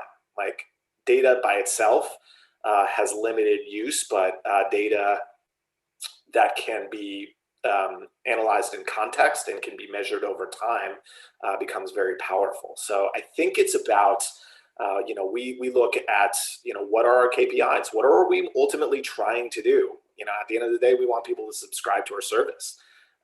There's lots of good reasons for them to do so. We want people to watch and engage with the service as much as possible. We want them to be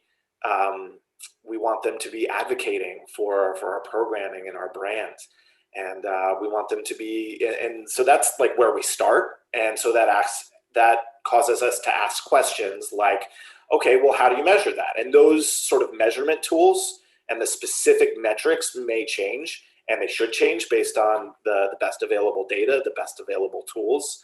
And I think that you need to be willing to change those tools and to update them as often as necessary, and to frankly start over at times. And know that, like, it's not going to be the full picture, to your point. Like, the world is not there yet. But between the available signals, you start to see really compelling patterns. And I would also urge that, like, there is no substitute to actually listening to the individuals, right? If you step back, if you're looking too much at spreadsheets, which you have to do, that's important. But if you're not actually listening to real people who are not wholly rational, you're missing a big part of the equation.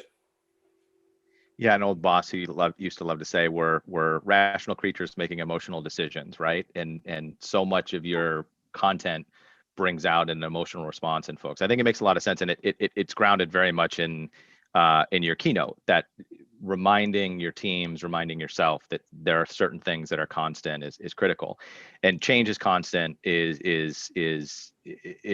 cliche for a reason. I think the one thing that's not is the complexity of that change is pretty different. And the complexity of the change we all had to absorb this year, obviously, is quite unique, and that's some of that staying with us. So your team internally, I would imagine there's a vast array of agency partners that you work with as well, for specific projects on an ongoing basis. How do you think about the change that you managed this last year as a leader? How is that maybe changed the rhythm with some of these external partners, and what surprised you and what's going to stay with you? Yeah, well, I mean, first of all, I think it's worth recognizing that this has been an incredibly trying year. It's just challenging, and, like, honestly, my heart goes out to everybody who's listening right now, because I know all of you are trying to lead through a tremendous amount of uncertainty and volatility in the world, and there's some people who have had to deal with some real hardship, and all of us have had to deal with hardship of varying degrees, and I'm very grateful that I'm in a position to be able to do my job and to help my company adapt, and that I'm in an industry that is even more than important than it was even a year ago. But I think that it's a fascinating question, and one that, like, we're hopefully going to have to reckon with sooner rather than later. My broad sense is that, like, we need to recognize that we are fundamentally changed, right? And there is no stuffing the toothpaste back in the tube, and that means something different for people who are in their 30s, 40s, 50s. I think we need to look to the younger generation, who this is their behaviors, their habits, what they're comfortable with, what they're familiar with, is forever changing the way that we engage with one another and with brands, right? We need to study them and not feel like this is some far off distant future, because it's not. And those trends that are shaped by younger consumers are, that's trending upwards. That's trickling upwards to us, right? it's not something we should be thinking about as like science fiction. When I think about, how many people are comfortable interacting and leading social lives in Animal Crossing and in Fortnite and in various kinds of virtual reality and over Zoom and all of these other virtual networking tools. Like, this is we're all comfortable with this. It's just accelerated that trend. So that is not going away, right? There's going to be this primal need to come back together as people. And when concerts can happen again, and there can be sweat and beer spilling everywhere, there's going to be a lot of people who are going to flock to that, right? Think about the Roaring Twenties. That they were coming off of this pandemic and counterpose that with prohibition and everything else. But like there was just this movement to unleash and to celebrate and go wild. And I would imagine that we are in for some of that. But this reliance on technology and this comfort with it is not going anywhere. So like those of us who are on the cutting edge of it, I think are in a good position, and we have an opportunity to really help support our companies by following through and just knowing that we've been kind of leading the charge here. Yeah, makes a lot of sense.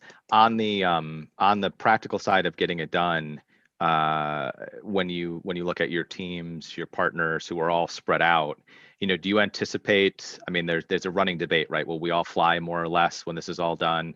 For those of us that probably wear the double diamond platinum as a badge of dishonor, right? For business travel. Have you found some good in terms of your working with your teams and your partners, kind of the connectivity of this virtual nature? Realizing I agree with everything you said, that live music, live entertainment, live sports, the human condition and human connection is going to explode when we come out of this. But what do you want to carry forward with you?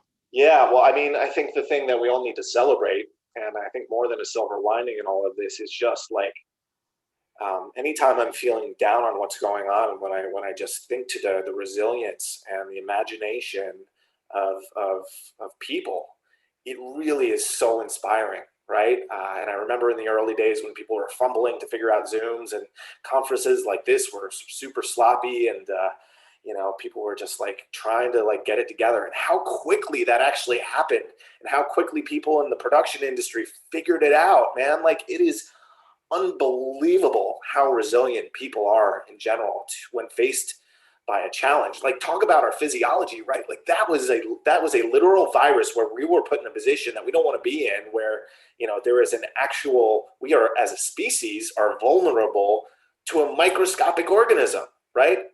And the amount of impact that had on us, and the way that we are continuing to endure and be able to connect and be less constricted by physical boundaries, and the way that we can understand what's truly important in our life, right? Like, that to me has been one of the greatest gifts for me, and I'm incredibly grateful for having more time with my family, for knowing that is like the most important thing in my life, for having the opportunity to see my teams in many cases thrive and do beautifully inspired work, not in spite of, but almost inspired by the limitations that they have here. I'll give my the team that worked on Lovecraft Country a lot of credit for having this. That show premiered over the summer, and like we had these massive ideas for IRL events, and that all went by the wayside, and they launched this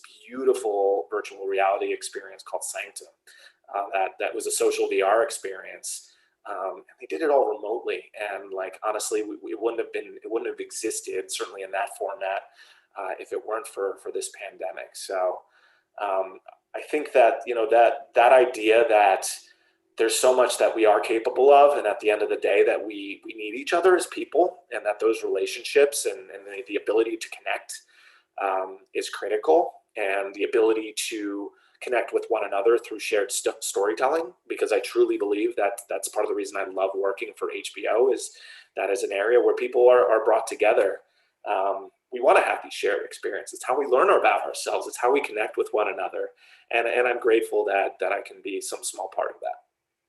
It's a great way to look at it. And I think I share your passion around it being inspiring. Back to your hierarchy of needs. It's not just as media folks, as marketing folks, or as this broader industry. I mean, this year's proven the resiliency and inspiration, I think, of a lot of things. So let's dig into the HBO side of it a little bit.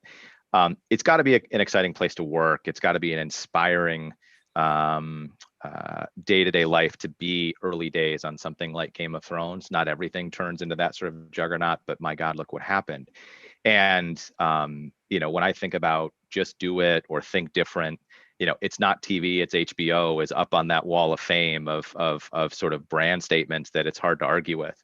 Maybe a bit cynically, you could say it's about the most arrogant tagline ever, and that it's not TV, it's HBO, but it's not arrogance if it's the truth, right? And the track record is unbelievable. That family in New Jersey you alluded to, and the Soldiers and Easy Company and everything else out there up to Euphoria now. Take us behind the curtain a little bit. You referenced Game of Thrones, if that's a good example, or something more recent, from sort of a comms planning perspective, thinking about the content, talking to the talent, talking to production, that you start to see what resonates from the stories, characters, an era in time, et cetera. And how do you think about moving that from the story and these amazing creators that you work with into a practical campaign, down to tactically choosing media selections and stuff? Like, take us from 30,000 feet down to launch. How does it all come together? Yeah, I mean, one of the most amazing things about my job is just having this exposure to such amazing storytellers, and seeing new generations of storytellers, find their footing and find their place in the world and evolve their craft. It really is another thing that just inspires me every day. So ultimately begins there. Those are the true visionaries in all of this. And of course, I was a huge fan before I was even a part of HBO. So it starts with the show. It starts with understanding the creator's vision for the show and knowing whatever we can know about that vision. And then it goes to the consumer, right? Understanding what are we working with? Is this existing IP? In the case of Game of Thrones, and I sort of talked through that process a little bit before. I think it's a similar process, in every other case. We see what is there that we know has some allure, or that there is some existing conversation or some existing passion points that we can learn about. Who are these people? What motivates them? What do they care about? Is it, you alluded to, I think Band of Brothers, right? Like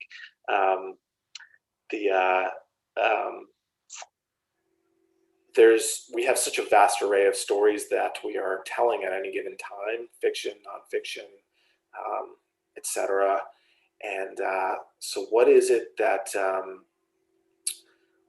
people are going to care about? And what is it that they need from us? In the case of Game of Thrones, it was knowing that we gave a shit about their feelings and that we were in it with them. Actually, the creators of Game of Thrones, one of the first things we ever did was post a letter from Dan and Dave to the fans saying, hey, we know you care about this, and we know that we have a big responsibility to care about this because you do. And every little bit of writing on a scroll, like, someone's going to look at it because we know that you care about those things. So what can we learn about the audience? What can we learn about their affinities? What else do they do? I think it's important these days too to not, again, to take those signals for what they are, but understand that especially younger consumers, they can't be easily categorized, right? Like, there's people today are not easily confined to a set of rules, and there's a lot of fluidity in what they care about and how they identify, what they listen to, what they watch. So it's important to respect them for the complex creatures that they are, but at the same time, you do need to create some level of categorization, some order, right? So that you can operate effectively. So what's going to move the needle for you? What do you think people are going to care about? What is the conversation that you are ultimately trying to drive? And then what levers do you have, right? So if you start with what you have in your court, then you look at your technology and your marketing suite, right? And that includes asking questions like, are Are the talent active on social media? Are they big stars? Do we have existing properties or communities that might be interested in this that we can, you know, we have to be delicate about cross promoting, but we can still learn from the audience, right? Are there, you know, think about our owned ecosystem, and then of course we apply, we build from there. What does our media campaign look like? What are the best channels to reach people? Again, it comes back to understanding what their habits are and constantly learning what's working and using those learnings to create hypotheses. And the better able you are to like rapidly test, learn, and optimize, the more successful you'll ultimately be. I love it. You know, and so thank you. You talked about the challenge and opportunity of existing source material and existing passionate fan base, and Game of Thrones is maybe the sort of the peak of that, right? But said differently, you know, you have a slow build probably in some other material, right? A season 2, a season 3, a season 4. My wife and I are huge fans of Veep, and you know, season 1, you're just getting to know everybody. By season 7, you're waiting for the joke to drop from you know, some of the different characters. Is that a different pressure or different opportunity as you think about successive seasons where the audience has some familiarity, but you're not just marketing to folks who've watched already, you want to bring in a bigger community? You know, is there a different pressure or opportunity with successive seasons and kind of known, you know, known characters and known storylines? I mean, absolutely. To be honest, season 2 campaigns are some of the funnest to work on, because you have a lot of understanding about like, well, where does this show sit within the cultural landscape? Who watches it? What do they like about it? What challenges do you have? And then you're able to really like grow and optimize and try some new things. You know, you're not working from a blank canvas at that point. You have the opportunity to like think bigger in a lot of ways, because you know where to apply your efforts more successfully. And then, you know, I think where it gets really exciting is those shows that follow a trajectory of just kind of consistent growth, right? Where more and more people are enlisting their fans, and like this becomes something that is true cultural currency, which, you know, many of our shows have become. You know, and I will say something else too, which is slightly unrelated, but a couple years ago I was asked like what I was most excited for in the year. I guess this was 2019. I said, you know what, to be honest, it's Game of Thrones ending, because I'm excited to see what comes next. And then sure enough, right after that, Big Little Lies season 2 came around, right? And we had some knowns there, but we had Meryl Streep to add to that too. So we're able to like really think differently about that campaign and everything that legend would bring to the campaign. But at the same time, like, you had Chernobyl come out of seemingly nowhere. Like, we knew it was good, right? Everyone who saw it, everyone who read the scripts knew that this was a really compelling story and really interesting. But, you know, the degree to which it took off is just something you don't know until it's actually out there in the market and actually meeting people. So it's just been a really, really exciting journey to see this brand continually reinvent itself and find the new stories that need to be told.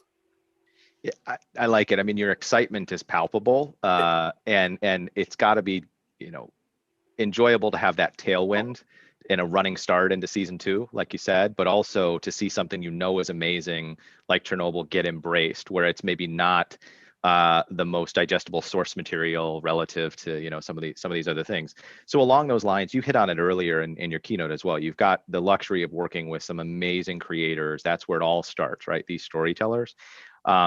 There's a complexity probably to those relationships and those partnerships, and in practicality, you mentioned, you know, some stars are more active on social and more engaged, et cetera. Can you talk a little bit about sort of navigating that arena, working with these creators, working across an organization as vast as HBO? I would imagine you try to stay out of the legal department as often as you can, but you know, what things come to mind as really greatest hits, or, you know, is there an example or two where you felt like it all came together? So I will say that honestly, the lawyers are some of my favorite people at the company, and we have an amazing legal team that really lives by like, well, how do we get to yes, right? So they are in our courts, and they really celebrate what we do. So I will completely give them a shout out, because they're awesome. But as far as working with the creators and the talents, I mean, that's a really fun part of the job. I mean, it is a lot of pressure, right? Because it's this bold vision, it's this art, that our role is ultimately to help that art meet culture, and help it find an audience, and help that audience then celebrate that work in as big a fashion as possible. Every partnership, every show, every documentary, literally every piece of programming is a true collaboration with our creators. We've had some really exciting opportunities to go really, really deep and actually create these ancillary storylines and, do some just amazing work, and that ranges from to reference Chernobyl again. Craig Mazin came to us with the idea of doing a podcast because there was more context that he wanted to provide on the story, and that turned out to be tremendously successful and beloved podcast. And that was, it had marketing impact, but it was content and art in its own right, which is an exciting thing to be a part of. I'll also think about mention Westworld, right? 3 seasons of Westworld. That's been a deep collaboration with that team, who, to their credit, they're constantly thinking just as much about the story that needs to be told off screen as what's being told on screen. And through partnering with them and using technology in interesting ways, granted that show just really lends itself to exciting digital storytelling. We've actually won a couple of interactive Emmys through those partnerships. So that's something I'm particularly proud of and excited about. Yeah, I think you hit on back to the point of grounding it in the consumer. All this new technology, for technology's sake, means nothing, but it gives us as consumers such an opportunity to get behind the curtain, if you will, and understand more, whether it's a podcast from the creator or the making of. I think most true fans of cinema or television or music or whatever love hearing from the artist sort of what inspired them and how it's motivated. So it sounds like it's fun tools to use, and that dovetails pretty well to the brand innovator sort of theme of the week, right? The very broad, future of technology, media, and consumer engagement. As we talk to marketers over the last year and what's on their mind, a lot of these practical things that impact the data and the analytics, right? Cookies and identifiers and so on. The nature of consumer behavior, consumer movement, working from home, working in cities, all these other things. Thinking ahead, what's on your mind? What you alluded to a little bit of this already and in your keynote as well, but what has you excited about opportunities as a marketer? What do you think is kind of the biggest unknowns and biggest challenges? And for all those watching, any advice on sort of how to navigate some of these things? Yeah, I think ultimately we are all the trends that were happening already have just been accelerated, right? So digital is everywhere. It's everything that we do. Now, I think it's about how we consider the world together, digital and the physical world as one, and think about what the consumer experience is really like as part of that. I think it's challenging just because it's harder and harder to reach people through, traditional advertising mechanisms. You guys are obviously doing some interesting work where you do have a captive audience, but those are harder and harder to come by. So I think you need to really pay attention to what new opportunities are coming up and how you can reach people. And again, it ultimately all comes to adding value, because I think that there is often a false stand. Now, I know that I'm in a lucky position marketing television shows that people love. At the same time, I believe that all of us need to not fall into this idea that people don't like advertising. People hate shitty advertising. They hate advertising that isn't relevant or isn't actually connecting with them on some level, right? So what is that story that any of us are telling, and how do we make sure that it's actually satisfying a need? If you're actually satisfying a need and adding value to your customer's life in some way, they're going to be your biggest evangelist, right? People are going to find you, right? Think about search, think about social advocacy, think about all of these other channels. You need to be relevant and you need to be needed. It absolutely lands. I mean, I think it's easy to look at your job and look at your team and say, oh, I'd love to market The Sopranos. I'd love to market Westworld. I'd love to market Euphoria. But with the depth and breadth of programming content out there, you still have to stand out from the crowd and land an audience. The same way a CPG marketer on a store shelf has to think about how do I, what from packaging to distribution to marketing. So nobody's job is easy, for sure. And you've got a lot to be proud of. There's a question from the crowd, that I think this often resonates with some other marketers as well. Is there anything out there that you wish you did? Is there a piece of programming that wasn't on your platform where you would love to market it? Is there another campaign where you're just, floored with the quality of it? What are you impressed by? I can't say, like, I give our programming team such credit for the work that they do, and I'm just like constantly surprised and inspired by things that like I never would have thought would be so relevant to me. Like, for example, not that I recently watched My Brilliant Friend on HBO, Italian language show. Like, I watched the whole thing. I'd watched some of it previously, and just like how much that resonated with me. But that's HBO show. I'm not answering the question. Look, I watch a lot of stuff, and I love a lot of stuff on other networks and streaming platforms, etc. There's so many amazing stories out there that are being told, and I do think it's just a really exciting time to be in content. That there are all these places where showrunners can tell their stories. I recently we watched Devs over the holiday break, and that one just really, I'm a science fiction fan, so that one just really stood out to me as something that was like really compelling. Can't say, I think I give FX and Hulu a lot of credit for the work that they did, and for that show itself. It's just stunning.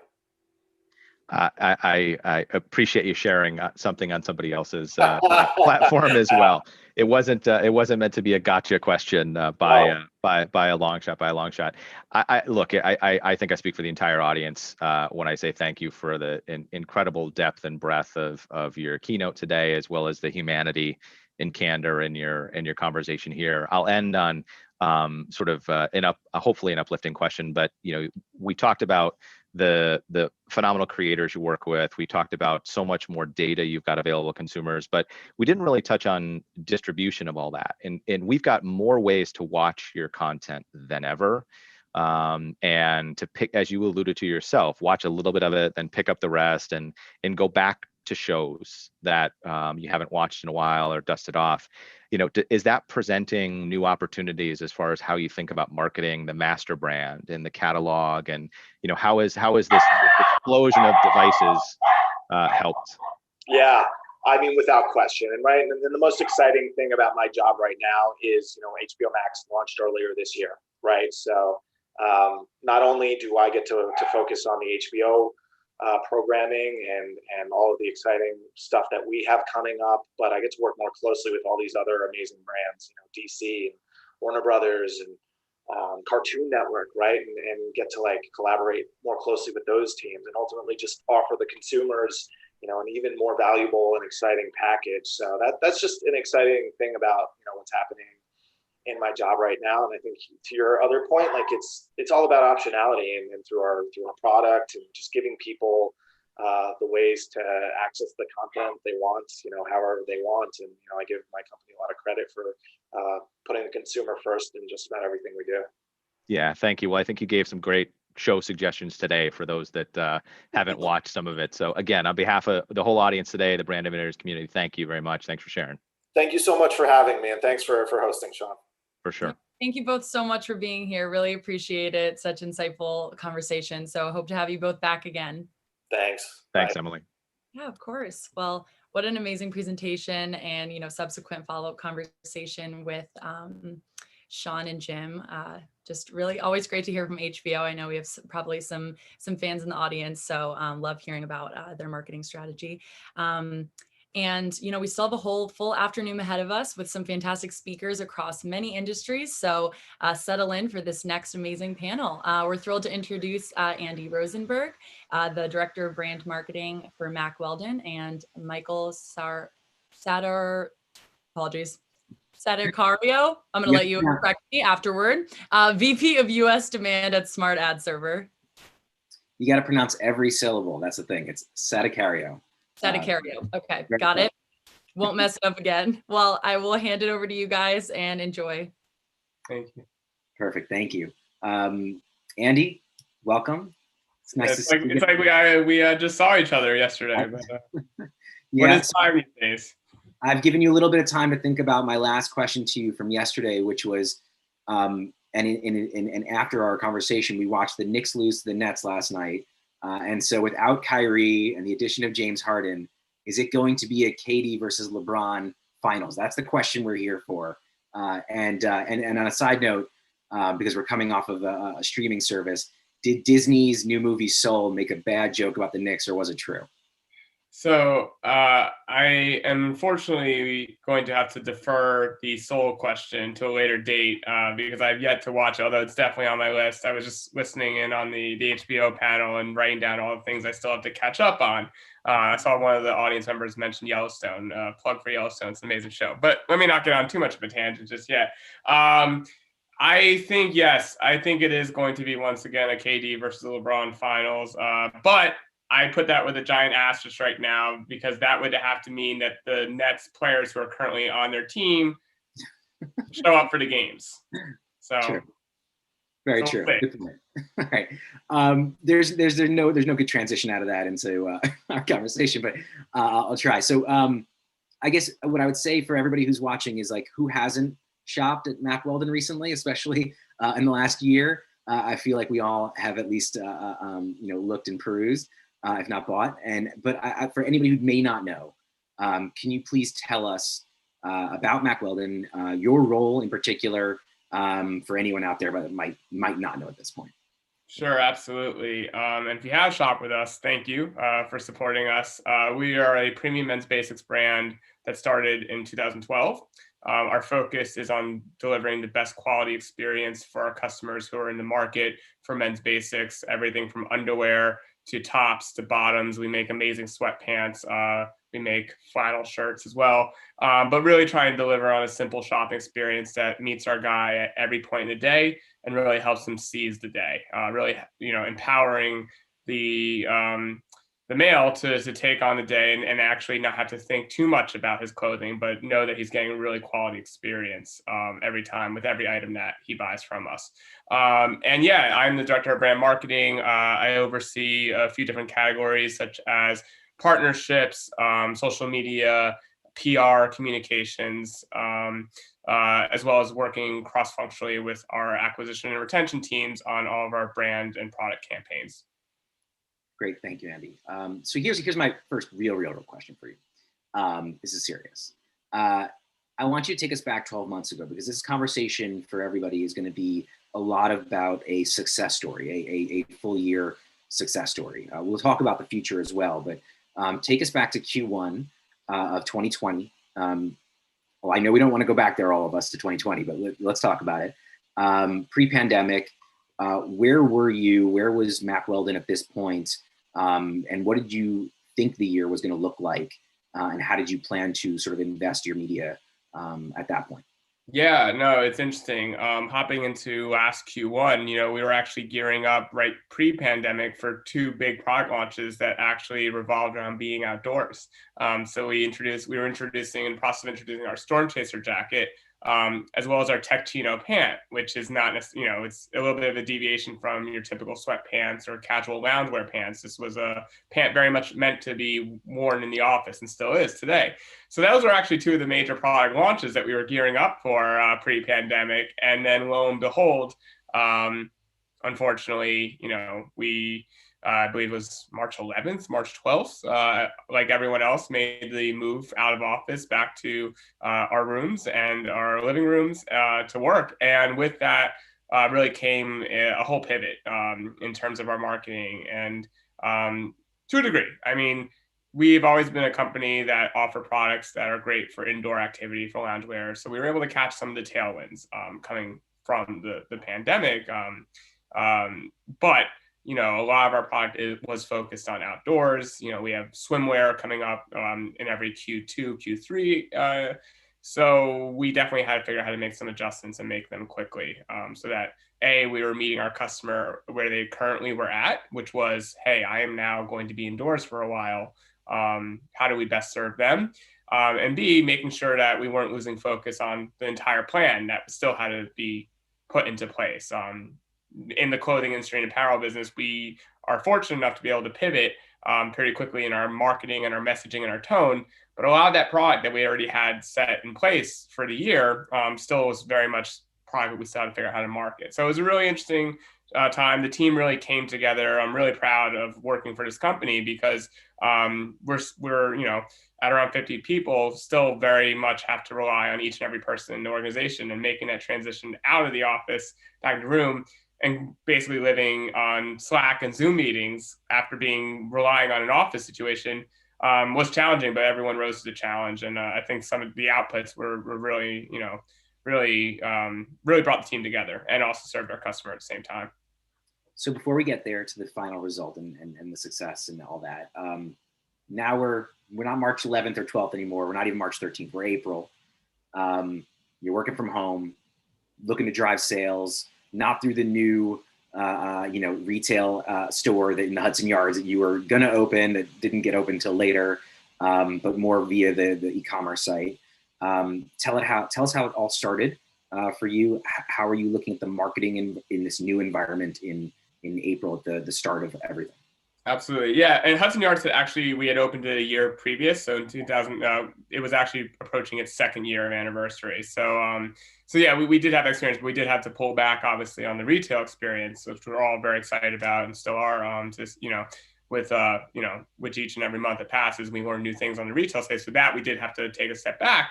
And then in place of that, really, figure out the first step for us in April was figuring out how are we going to talk to our customers? Where are we going to meet them with our own marketing so that we are in touch with the current situation? It is very hard to figure out what to say when there's a lot of fear in the country and a lot of things that were unknown at that time. I think at the time in April, everyone was expecting us to not be in, a quarantine type situation for more than a couple of weeks. So there weren't drastic changes, but, we already were making sure that, when we were featuring our product and advertising and on the channels that we're doing, we were trying to show our product already indoors. We wanted to make it very clear that hey, we have a lot of great product that you can use in this current state that you are living in. So we dialed a little bit back on some of the outdoor messaging, outdoor imagery. And we also evaluated all of our marketing copy, all of our marketing images to make sure that what we were saying was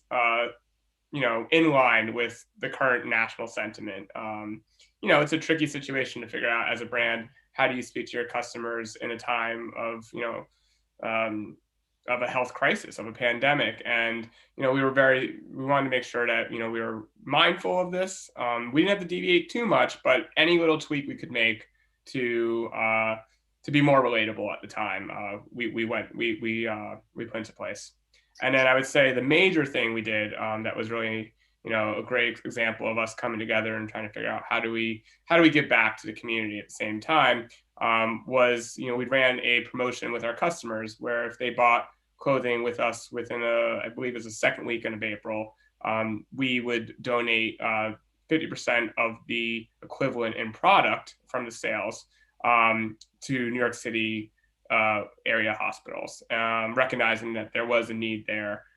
Everyone thinks everyone just need PPE at the time, but the truth was there was a great need for basics for doctors who were staying over 24 hours, staying overnight to treat patients, and even for patients in the ICU, to have fresh clothing at the time. So we were able to partner with New York City hospitals through our vehicle of our customers, which I thought was a really great moment for the brand. As well as for our own customers to have a chance to give back in any way that we could at the time. Did you, in that sensitive environment, to be sensitive about that, but did you see an uptick in sales? Was there a correlation between doing something like that, feeling much closer to your customers in that way that is more authentic than just ask them to buy and then recycle, to know that they were donating or there was a good cause behind this? Do you think that led to an increase in sales?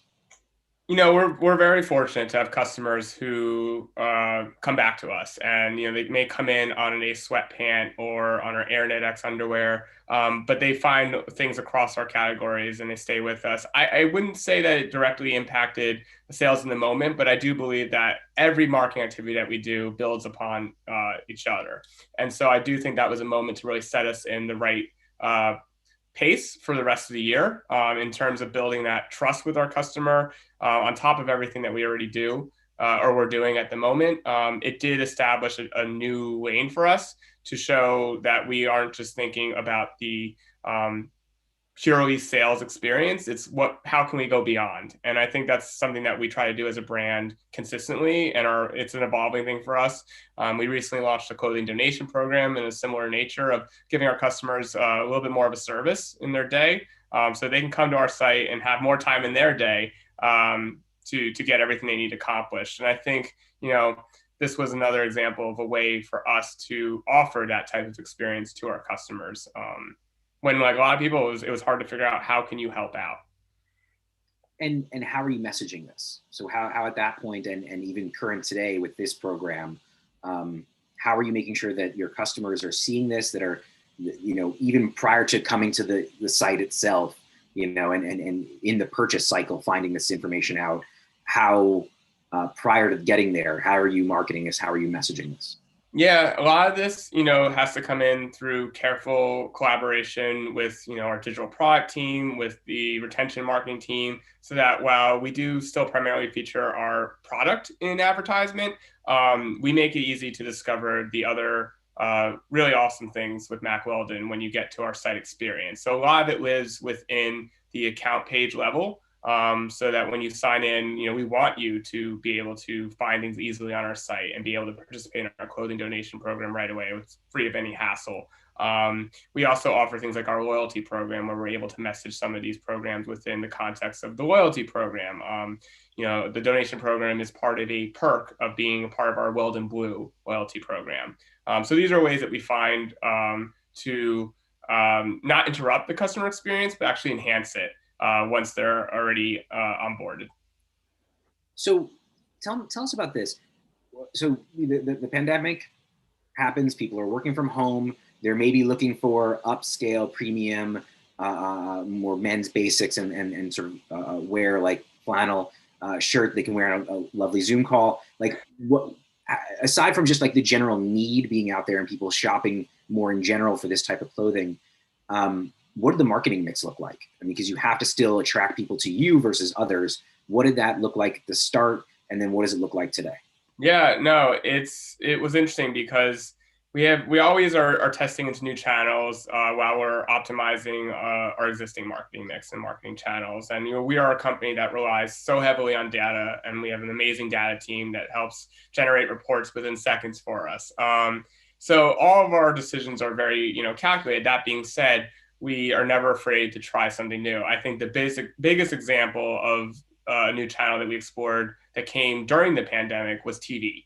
So TV, we had never been on TV before because of, some of the rates kind of going down. We already had a plan in place to be on TV, but it, was a good time for us to test the waters with, figuring out, there were opportunities created because of the pandemic within the space to give us a easier chance to test, the waters. So we definitely jumped upon that and ended up being a really big success for us.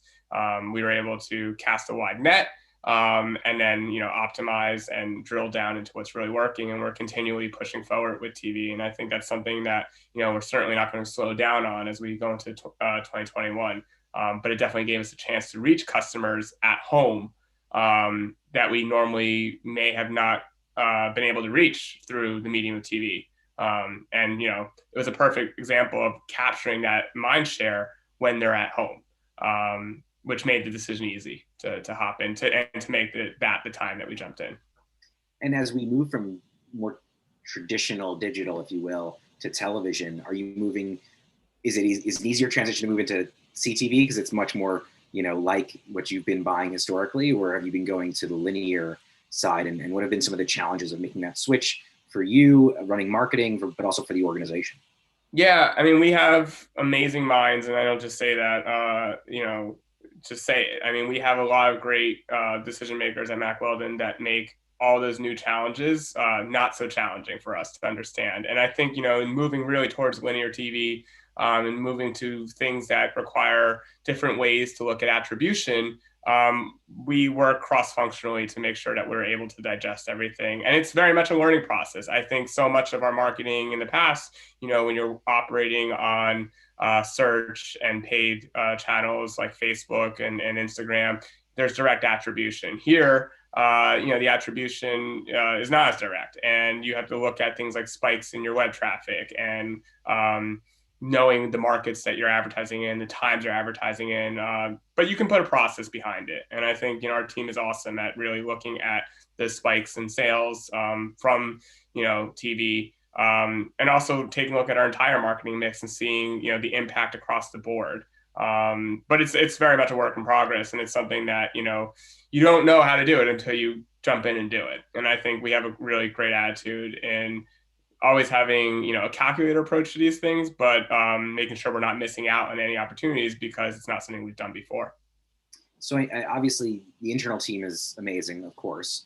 I know we spoke a little bit about partnerships, and I'm curious, in moving into television, what partners you have, and then also just in general, what partners are you making? Are you forging? What are you looking forward to? As we go forward? Yeah, I mean, there's a lot of different lanes. That word partnerships is very broad, and I think part of my role is defining what do partners mean for Mack Weldon. There's a very literal sense. For TV, we've worked with Tatari to help us, launch into TV, but then we've worked with other companies. Oars and Alps, we recently did a product bundling with. They're a great men's skincare company. In December, we did a gifting push with a great direct-to-consumer company called Somersault.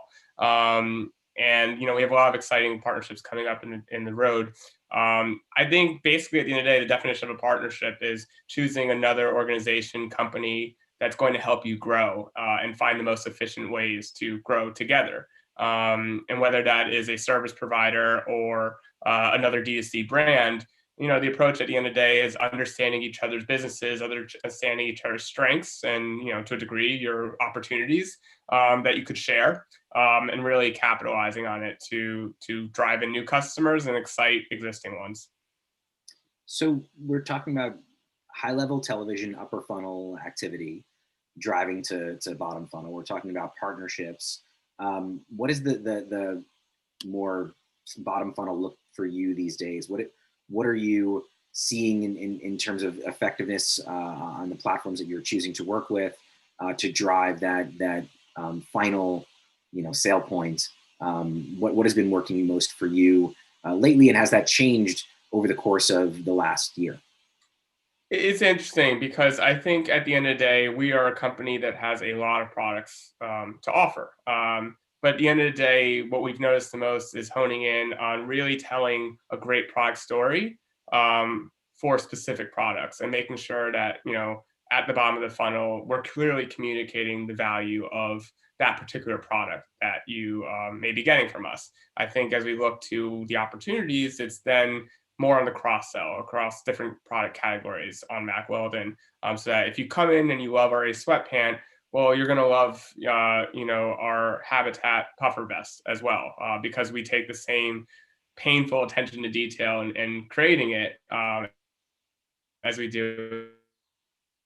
And communicating that, though, really important on the apparel business, get all of the great unique before they even make that conversion, because once then they make the sale, their expectations are met when they try on the product. They already have that idea and they're educated about it. And I think that's also a unique thing in the male apparel space where, sometimes our customers are first-time shoppers online even, and really making that process easy to understand, providing enough education, I think is so key, but also you don't want to overload your customer with tons of information. So if we were to talk about 5-6 products at a time, it could get overwhelming. So really making sure that we do a good job on one product at a time. before moving on to the next product story that we tell our customer. So how much of your marketing is remarketing to customers that are currently shopping with you and you're trying to cross-sell them, as you were just talking about, versus trying to find new customers? You have like a special sauce mix for yourself?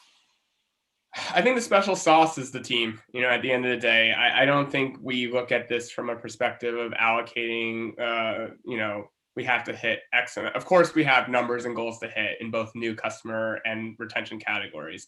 But, it really is a team effort, and you can't do one without the other. And so our team really works, well in sharing data and sharing information, sharing knowledge and sharing campaign performance. And we make sure we have the right tools in place to do so, so that we're constantly learning from each other. So that while the activities might be a little bit different to attract a new customer than it would be to retain an existing and to sell them on our product, 9 times out of 10, I would say there's not a single activity that one channel does over the other that can't help or influence a better product experience across the board. On my side of things, working a lot of the brand activities, a lot of my marketing is towards brand awareness and elevation. And so you could argue it's a little less product focused than maybe our acquisition or retention teams at times. But at the end of the day, we are selling, we're all selling the same experience to our customer, and we're all trying to communicate that. And I would say we work really well hand in hand to make sure that whether it starts with an ad you're seeing, or is a really great email you're getting, or maybe is a program event that you're participating in, our communications to our customer remain all in line with each other. They tell the story that we're looking to, and we're offering that shopping experience that they deserve. So talking about then brand awareness side, your move into television allows you to speak about your brand in a bigger way. How have you at Mack Weldon chosen to speak about your brand? And I think it's very interesting and unique the way you're doing it right now. So I want you to tell everybody about it, but then I want to see, are you going to be changing that going into 2021 post-pandemic potentially? Yeah, we try to keep things pretty simple. At the end of the day, we are trying to meet our customer who's looking for amazing premium basics and loves technical innovation and really wants the best underwear, wants the best tops, the best bottoms that fit into their lifestyle. So I think by keeping the messaging very simple and straight and to the point, while also making sure we're calling out our innovative fabrics used and our great details within our product production, making sure that we're educating them at a very high level, especially like the TV campaign. We don't want to hit you over the head with too much. We want to open up Mack Weldon to you. So I think being very specific and simple at the same time in that communication, and really letting the product start for itself, going heavy on visuals of the product is key. We want you to be able to see it. We have one of our distinguishing factors. We have a couple. We have a really noticeable waistband on a lot of our products, and we have a lot of our products features the washing instructions and the brand and the logo on the outside of our underwear. So these are type of unique characteristics visually that hook you as you're watching the ads. And we do a good job with casting, with art direction, making sure that our product is well represented. That you can almost see yourself in it right away. So I think, long story short, it's a long-winded answer. I think the visuals are key when it comes to a TV campaign. It's people don't have a ton of attention and time to read a lot of things. So making it simple for them, even just to get you to click on, to visit your site. I dream of a world where you can click from your TV, but that's also called YouTube. So yeah, but more to come. And I think, I don't see us deviating too much from that at a very, high level for top of funnel activity as well. When you get more towards the bottom of funnel, that's where you can drill down a little bit more on the specifics of the product and other products and like that. But I think keeping it very simple from the beginning is a good strategy for a company like us.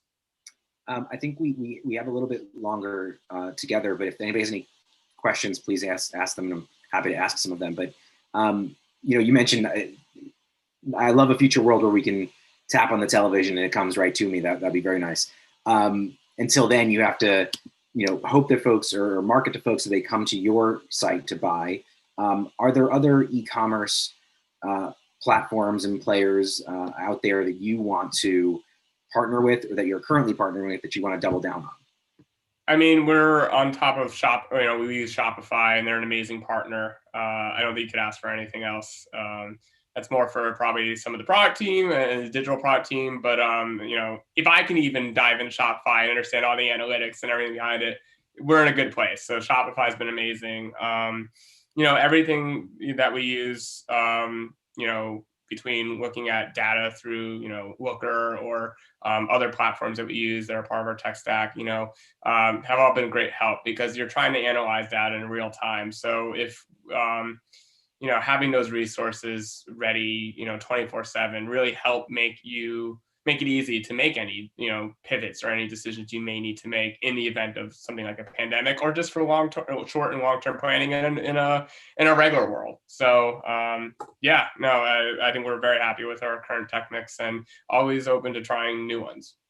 There's a really good question that's been asked around hyper customization. I'm interested in that, maybe two definitions of that. Is it hyper customization in terms of what people want, when they want it, in terms of the actual products? And is it also in the marketing sense, hyper customizing, exactly the ad or the piece of clothing that you want to market to the person at the right time with the right message? Yeah, that's an awesome question. And I think in terms of hyper customization, it's unique because we offer a product that fits many different use cases and many different, all kinds of situations. So finding like that hyper custom experience, I think, is going to be a challenge, but it's definitely an opportunity for us. There's something really nice about having, a premium sweatpant that's easy to understand and love. And there's certainly room to drill down and make it much more hyper customized. I think there's a lot of room to grow, though, for us in that category. And I think those are things we are going to look into. But right now, I would say, we definitely start from a broad vision and drill down and try to get as, I love that term, hyper customized as possible with our advertising and our marketing efforts. But you also don't want to leave anyone out. And I think we're still at that stage that we're figuring out, as we explore new channels with TV, et cetera. We're still in that, high ceiling stage where we're trying to figure out what is the best way to optimize our marketing mix before going too hyper customized, if that makes sense. Yeah. What about going global? I mean, are there other markets that you're moving into? The US has been pretty successful for you, obviously. Are there other markets that you're looking at expanding to, and whether it's just with your marketing dollars or specifically having retail stores elsewhere? Yeah, I mean, look, I think everything is an opportunity, and there's nothing that's not in play right now in terms of possibilities. I would say, right now we do have one retail store. And so the large amount of our business is e-commerce driven. There's still plenty of room to grow in the domestic retail space, most likely. But we'll always explore other options, but I think it's still a bit of a wild, wild west for us. And, with the pandemic happening, that also gives us an opportunity to take a step back. And, we're fortunate to have our business right now largely driven by e-commerce. I think, if you look at some of the positions that other apparel companies have been in because of a lot of overhead and a lot of physical retail, it's been a really tough situation. And so, that doesn't mean we want to stop or pump the brakes on any plans, but when things like the global pandemic happen, it really makes you stop and pause and just evaluate all lanes of expansion. And, hopefully, in a year from now, we're talking the pandemics in our and right now we're kind of staying steady with a lot of our growth plans and expansion plans. There's another really great question, Vani. You've asked two now. That's awesome. Next time, sit here with me. So today, Mack Weldon is B2C. Are you doing any B2B? Are there any other brands that want to be on your website? So you guys have had a lot of success selling your own wares? Are there any other brands that are coming on and that you would feel that you'll be able to sell in your marketplace as well? It's a really interesting question. I would say right now, there's worlds to still conquer with the Mack Weldon business. So that, figuring out how to drive as much traffic for our own product on our site is still an ongoing, always going to be a goal, a top priority for us. I would say in lanes of B2B, maybe it's more so in the lanes, like I do think there's a world where corporate sales could be a larger initiative, and working with other businesses, with our own Mack Weldon product, that could be something that we explore in the future, because I do think demand is there for that. I think we make a product that is awesome for the home, and we have new products coming that are awesome for the office. So that is certainly a lane that we could look into. I think that's a little bit more likely than inviting other brands onto the platform. That being said, as someone that work on partnerships, I think there is an opportunity to potentially offer things like product bundles with other companies that enhance the experience of our existing product and that of the partner's product. That if they work hand in hand, I will, spoiler alert, there's a great company here that, I think, is perfect for, Mack Weldon to work with. So who knows, down the road, there could be an opportunity to cross-sell bundles and everything. I think that's a really interesting lane in partnerships that really hasn't been tackled all that much yet. And I actually see that being a lane for a high amount of growth moving forward. That's great.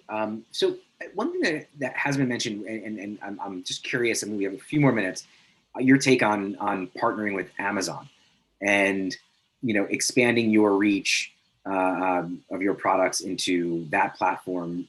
Obviously, there's a lot of upside and downside. I'm curious of just your initial thoughts on that. Yeah, I think right now, really the focus is on Mack Weldon and our own e-commerce site. So, to be fair, I don't have a ton of thought on it. Just being completely transparent at the moment.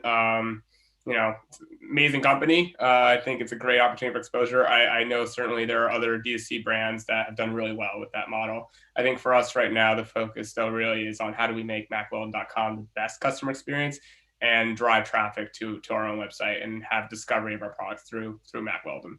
I mean, we talked about that the other day about it being also social media platforms, right? You could also certainly sell your wares through those, but they're more driving to sales and purchase on your site versus selling. Yeah. And I think a lot of that just comes down to like being able to completely control the customer experience, completely control the messaging, the marketing. Anytime you remove that, you add in another layer that, whether it's your margins or just your customer experience, it alters the scenario. So I think right now we're just, all very focused in on how do we create the best customer experience for our customer on MackWeldon.com. So for our last question, as we finish up here, what does post-pandemic look like for Mack Weldon? Does the product change when maybe people aren't working from home as much? Do you think that that's going to be something that, does your marketing change in those areas to making people feel more comfortable about wearing, certain outfits to work that they might not have otherwise worn? I hope so. I thought you were going to ask me what it means for me, and it means that I get to finally have cheeseburgers out in the real world again, every week and trying new places. I think it's a great question. Obviously the pandemic has allowed us to put in new products into our mix that we previously would have had. Our silver masks are very popular sellers. They're awesome masks. We've introduced new lines from there. So that is almost the reverse of what you're asking. I think it allowed us to figure out how to iterate on certain products and introduce new ones at a quicker clip so that we, we'll continue to offer products that meet the person at wherever stage they are in life. And hopefully those are in positive stages, much more positive a year from now, so we can come up with a product that complements, the amazing outdoor activities that you'll be doing as well. Hi, Emily. Hi. Yeah, if you have a final question, I don't want to cut you off, but I just want to thank you guys both so much for your time, for being here today. Really appreciate it, and great conversation. No, thank you. Thanks, Michael. It was awesome speaking to you. Thanks, Andy. Yeah, right. Thanks, Andy and Michael Satacario. Got it for next time. There we go. I was practicing in between. All right. Thanks, guys. Thanks See you everyone. soon. Well, we've been hearing from some amazing speakers, and our last few sessions are no exception. So be sure to keep submitting any questions you all have for our speakers in the Q&A panel. We always want to hear from you, our brand marketing community. So we're thrilled to introduce our next fireside chat. We have Talani Elisa, the Vice President of Social Media at Fox Entertainment, and Darren Markovitz, the Head of Sales at IMVU, will be moderating her session. Hi, guys. Welcome. Hey. Hi. Emily, thanks so much for having us. Of course. So happy to have you here. Well, I'll hand it over to you because I know that you probably have tons of questions, and we look forward to hearing from you. Awesome. Thanks, Emily. Awesome. Thanks so much. So my name is Darren Markovitz. I head up the sales and monetization efforts over at IMVU. We are the largest 3D avatar-based chat network with 200 million users to date.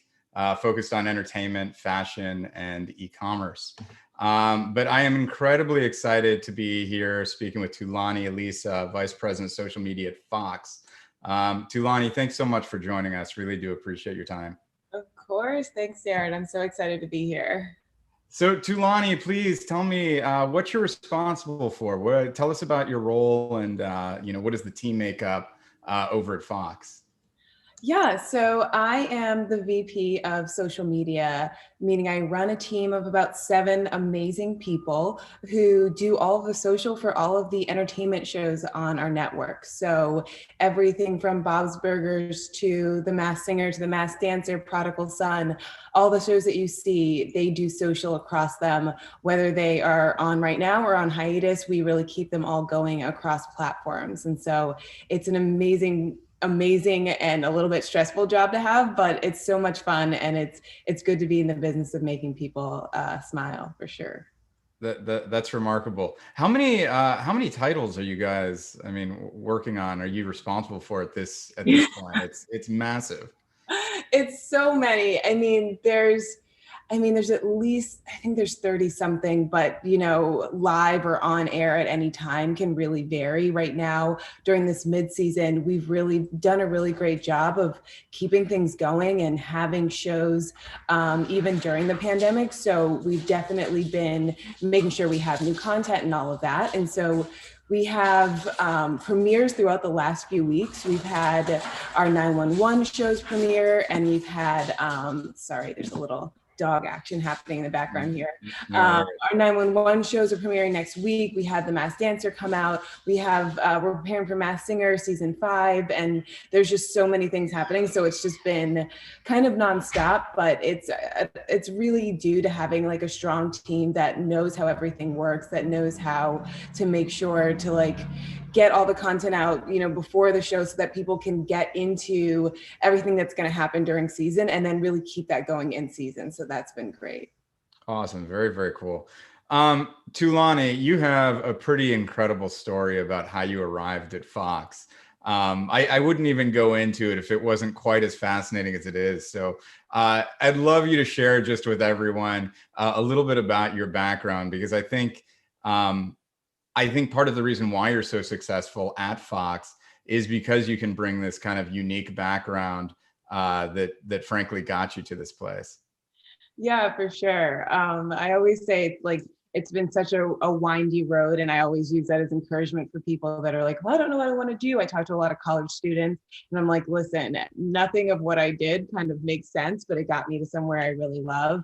I graduated from Spelman College in Atlanta, Georgia, and worked on Capitol Hill for now Senator, but then Congressman Ed Markey for 2 years, which was amazing. And then I left there and I got my master's in international conflict resolution and human security, which, yes, has nothing to do with what I'm doing right now.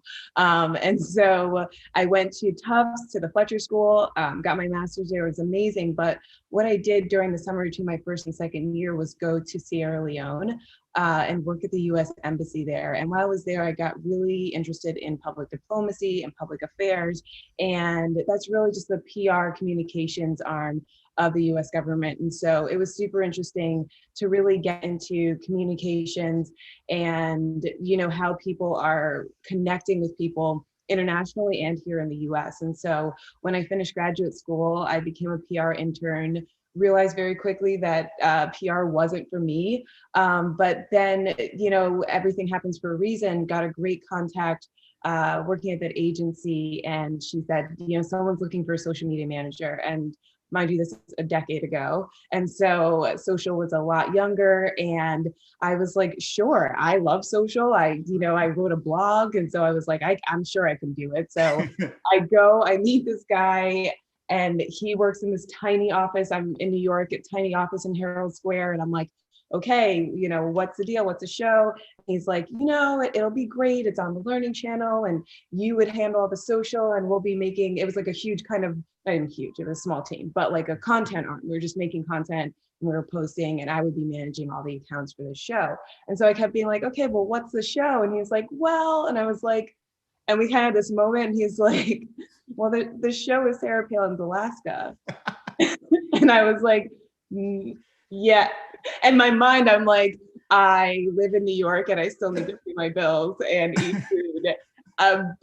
And so I think it was kind of one of those things where I had this moment of like, this is both awful and amazing. And honestly, it kind of ended up being a little of that. I say all the time that like started social like trial by fire. So it was like 6 a.m. to midnight every day. I was monitoring pages. I was like basically kind of directing this community to say, you know, even though this is the height of this person's political space, this show is this page is only about this show. And like directing people back to like talking about the best pie places in Alaska. But you know, and it would, and to this day, I've never seen an audience like that engaged, both negatively and positively. I, you know, was managing as myself because you couldn't manage Facebook pages and accounts as like, as the page at that point. So I was like getting all of these like hate messages and messages of people like on either side. It was crazy, but it was one of the things where it was like, wow, this is amazing to see how these platforms and how social media is able to give anyone a voice. It's amazing to see how you can really take what people are saying and then come back to them with content and comments and experiences that tie back to the content you really want to push, but also speak to the things that they're interested in.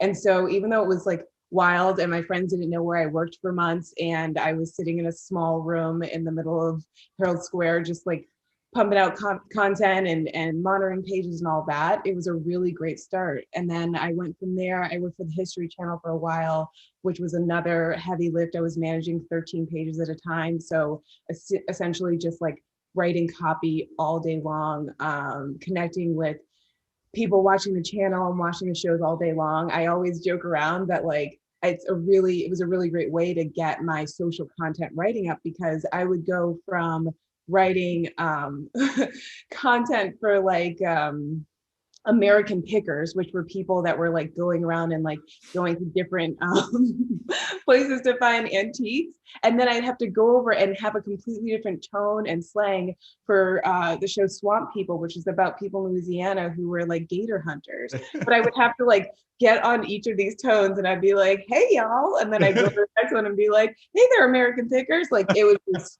next level. But all that to say, I did a lot of copywriting. I did a lot of brainstorming, and then went from there and ended up working with nonprofits, NGOs, everything from UNICEF USA to, you know, doing some stuff for Department of Interior with my next job. And then my last agency, the Glover Park Group, I was at for 4 years, and I worked there on everything from the NFL, their health and safety stuff, to the Embassy of Egypt. So I think that this kind of, all of that got me, you know, to a place where I realized not only do I truly love social, but I love just doing it for organizations and companies that I find inspiring, that I find interesting. And I've ended up back in television because, you know, the Fox network of shows, the entertainment side is amazing. And I really, really love TV. In the end, kind of full circle back to where I started with social. But yeah, it's been a little bit of a windy road for sure. That is an absolutely incredible story. As I mentioned, I think part of your story allows you to be successful, right? Having an understanding of like, you know, empathy with community managers and things like that, and going back to a time where, like you said, it was your own persona and not some manufactured or curated persona out there representing the brand. I think that gives you a lot of empathy for some of the folks that are on your team, I'm sure. Oh, 100%. That's I think any job, but just in general, I feel like it's so important to remember, people that are working for you and with you, just remembering where you were when you started, and I was petrified. Like every day I was like, I'm going to tweet this to all of these thousands of followers of the History Channel. And like, it looks right. I've read it 6 times, but like, maybe I should read it one more time and send it on to read. Like, it's just, it can be, it can be really overwhelming. So I think keeping that perspective and really knowing you come from is so important. Sure. Awesome. Very, very cool. Can you tell us about kind of the importance of kind of the social media communication over at Fox and how that's kind of changed over the last 9 months during the pandemic, and how you've been able to kind of amplify things that you kind of were working on previously? Has any of that changed? Yeah. Yeah, so I think, at Fox, we really learned that like a crisis in a difficult situation can really be an opportunity. We have such a lean team, Fox Entertainment in general. And so we've really been able to pivot and keep things going. Back in February of last year, I was sitting in my office with one of the young women that works on my team and handles our main Fox page. And we were getting ready for Pride Month last June, obviously, because we do everything months in advance. And we were talking about it, and we were like, basically came up with this campaign called TV for All. And, we thought the hashtag worked. We thought it was inclusive of what we wanted to do, the messaging we wanted to put out, and the kind of persona we wanted to push out into the social space about where we were as a brand and where we were on social specifically. And then, we saw everything happen with the pandemic, and we really found that our TV for All really continued to resonate. We have so much importance put on diversity and inclusion and having conversations about the hard stuff right now. And I think that, it's great to see that something that we had already been thinking about can really continue to come to fruition. And so we've really worked on that throughout the entire pandemic. We've been working on just making sure that our content is speaking to the times, is sensitive to what people is going through, but is also continuing to evolve. I think that's so important for brands right now, to really make sure that they're not just sticking to whatever media plan or social plan they might have had before, they think they're supposed to do, or waiting for things to get back to normal. There's not a normal, there's not a thing to get back to. We're really in a place where we can only go forward and really progress. And so it's so important to make sure that we're thinking about, okay, not what was social and what could we do with what we had before, but where's social going? What are the next steps? And how do we really make sure that we are part of the conversation and not just watching it happen? That's great. And then how do you guys internally make the decision, when you're coming out with a message, what's coming from Fox or what's coming from the individual properties when you have kind of these big ideas that you're trying to push forward? Yeah, so we, about, I guess it's a year and a half almost now, rebranded the Fox TV account, the main brand pages, and it's really given us an opportunity to speak on a lot more topics, to be a lot more just authentic with our messaging and feeling less like we're just pushing shows, but more like we're talking about bigger things happening. We did a great Juneteenth piece this summer. We've had an amazing Pride campaign. We had a really great Latinx History Month campaign. And so it's really given us a space to have those conversations. And we work collectively with the larger marketing team to make sure we're touching on priorities, to make sure the messaging is something that really resonates, across. And then along with the brand pages, if there's the show pages, we make sure, if there's crossover with the characters, we make sure to cross promote. We make sure that any messaging that feels like bigger, inclusive, so like we're looking towards Black History Month and Women's Month, and know that we'll be including talent and moments and scenes from across our shows. So really finding where we can find those cohesive moments, but also knowing that these shows are separate entities. People come to them because they love The Resident or they love Prodigal Son, and the personality types and the audiences that watch each of these shows are also unique. And what I really love about my team is that they're so dedicated to their shows, but they're so much more dedicated to the people that are engaged. And so I have one girl on my team, the Prodigal Son fans are called the Prodigies. She's like, well, I really think the Prodigies are going to love this. And every time, I mean, she's spot on, but also she's really passionate about making sure she's creating content that speaks to the people that she sees engaging. And that goes back to everything I've always, thought was the best thing to do on social, but it also really helps create a community where people think, okay, they're not just putting up posts to push me to a show. What they're doing is creating a world outside of this on-air content where I can dive deeper, where I can learn more, where I can actually use, fun skills or games or whatever it might be to really engage in a different way. So I think that's been really great. And that's how we really make sure to keep things going across the show and the brand pages. That's awesome. Very, very cool. Tulani, can you tell us a little bit about the creative process for your social campaigns at Fox? What does that look like? How often is your team getting together? Can you walk us through, what that process kind of looks like? Yeah, so everything from our marketing team on the at Fox Entertainment, we really work off of a broader strategy. Who's the audience? What are the key selling points? What are the things that we really want to make sure to drive home? What are the things that we see that we love about the campaign?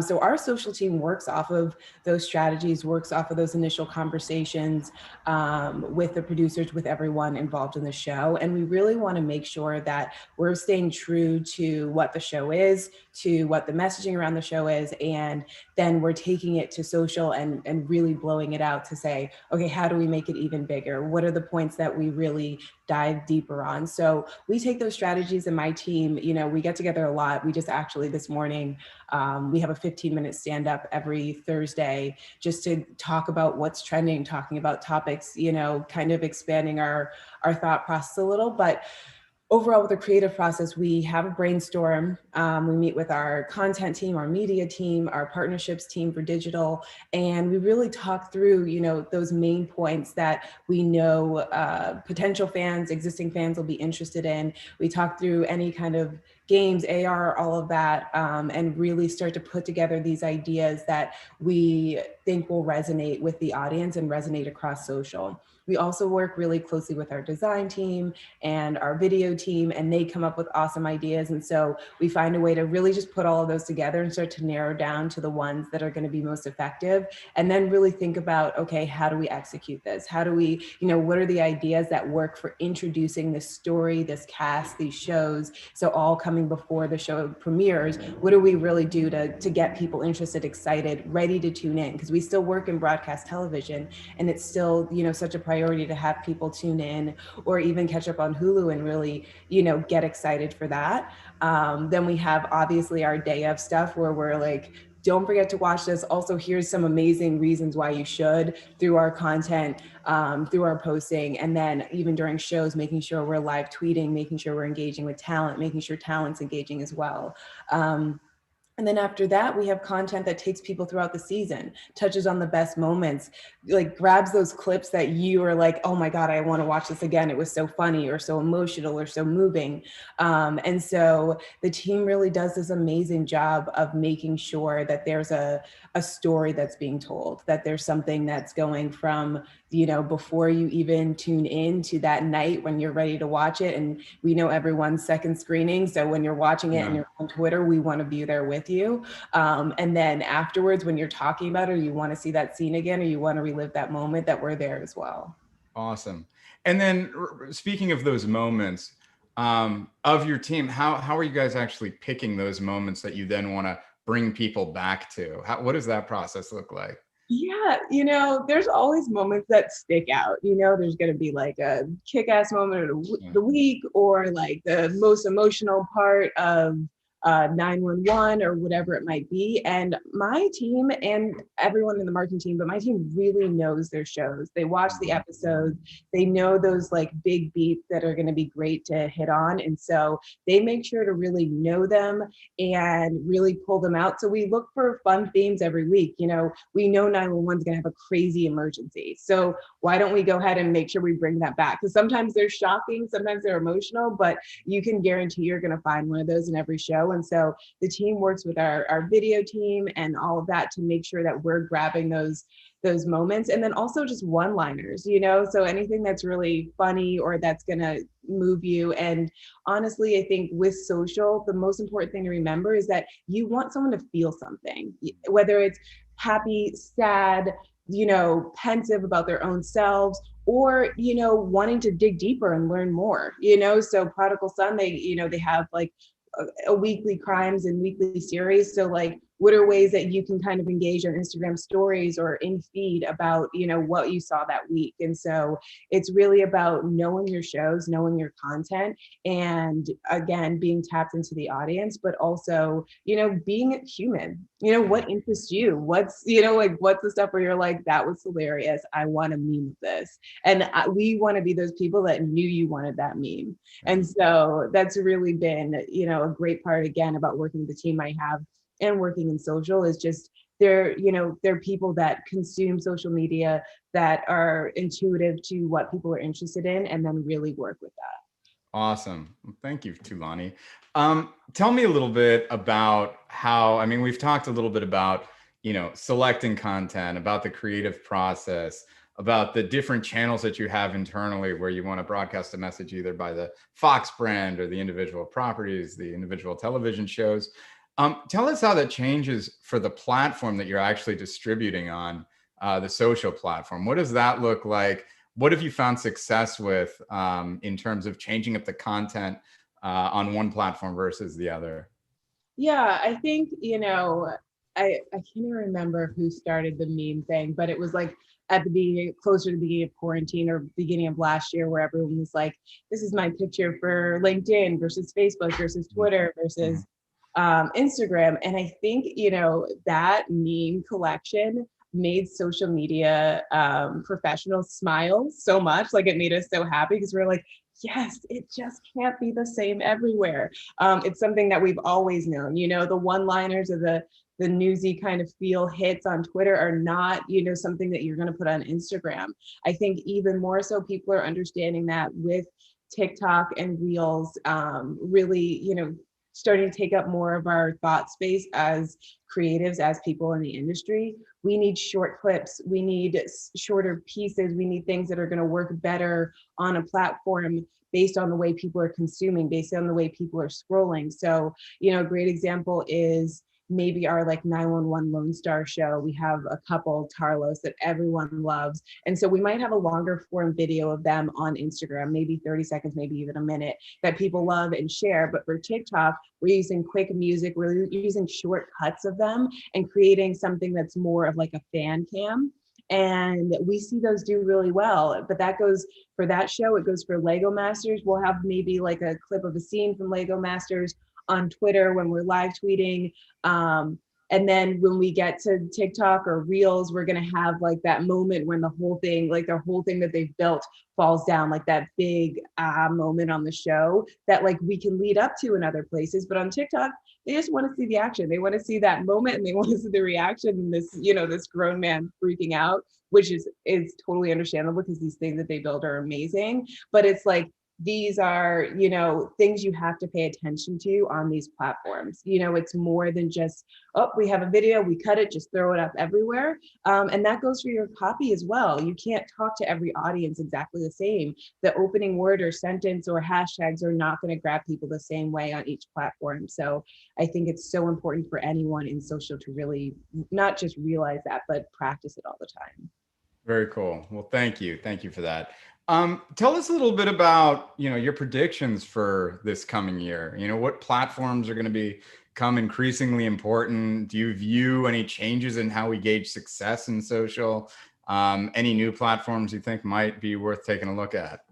Yeah, so I think more and more just networks in general, but brands and all of that are going to be looking at, you know, creating digital shorts. We had our first one come out for our Taste of Fox page called the Bucket List Bistro. Our second one premieres tomorrow. It's called That Looks Good, with Mike Johnson, former Bachelorette contestant, for National Bagel Day. So he's going to be doing some really fun videos for some of these national food holidays that nobody really ever knows what to do with. So we're going to have a show called That Looks Good, where it's a good looking guy eating some really good looking food. And so like, it's pretty simple, but it's something that we love. I also think that, you know, at Fox, what we're trying to do is really lean into, we're betting on free, right? So we recently acquired Tubi, and it's been a really great process to see them come into the Fox family. And I think that's something that's definitely going to grow as well. There's so many subscription platforms, so many things to sign up for, but I think, you know, in this age of wanting to, you know, watch things so much more quickly, we're at home all the time. We want to, you know, we don't want to have to sign up or pay for every single thing. And we also want to watch some throwbacks and watch some things we maybe, you know, forgot that we totally love. And so Tubi is going to be a really great place to do that. And then we'll also be sharing some of our Fox shows. We have our Masked Singer shows and stuff like that on that platform as well. So I think something like Tubi will definitely be really important going forward. It's definitely a huge priority for us, and I only see it growing. And then I was just saying, so I just joined Clubhouse yesterday, which I had been resisting it, but there's all this excitement around it. So I jumped on. I feel like, you know, I've only joined a few things, but it's kind of like a crowdsourced podcast. It's really interesting. But the reason I think there's a lot of potential there is because it's take that pressure off, especially for people, influencers or people that want to be in an influential space, take that pressure off of like having to have a pretty picture or like a perfect quote or something for your copy. And it's like, what are you good at? It gets to the heart of what people are good at. And then it allows you to teach that. And so I think that there's definitely a lot of potential with the platform, because as people learn it, get used to things, start talking to people, it's a really easy place to grow a following and have conversations about the things that you really want to talk about. Because, you know, there's only so long that you can kind of talk about surface things and have a beautiful aesthetic until, you know, there's something pulling you to want to do more and pulling you to want to have a conversation. It might be a conversation about how you got to an influential state on Instagram or, you know, somewhere else, or it could just be a conversation about other things that you're passionate about teaching. So I think there's a ton of potential with Clubhouse as well. And I'm interested to see how it goes, how it evolves, and how people really start to make a name and a space for themselves on there as well. Can you envision, you know, a scenario where you're actually bringing talent into something like Clubhouse and, you know, creating these, you know, segments for them and then promoting that? Imagine that's exactly where my mind went, like initially, because it's like, it's so authentic and it's so like, it's easy to use in general. The first few things I listened to were like, has to be authentic. You can't just push your brand. So I think, you know, as brands and anyone gets on the platform, they're really going to have to think like, how do I make this genuine? It can't just be like, tune in tonight, guys, or, you know, like, what is this person offering? What is, you know, the value add to the platform or to the people on the platform? So instead of saying like, oh, go on there to just promote a show, maybe you go on there and do your own mini like actors masterclass, like how to conquer the, you know, the self-shot tape or whatever it is, you know? So it's like really trying to make sure that if this turns into a space where brands are really using it more, that they're doing it, I mean, they're on there now, but that they're doing it in an authentic way. Got it. Very, very cool.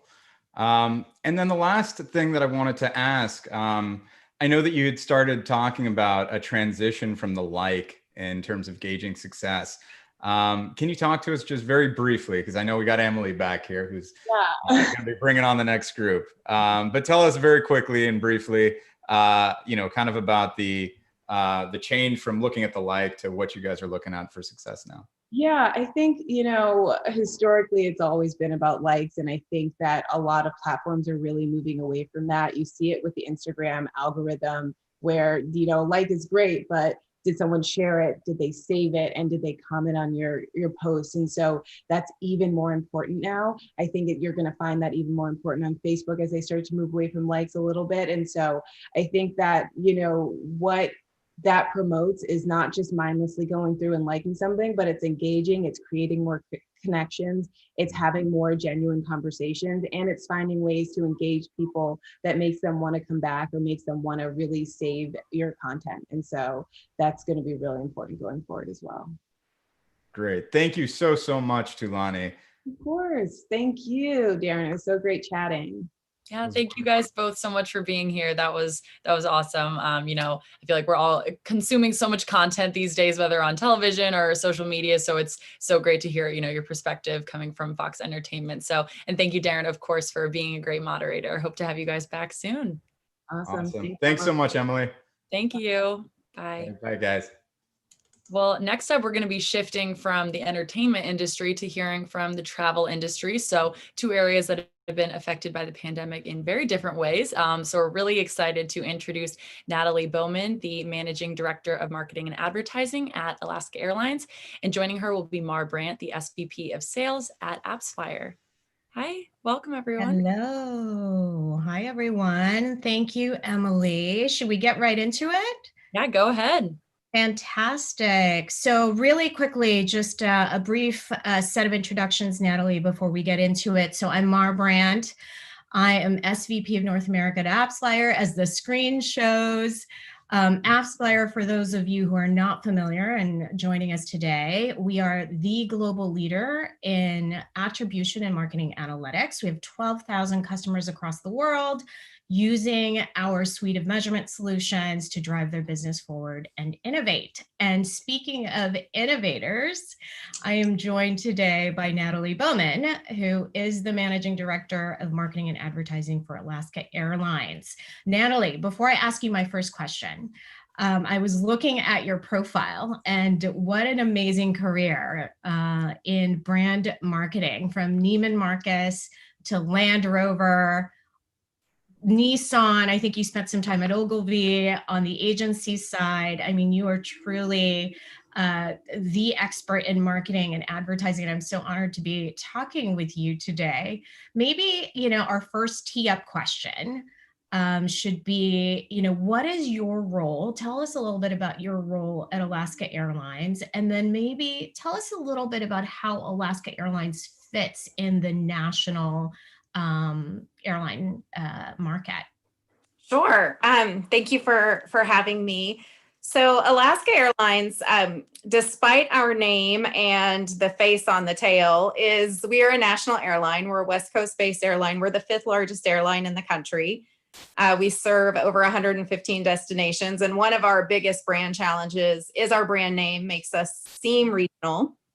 So unless you live on the West Coast and regularly fly us, the perception is that we only fly to the state of Alaska. So it makes for an incredibly challenging brand management experience. So my scope, I oversee all marketing and advertising. So I oversee all of our channels, every guest communication touch point, as well as manage sponsorships, partnerships, social, and run our internal creative studio. So luckily, being a small enough brand, it's great to have that scope. We have a team of about 27 people doing all of our Marcom. That's amazing. That's amazing. That keeps you very busy, I'm sure. Yeah. Especially right now during this pandemic. So, and speaking of, right, it has been quite a challenge to many industries and companies, the space and the time that we live in right now with the pandemic and COVID-19. Can you talk a little bit about how you have adapted the business operationally and from a marketing perspective to meet the challenges that we're facing today? Yeah, so for us, we really, we saw the COVID-induced decline in air travel happen at the end of February. So really a couple weeks before it became prominent across the country. And we had to adjust in 2 really meaningful ways. One was increasing our cleanliness and efforts to make sure that people who were flying felt safe and reassured about the flying experience. And we did that by creating a brand that we referred to as Next Level Care, which was essentially the compilation of over 100 activities that we put in place to help create that reassurance. And at the same time that we're reassuring current flyers, we obviously had a huge revenue problem. All revenue basically disappeared, particularly business travel. And so we had to become incredibly creative about how we went to market with promotions to get people to think and plan for the future, and get excited about travel again. And so doing both of those at the same time was a really interesting and invigorating marketing experience. So can you tell us a little bit more about that? We're at CES, obviously, and with the audience being what it is, maybe tell us a little bit about, I know we spoke to some degree around maybe using machine learning and some more innovation in how you're approaching promotions and marketing. So I would love to hear more. Yeah, one of the, I hate to say that there are any great outcomes out of this situation, obviously, but one positive for us is typically in the airline industry, it's very much a supply and demand driven industry more than most. And so the team that manages fares, they're called revenue management when you're in the airline industry, historically are very averse to doing discounts, very averse to promos. They want to protect as much revenue as possible. And so it's hard to be super creative with promotions because of that. In the COVID world, that all went away, and you had revenue management wanting to do more creative promotions, willing to be very generous because we had plenty of seats open. And that just gave us a lot more to work with. And so we partnered with a couple of key partners on some machine learning initiatives that allowed us to test promos on a really much more fluid basis than we ever had before. So we were putting 4 to 6 offers in the marketplace, targeted to different groups, and using machine learning to understand which would perform the best. So that was really great. And I don't know that we would have been able to get to market as quickly as we did with that had we not been in this situation where our RM team wasn't as worried about supply. Yeah. And in terms of those promotions, were there some insights that you were able to glean from the partners that you were working with that allowed you to drive better promotions to certain segments of your customer base? Or Yeah, a couple. So one program that we did was partnering with Google, and it was a predictive lifetime value model to help us understand what's the potential value of this new guest that's coming to fly with us, so that in turn, I mean, obviously the tactical execution of that is it helps me know as a media buyer how much I'm willing to spend on that customer. I'll spend more on someone who has a higher potential lifetime value. And that was great. But what it actually uncovered for us is that there were certain insights about the quality of audiences that we had that this model was able to show us were not necessarily true. And the one that I think is the most sort of went against everything that every airline believes was that when a person's first flight with us, if they fly first class, their first flight with us, they have a lower potential lifetime value than someone who flies with us on main class or premium class. And that sort of goes against everything you're led to believe. You're led to believe that people who fly first class are the wealthiest, most affluent. And this said no. And so it showed us don't chase people who are searching for first class that first flight. First class can be something they grow into, and they have a longer likelihood of becoming loyal to you. That's amazing, and a little bit counterintuitive to have that data or insight tell you that maybe you're targeting, the wrong segment initially, right? So what happens once, let's say you target the segment of the population that's probably not first class driven, and then you're trying to drive the highest lifetime value with those. Were you using any of the sort of machine learning or insights to continue on the retention side of things? Yes. So a program we did with McKinsey, the consulting firm, they helped build a machine learning engine that was based more on our existing customers. So people that we knew, and helping identify what was the right offer or promotion to put in front of them to help move them along. And in some cases, that could be a percentage off.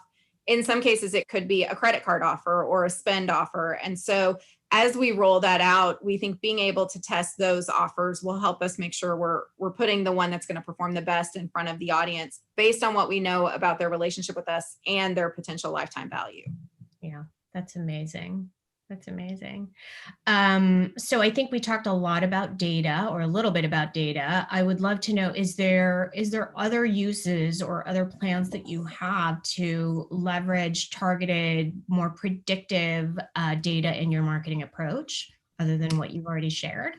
Yeah, a lot of it, we want to operationalize these things more. They were both tests in 2020. And so part of 2021 is, how do we operationalize this? How do we set it up so that it is not as manual?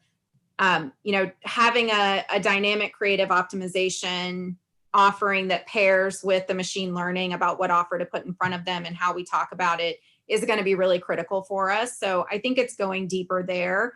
We also have a lot of opportunity in how we add that personalization, use machine learning to add the personalization into the shopping path and into our mobile app experience. And so I think we've just scratched the surface, and we've started with what I think of as the easiest levers to execute on, being email, SEM, paid social, because you already have a lot of the platforms set up, and creating custom audiences and those things are relatively simple to do.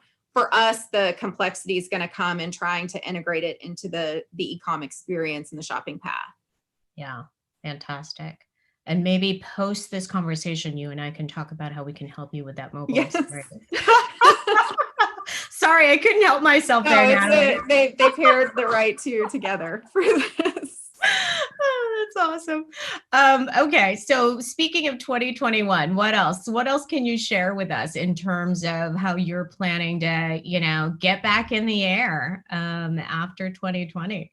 Yeah, so we made a big bet in December about whether or not to go loud with marketing. So one of the struggles as an airline during this time period is you want to be respectful of not encouraging irresponsible behavior, but at the same time, we're an airline, we need to fill flights. And so we always tried to bridge that gap well. A lot of what we would do is say, we're talking about you planning travel for the spring, for the summer, when you feel comfortable. It's not about getting on a flight tomorrow.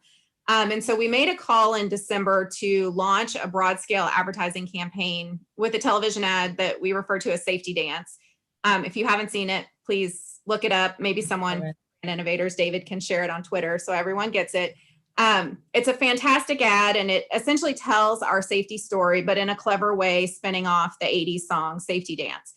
There were a lot of conversations internally. We actually delayed the rollout at one point because cases were rising, and we didn't want to appear to be tone deaf to that. And so mid-December, we took a risk, we put it out there, and it hit the right tone. People felt good about it. People didn't feel like we were encouraging irresponsible behavior. They felt like we were, being optimistic, telling a safety story in a clever way, and getting people excited about flying again. And so 2021, we want to go bigger with that. We think that we found the right way to talk in COVID, without the ad doesn't start in these unprecedented times the way most television ads are starting right now. And so we think we have a lot of potential there. And, as I opened earlier, the perception of being a regional airline, this really helped put us into national conversations and get more exposure in that way, which I think is really important. We don't have huge budgets like the legacy airlines, and so we have to be really creative and scrappy about how we go to market. One other quick example of how I think we're scrappy and use data is we've done what we call smart sales. And so one was a Swell Fares deal, which we've now done 2 years in a row, and using data from Surfline based on the size of the swell, so the wave, the price goes down. So the higher the wave, the bigger the discount. And we've started to roll out more of those data-oriented sales, and we found that that's a great way to break through in national conversations, while also giving people great deals to go to Hawaii. That's amazing. I am an Alaska customer, so I'm personally looking forward to flying again on Alaska to Hawaii. Our two favorite destinations as a family, Hawaii and Mexico with Alaska Airlines. Great. We fly plenty of places in both. Yeah, that's amazing. It's amazing. Okay, so just maybe keeping along the track of 2021 travel and getting back in the air and being optimistic about the prospect of a new year. I know at CES, eco-sustainability is a big theme and a big topic. Can you tell us, a little bit about how Alaska Airlines is using technology, right, to address increasing concerns about being greener and more eco-sustainable, really across every industry these days? Yeah, it's definitely a priority for us. Has been for a long time. I think first by nature of being based on the West Coast, it's more ingrained in who we are. Alaska was the first airline to start onboard recycling. So for anyone who's flown Alaska Airlines, our flight attendants recycle as they pick up the trash. They become really adept. They sort it as they pick it up so that we have a recycling program. And we've partnered with Boeing on a new initiative. Boeing is rolling out an aircraft they call the Eco Demonstrator, and they've done these in the past, and we're their next partner here. And it's essentially an aircraft that helps showcase all of the great technologies that are coming in this eco space. And so whether it's the type of printer used for the decal wrap, which makes the aircraft a little bit lighter, which helps with fuel burn, or the way the seats are configured, or the material the leathers use. They're all different technologies that are being used. And so we'll be rolling that out and launching that with Boeing in 21. And I think that will allow for a lot of conversations about what the future of air travel can look like and how we can make an impact on reducing climate change globally, because it's very important. And for us, being a Pacific Northwest based airline, climate change is a real impact to some of our core industries that we support. If you think about like the state of Alaska, fishing, seafood, agriculture, these are all really important industries that are being hit first. And they also make up a big part of our client base. So it's something really close to our hearts and is a big priority for our company. Yeah, it's really in your DNA, obviously, and that is so amazing and very, very self-evident, both, the eco-consciousness, but as well as the innovative sort of thinking and being first to market with a lot of things, which I've personally experienced myself. Is there anything in the inside the plane or in-flight experience that's also changing along the sort of eco-sustainability? There will be. There's nothing that I can share yet, but there are definitely things that are coming. And the challenge with airlines is it takes years to roll something out. I think just the safety process is 6 months to validate that something is safe. So it will take a few years, but there are definitely things coming that will be noteworthy. That's awesome. That's awesome. So I think maybe, a little bit of a surprise bonus question for you, Natalie, because it looks like we're tracking pretty quickly here. We're so succinct, the two of us. Do you have any advice, right, based on where you sit and from your lens with really businesses that are in the same boat as you, whether it's travel or, retail or anyone that's sort of feeling the effects of the pandemic. And now we're having to pivot to be more optimistic about 2021. What do you think, looking back, what would be, sort of interesting things for folks to think about? I think one piece of advice I would give, particularly for leaders who are managing teams, is I think that you can be much more effective and efficient if you stop thinking of things as brand drivers and performance drivers. I think one of the biggest inefficiencies that invades our industry is this idea that there are two separate paths to how we tell our brand stories and drive the business. And it really, I think, it does a disservice to marketers, because marketers who go down a brand path are then perceived as not being able to drive revenue and performance in a way that they really can. And so bringing those together and having conversations about how brand activities do drive the business, do drive revenue, and vice versa. Revenue, sales can actually build your brand. And so I think COVID, because people have had to become scrappier, have had to become more resourceful, this feels like the right time to start to bring those together more and not have these silos that have existed in the past. Yeah, I couldn't agree more. And I've definitely witnessed the silos too, working with marketers for all of my career. But it's amazing that, not only the pandemic, but going forward in the interest of progress for your respective brands, that those two sort of disciplines start to unite. Thank you for that. And I was getting, as you were talking, I'm seeing some chat, folks in the chat box chatting. I wonder if we should take a look at those. Somebody asked, will airlines start demanding vaccination proof? I don't think so. I don't think, I mean, I know Alaska, we've had some of these conversations and it doesn't seem like something that would happen. But it is possible that states or countries might create those own regulations, which of course then we would adhere to. But I'm not envisioning that that would be a requirement. Okay, great. Yeah, that'll be logistically something a little bit more complex, I'm sure, to start getting people to. Although I guess, well, I'm not even going to go there. I can't even guess what that means in terms of trying to incorporate that into boarding passes and, I do think, ID. yeah, I do think the mask requirement is with us for quite a while. I don't envision that going away anytime soon. I think that will probably be the airline's way to address that. Yeah.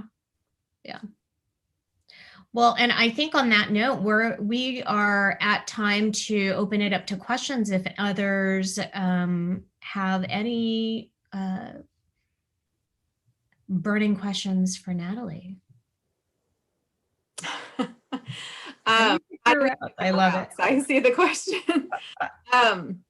So we have a network planning team that looks at the top places that people need to travel to, and their goal essentially is to have as much coverage in key markets. We are a hub-based airline, so some airlines do what's called point-to-point. So you think about like an American often might fly from Columbus to Louisville. That's probably a bad example. They probably don't fly that route, but we do hub-based. So Seattle, Portland, San Francisco, San Diego, LA are our hubs. So we build out from there with the goal of trying to get you as many places as you want to go. We are a leisure-focused airline, so we do try and add more leisure destinations on average than business destinations. Yes, for that. You want to pick the questions or do you want me to? Yeah, do you see this one? When was the last time Alaska did a rebrand? Is there one on the horizon? Well, that's a good one. Alaska did a rebrand about 5 years ago. So I don't think one is on the horizon. I think the idea is this one would stick around for about 10 years. So I think we're a good 5 years away from a rebrand of the livery itself and of our core branding. But obviously we try and keep campaign creative fresh. I have a piggyback question to that. Does the guy on the plane have a name? There are a lot of stories. There are some people who casually call him Chester. That's a name that exists. Yeah, on the Alaska blog, there is a great video documentary that was made when the rebrand happened about 5 years ago. It sort of tracks back the story. There's not a confirmed decision about who the person is, and there's often people in the state of Alaska. A lot of people will say that it's their grandfather, that it looks like their grandfather, and so there's some nice personal connection there. But he's not one real person. I call him the Smile. As the brand owner, that's what he represents. It's no longer necessarily a specific person. He is just the smile and the feeling that we want to evoke for our brand. That's amazing. I love it. My kids do want to know what the guy's name is on the plane. So there's that. I'll take that. They can call him Chester. All right. So next one here, and I'll go back up to the digital challenge question for whoever asked that. But is there a Pacific Northwest or California brand that you would love Alaska to collaborate with? That's a great question. And I know that person that asked that question. You know, we've been lucky enough to partner with so many great brands. I would say, Starbucks and Netflix are two big ones that we have deep partnerships with, Disneyland. So I feel like we're doing really good with the big names. Probably the biggest brand name right now that I think we have the best opportunity with is Peloton. I don't think they're West Coast based, but I think just from a mindset standpoint, their customers are our customers. I think there's a lot of opportunity there. I'm sure there are others. In and Out is one too that we think philosophically we share a lot of brand attributes with. Yeah, Natalie, those are two polar opposites on the spectrum, partners, True. right? Very true. Well, you need one if you want to appreciate the other. Right, one begets the other. That's right. That's pretty funny. All right, so I became a big fan of Qantas Airlines when they serve Kit Kat snacks, or when they serve Kit Kat snacks, travel being so seasonal. Is this a question? What's your best snack? I think. Oh, what's your best snack? I'm sorry. Question. The chat is moving quickly as they ask questions. Our most popular food item on board is our fruit and cheese platter. It is world famous. It's what we're known for. It's cheeses from Pacific Northwest providers. It's fantastic, high value. We even had a local upscale grocery store knock off our fruit and cheese platter, and they started selling a knockoff version in their delis. So it's a big deal. And we partnered with the delivery service over the pandemic where people could have it delivered to their home. So if they were really missing their travel experience and missing that fruit and cheese platter, that was the most popular. But we try really hard to always have local, organic, West Coast based brands in our snack program. So we're constantly switching that out, typically every season, so that it's always fresh and interesting for our flyers. That's great. I can't believe I'm saying this, but the cheese platter discussion is making me miss business travel. Yes, that we hear that a lot. That what people miss is that platter and the routine or ritual. I think a lot of people have ritual in their business travel that they miss. Absolutely, the sensory sort of feedback that you get from rituals and routines. Okay, how do Alaska Airlines priorities change throughout the year with travel being so seasonal? That's the question that I think travel, it is seasonal, but what happens in the travel industry is the time period when people are traveling the most is not the same as when they're booking the most. So from our perspective, we're busy focused on their travel experience, say during the summer. So in the summer, we're more focused on, are they having a great travel experience? Are we moving them into our mileage plan program, driving loyalty metrics? And then as you get into fall and winter, more booking is happening. So then we switch into getting people to book. And so for us, we sort of pivot between those two, but it's a very common it was a very common schedule of when people would book. All of that is sort of out the door at this point, as people were booking Christmas trips, a week before Christmas, where in the past they would have had that booked in July. Yeah, interesting. I wonder what of those changes will become more permanent as we come out of this stage. Any plans to launch a flight to nowhere as we've seen in Japan or Australia? These are good questions. These are great questions. We don't have any plans to launch flight to nowhere. We do, when we bring on new aircraft, we do a delivery flight, which essentially just circles around the Seattle area. So is a little bit of that flight to nowhere feel, but it allows people to be the first ones to fly on that particular aircraft. That's probably the closest to what we would have with that. Interesting. I'm going to have to look that up. I'm not familiar with the flight to nowhere concept. Okay. Is it better to install screens in each plane seat or to provide free Wi-Fi so that customers can use their own device? I have this debate myself, actually. I'd love to know what you think, Natalie. So this was a big point of contention when Alaska Airlines acquired Virgin America, because Virgin America, notoriously, it was something they were really known for, had the seatback screens, and they did a lot of clever things with them, whereas we were a use your own device. And after all the research, it's just technology moves too quickly. As soon as those seatback screens are installed, they're out of date, and the technology is out of date. It just takes too long to get those into the air. So for us, we feel like people are much more attuned to their own device. And especially now, like you're used to watching Netflix on your own iPad. You don't want to have to learn a new interface or deal with the technical complications of that. And so I don't see seatback screens making a comeback at all. I think we'll continue to focus on people using their own device. I see they asked about free Wi-Fi, and we don't currently offer free Wi-Fi. We do have monthly subscription programs that make it much more affordable, but things could change. That's definitely a lever we use from a promotional standpoint. If we might offer free Wi-Fi as part of a package deal for someone. Mm-hmm. I do feel like I want to say I appreciate the stability of the Wi-Fi on an Alaska flight, because that's not often the case, and I won't name any names there.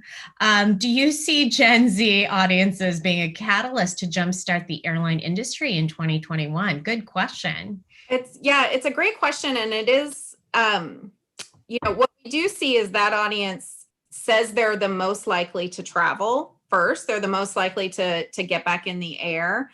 But overall, the majority of our revenue still comes from the millennial baby boomer age groups. Like that still is really the bread and butter. Those are the people taking 3 or 4 trips a year, buying for entire families. So I don't know that Gen Z's likelihood to travel it might make a short-term impact during COVID of filling some flights, but longer term revenue potential, I'm not sure that audience is going to be the most valuable for us yet. Yeah, interesting. Okay, and then going back up to the top, and I see Emily has joined us, so we can wrap real quick. So maybe we can end with the question, what digital challenge are you most excited about trying to challenge in the next year? Change in the next digital year, challenge. Yeah. I think it is retraining everyone away from A/B testing. I think A/B testing is an archaic waste of time. And I want people to start to think more of how do we leverage the technology and AI that exists and just put the right thing in the marketplace and have confidence in it and let it do its thing versus trying to A/B test. And we tend to A/B test things to death and don't ever actually make meaningful changes because you get into this, you're just tweaking every time. And so I think moving away from that into bolder optimization is going to be the right way for us. Wow. That's actually personally insightful, and would love to dig into that a little bit more offline with you, Natalie. But wow, great questions, everyone. I don't know if we missed anything, but maybe we'll have an opportunity to answer them offline. Emily, should we pass it back to you? Yeah, Natalie, I just had one follow-up question for you. First of all, love your backdrop, so colorful and just making me long for traveling when I see the little passport container there. So I was just curious, what kind of changes do you feel like that have been enacted in the past year as a result of the pandemic do you see continuing on moving forward, as opposed to ones that, were responses that might change back? Yeah, I think, I recognize typically the airline industry is not always seen as the most guest friendly or customer friendly industry. Mm-hmm. I think a lot of things that were put into place during COVID that will stick around that benefit our flyers, no change fees being one of the biggest. I think everyone will benefit from the fact that the entire industry overnight, and it literally happened overnight, one airline did it and everyone followed.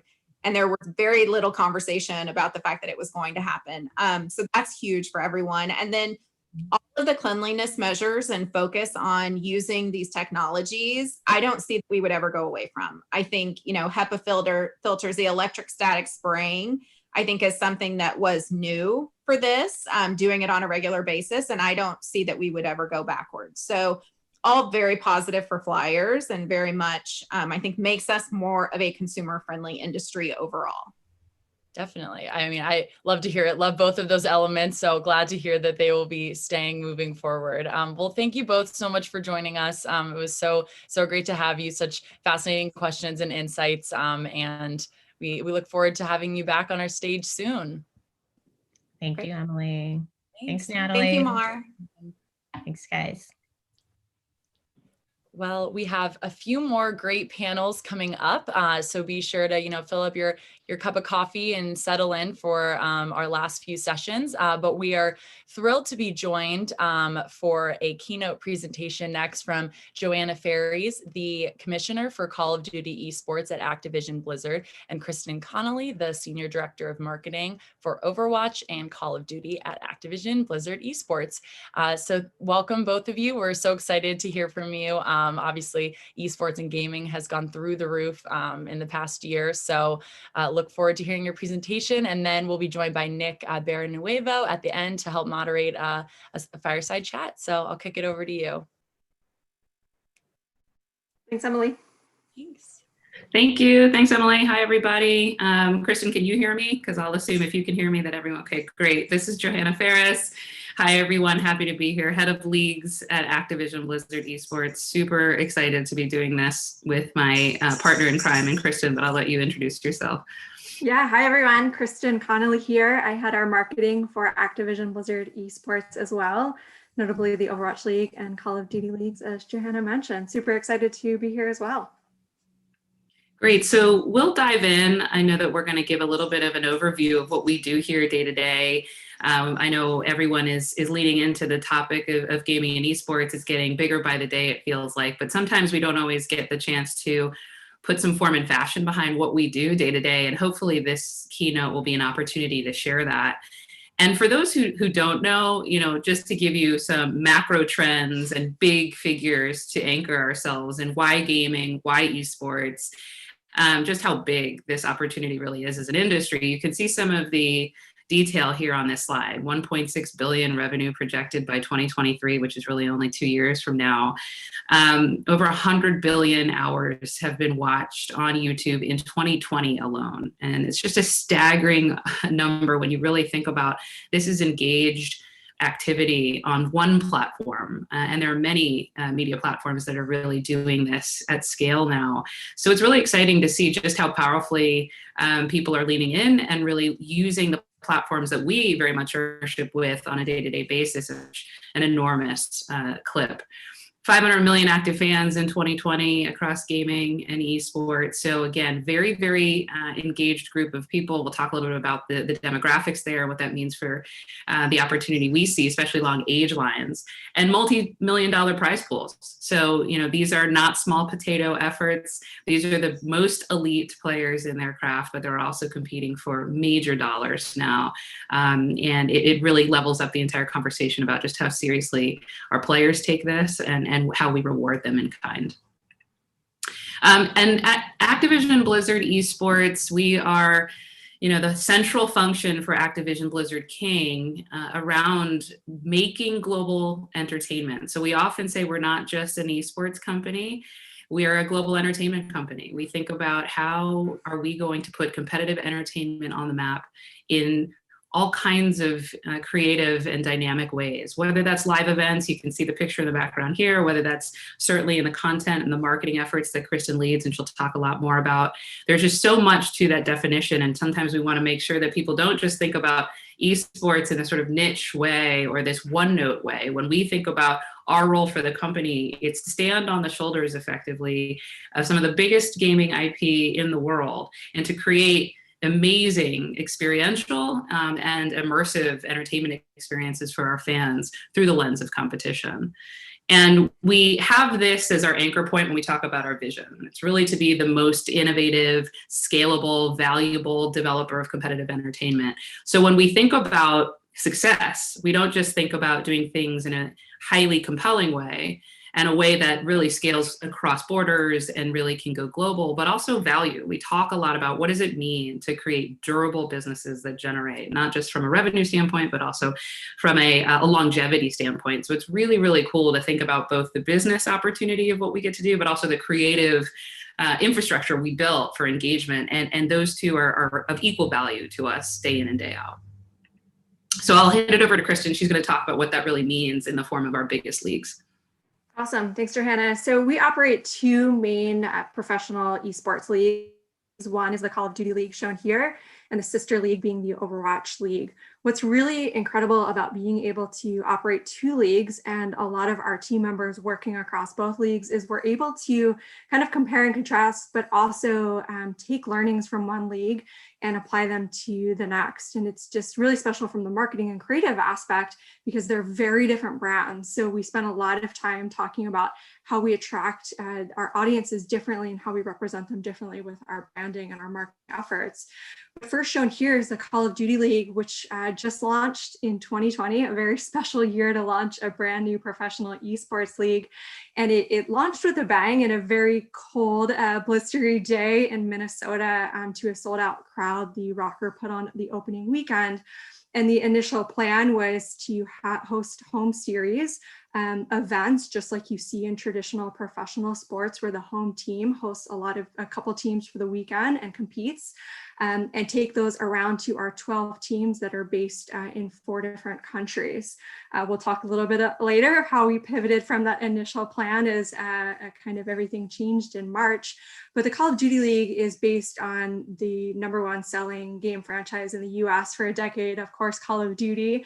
I'm sure everyone just saw how incredible this past year was for Call of Duty and the Warzone property. There's 200 million plus players playing Call of Duty around the world. And the Call of Duty League represents the best, most competitive players looking to win the title. So in contrast to the Call of Duty League, we have the Overwatch League, which is a few years older. We launched in 2018. There are 20 teams around the world representing 6 different countries. And this is based on Blizzard's game, Overwatch, which is also a truly global game played in 190 different countries. What's cool about the Overwatch League is it really bridges the East and the West, being a popular game in Asia, notably in China and South Korea, as well as here in the United States and North America. So we had this vision of going in this home and away model this past year, bringing both the Call of Duty League and the Overwatch League around the world in sold out arenas, just like you would think of the NBA coming to different arenas and playing their matches locally in front of their hometown crowds with that home field advantage. As we all know, things took a little bit of a shift and we reimagined what both of these leagues stand for. But before that happened, luckily, we had just some really incredible opportunities the past few years before COVID to play in arenas in front of sold out crowds. So the top left you see here is the Wells Fargo Center. We sold this out for the Overwatch League Grand Finals this past year. And below it, you can see is how we partnered with our great brands from Coca-Cola to Toyota to T-Mobile to bring an interactive fan fest 3 hours before the event, just like you would experience in many other traditional sports, such as if you go to the Super Bowl. And you can see the stadium and the arena in the background. And in the top right, that is the opening event I mentioned with the Minnesota Rocker at the Armory, also incredible sold out crowd with all of the Call of Duty League fans. So we've had a lot of success bringing what has been the traditional professional sports model to fans around the world, particularly for our tentpole events. And then also expanded our reach with incredible partnerships and collaborations, such as the Billionaire Boys Club collaboration shown here on the bottom right with the Call of Duty League, finding really innovative ways to provide that immersive experience, as well as access to our fans around the world. And another awesome success that we had this past year was transitioning from Twitch to YouTube as our main platform for viewing both the Overwatch League and the Call of Duty Leagues. What's incredible about this is just the access to content that YouTube provides. We all know the behemoth that YouTube is for content and creators, but even more special than that is within the gaming space. There's over 200 million gamers a day watching more than 50 billion hours of content on YouTube, which is just so incredible. And it's forced us to up our game in the content that we're creating and bringing our fans and bringing that special live experience to YouTube as our platform on YouTube Gaming. Yeah, and as Kristen mentioned, right, like we even harken back to the pictures that she showed in grand finals in Philly and in Minnesota. We miss those days. I think a lot of people in traditional sports and events miss all of those days because just like every other property out there, the COVID pandemic hit us hard, and it hit us right around the same time it was hitting a lot of other traditional sports leagues and other entities. So you see here sort of what went from sold out arenas, thousands of avid fans, really getting their fun experiences that they had been really so excited about with our first launch here at CDL last year, to a totally new opportunity. And we were faced with the question of how we're continue to operate. I'll just talk a little bit about why versatility is in esports DNA. It's in Activision Blizzard's esports DNA, but also just categorically, we often talk about this. I think it's been such a blessing, despite those challenges, to work in the industry that we work in. Esports were born digital, as we say. They started in dorm rooms, in basements, in hotel lobbies. These are digitally native, not only fans and players, but a community that could ease into a shift back to some of its roots in some way. And so that was really cool on a level, to be able to pivot with agility so quickly, and not have it be so foreign, and as far as bringing these live experiences into now a remote online world. All that said, significant need to look at the structural adjustments that needed to be made. It wasn't just a flip of the switch by any stretch of the imagination. There was so much work and sweat equity that everybody was putting in really around the clock to do this in a matter of weeks. And it did require some adjusting and tweaking of our schedule, of our competition formats. We shifted in many ways for both Overwatch League and Call of Duty League to even more of an application around major tournament moments, what we would call tent poles often. And we really started to generate back into a success point, which we'll talk about a little bit later, having made those adjustments to our plans. The remote production capabilities were world-class.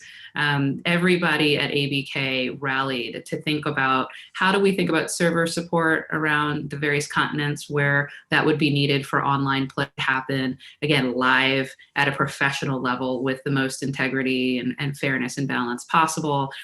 Equipment would we need? What other vendor partnerships did we have to strike in order to make sure, especially as we're moving into more often than not cloud-based technology tools, to do this at a level that felt top quality, not just a bare bones operational shortcut to a baseline level, delivering at a world-class level that we would expect of ourselves even in this new way. And then lastly, of course, prioritizing the health and safety of our staff, everyone involved, from players and coaches to our partners and vendors to our fans. This was the number one reason. This continues to be the number one priority for all of us. And to be able to do this from, as we often joke, bedrooms around the world was quite the feat, but it also keeps everyone as safe as possible. And it's just such a really heartening feeling to know that that was always what this was about, and we were able to deliver on that. So this is just an example of what we mean by that. I won't belabor too many of these points, but you can see linearly the example of the 2020 Call of Duty League season, which started, as Kristen referenced, in the Armory back in Minneapolis to a sold-out crowd. It was an amazing first foray back in January, almost a year to the day now. We had announced our world tour shortly thereafter. That's where all of those types of events were going to come to our various 12 cities across North America and we were super excited, and we were able to do several of those major events, not only in Minnesota, but across the pond in London, as well as in Atlanta and Los Angeles. And it was really awesome and so electric to walk into the building and see those things. Of course, come the pandemic in March, as I talked about, we required those structural pivots. We really took our time out. But it was really only a matter of weeks later that we were completely back on schedule and on air. You can see here on April 10th, we announced our return to form. We kicked off fully online home series, Dallas Empire, who originally was supposed to be, again, planning for their live arena-based event. We're now hosting their home series online, and we stretched the content out to multiple days and effectively tried to get back as close to parity in terms of what fans were expecting to see with the schedule. That was the first real big weekend back. And we continue to try and innovate, as we talked about. We brought in the popularity of Warzone that Kristen mentioned, the Battle Royale, free-to-play, wildly successful next chapter of the COD franchise that also launched around that March time period. We were able to really bring in Warzone weekends and dedicated content into the CDL experience to great success. We saw a lot of new fans, new viewers come into the funnel that way, and we're able to attach partners, as you see here, into some of that programming. We started to reward and incentivize the behaviors we would like to see with token drops and other ways that viewers who were tuning in could also be rewarded in game and really reinforce that behavior towards the back end of our season. And then in July and August, we went really big on making sure that our championship weekend could happen in a stellar way, despite not being able, again, to do that in an arena-based format. So you see here some of the dedicated champion packs, better known as MTX. So fans and players of Call of Duty were able to drop into the game and buy CDL-themed championship weekend gear and really start the marketing rush, if you will, the promotional month that rallied into August, our playoffs, our postseason, and of course the Super Bowl of the CDL season and Champs Weekend. And what was very cool operationally about that is you can see this picture. We put Champs Weekend in Verdansk Stadium. We have our own stadium in Warzone. We figured why not use the most COVID-proof stadium you've got, and that's the one in our game.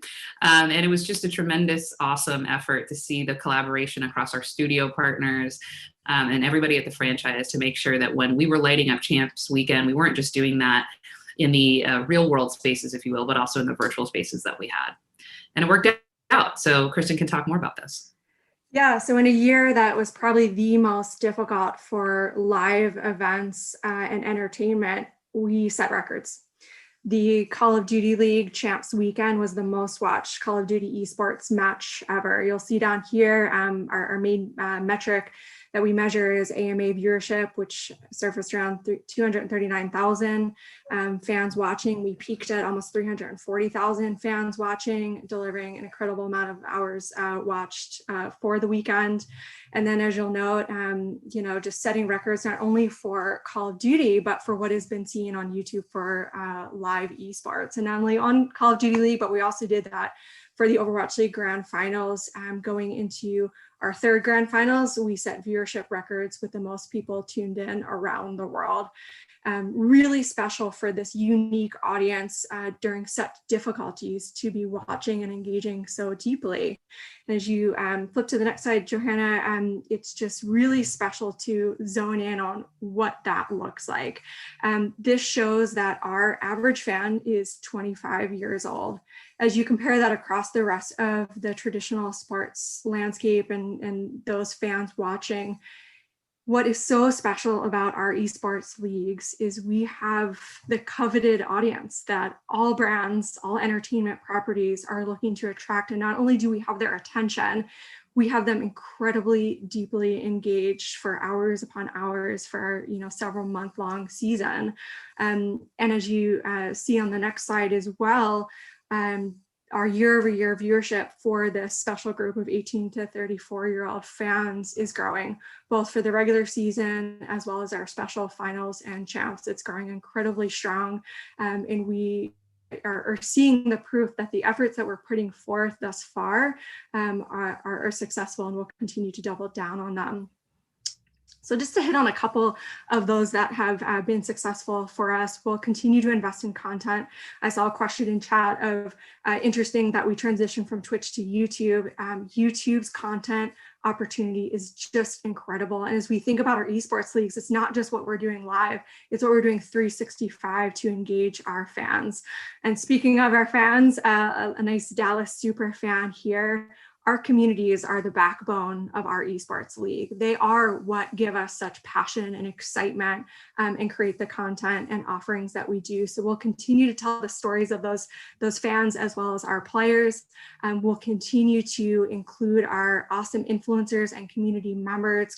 You'll see Courage down here of Call of Duty. They are so special to drive excitement around all of our efforts. And then we'll continue to innovate of everything that we're doing across live esports on YouTube. So our live viewing experience and broadcast integration and offerings will continue to be enhanced.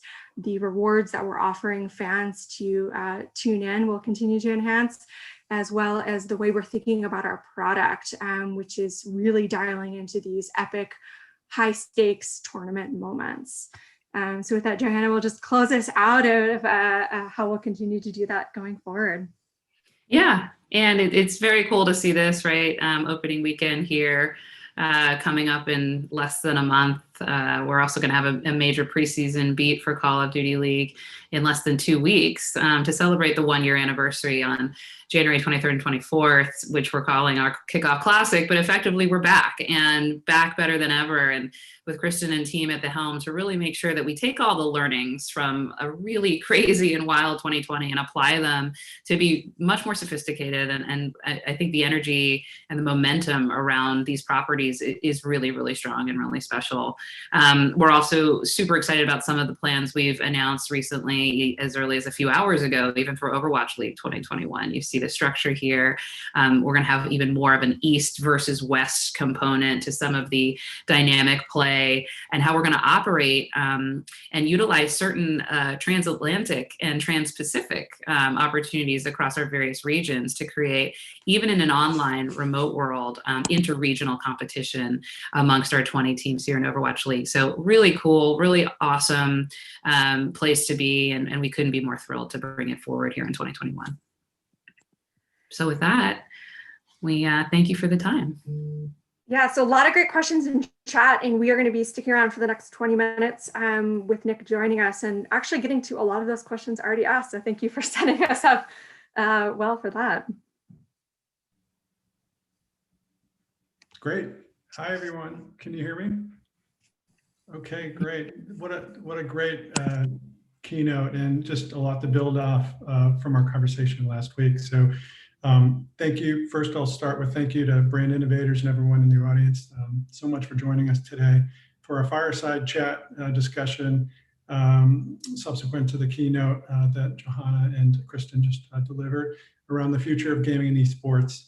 And a quick introduction, my name is Nick Barrinuevo. I'm the industry lead for gaming partnerships at Samsung Ads, where we work with partners looking to reach the gaming audience across our Samsung platform that captures and connects real-time TV and gaming behaviors and experiences on our smart TVs and connected devices. And whereas many of you out there in the audience have experienced, we have seen the number of active gamers double since last year, and this trend only continues to grow. So as you all just demonstrated, gaming and esports is at the forefront of entertainment in the media landscape, and Activision Blizzard is a pioneering leader in the space. And during the past week, I've had the pleasure of speaking with you all and listening to your keynote and learning more about your passion for innovation and connecting with the consumers in new ways. And with 2020 being such a great breakout year, it's super exciting to see, what the future holds for esports and gaming. And I'm just super excited for our conversation. So let's dive in. So I know you gave a little bit of background around sort of your role at Activision Blizzard. I was wondering if you could give a bit more just for the audience, a little bit more about your professional backgrounds, but really maybe jumping into sort of the second question, which was, a lot of people make sort of connections between esports and sports, and, your backgrounds, Kristen, you worked at the New York Jets, and Johanna, you spent so many years at the NFL. I was just wondering if any of that experience has informed how you look at gaming and esports fandom in your current roles.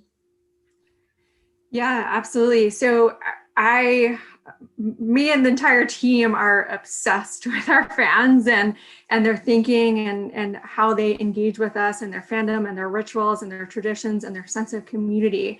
And one thing, so if you borrow all of those time-honored things from traditional professional sports, it really does transition well over to esports. One thing that's so incredibly unique about esports, partly is the community. It's so powerful. It's a digital native, as Johanna mentioned, so the community is very much used to engaging with the property, but also with their fellow fans digitally. But it's also a property in which our fans both play and watch, which is really unique from traditional professional sports. You know, I'm a huge football fan. I've never played, which is okay, but we have fans that will tune in not just to be entertained, but also to be educated and to get better at their game, which is really unique from their traditional sports base.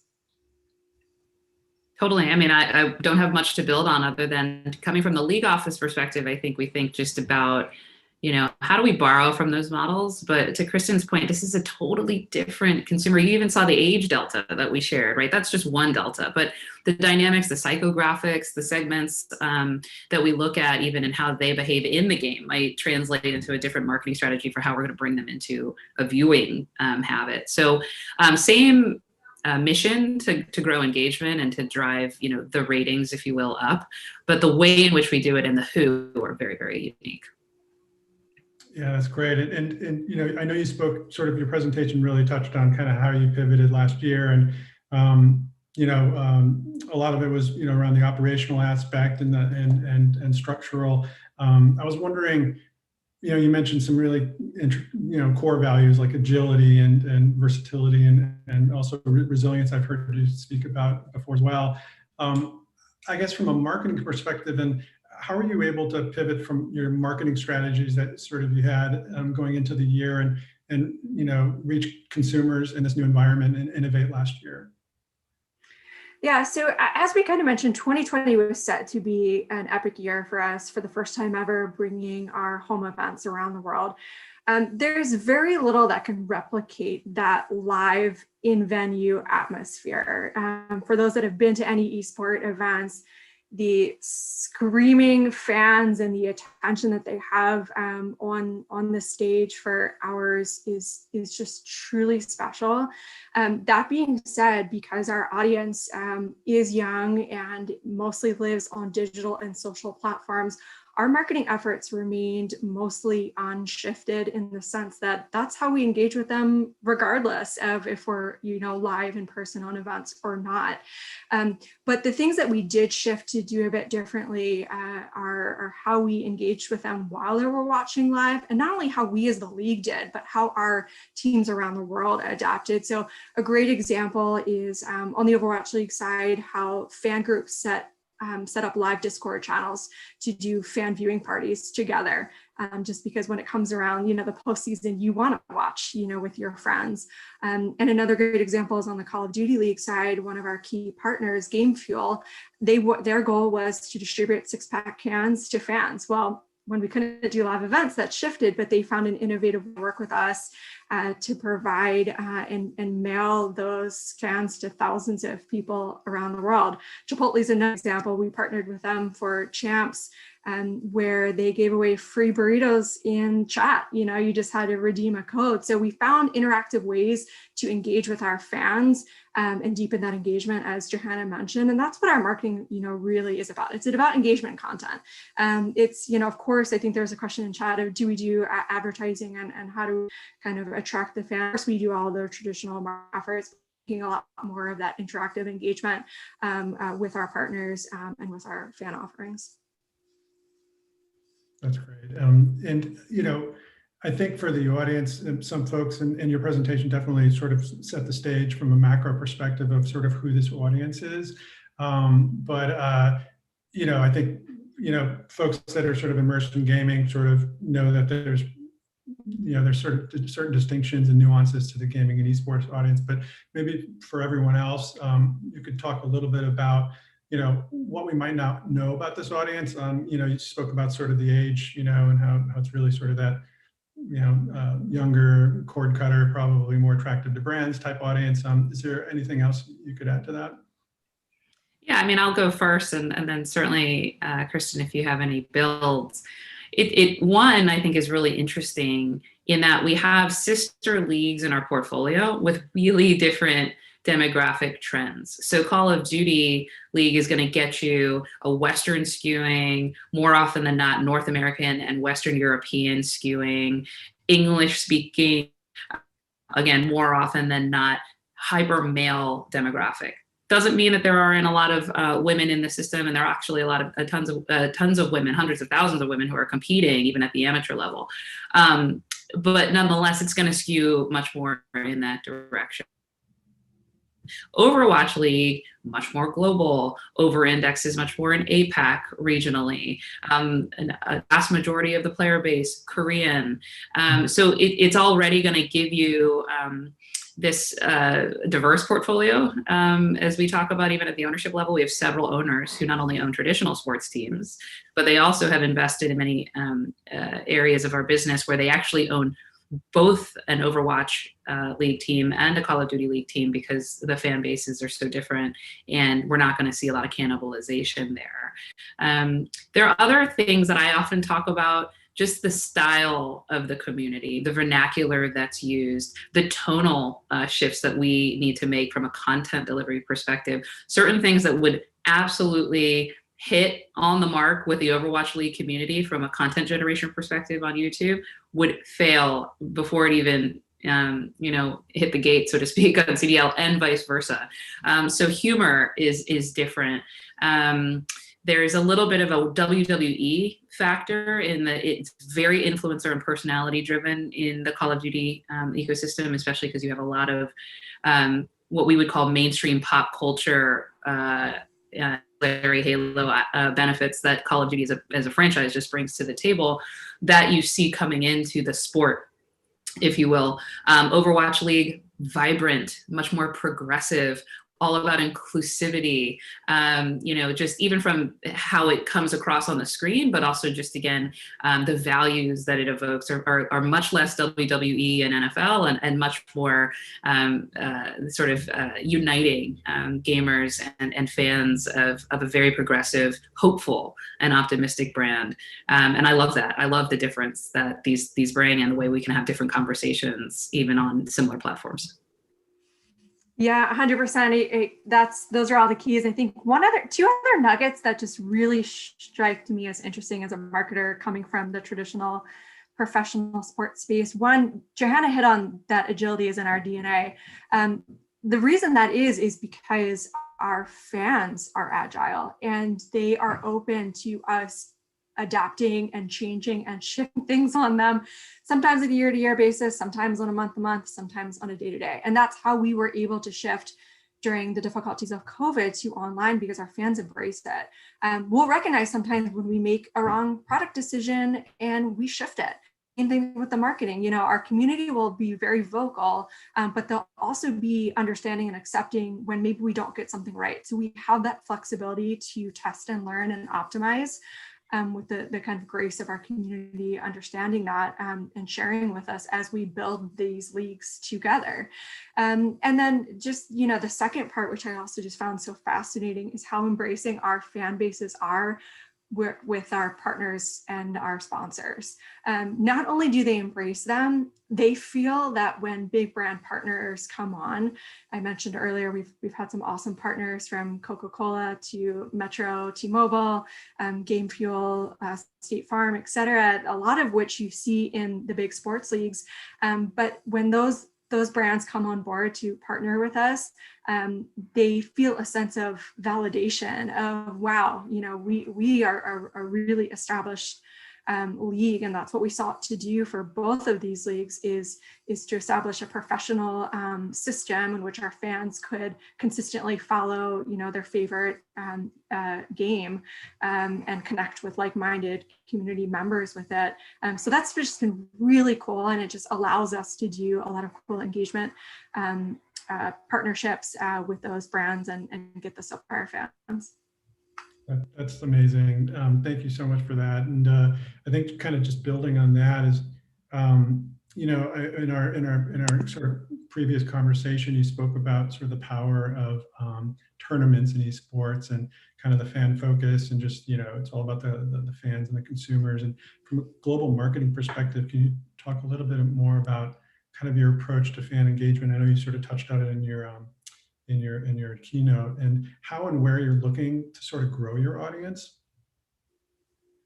Yeah, so again, the sister league opportunity as a marketer is just so awesome because we think about them similarly but differently. On the Overwatch League side, it's all about the community. So, as we're thinking about growth and engagement, how do we dive deeper into the community? How do we dive into anime and the meme culture and have a lot more fun?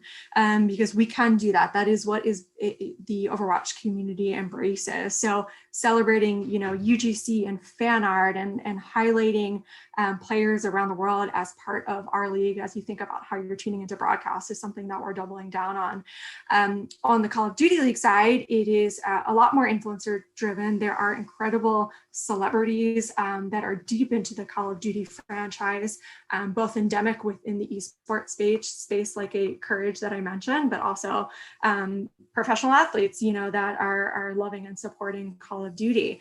And coupled with that is also, I saw this in chat of, we did the, as mentioned in the keynote, the Billionaire Boys Club collaboration is continuing collaboration that puts the Call of Duty League in the epicenter of coolness and street culture and the next trend.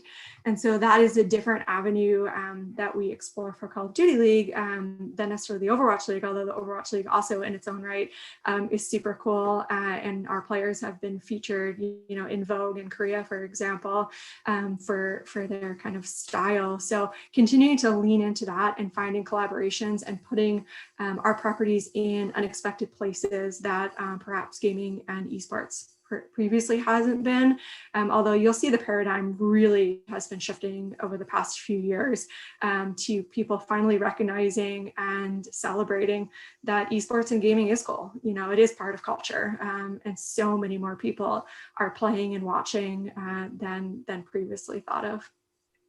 Yeah, my only builds on that too. I saw somebody shouting out the Jimmy Fallon piece. Exactly right, right? Like showing up in these places that, people are still sort of don't even know what esports is, a huge win for us every time we get done.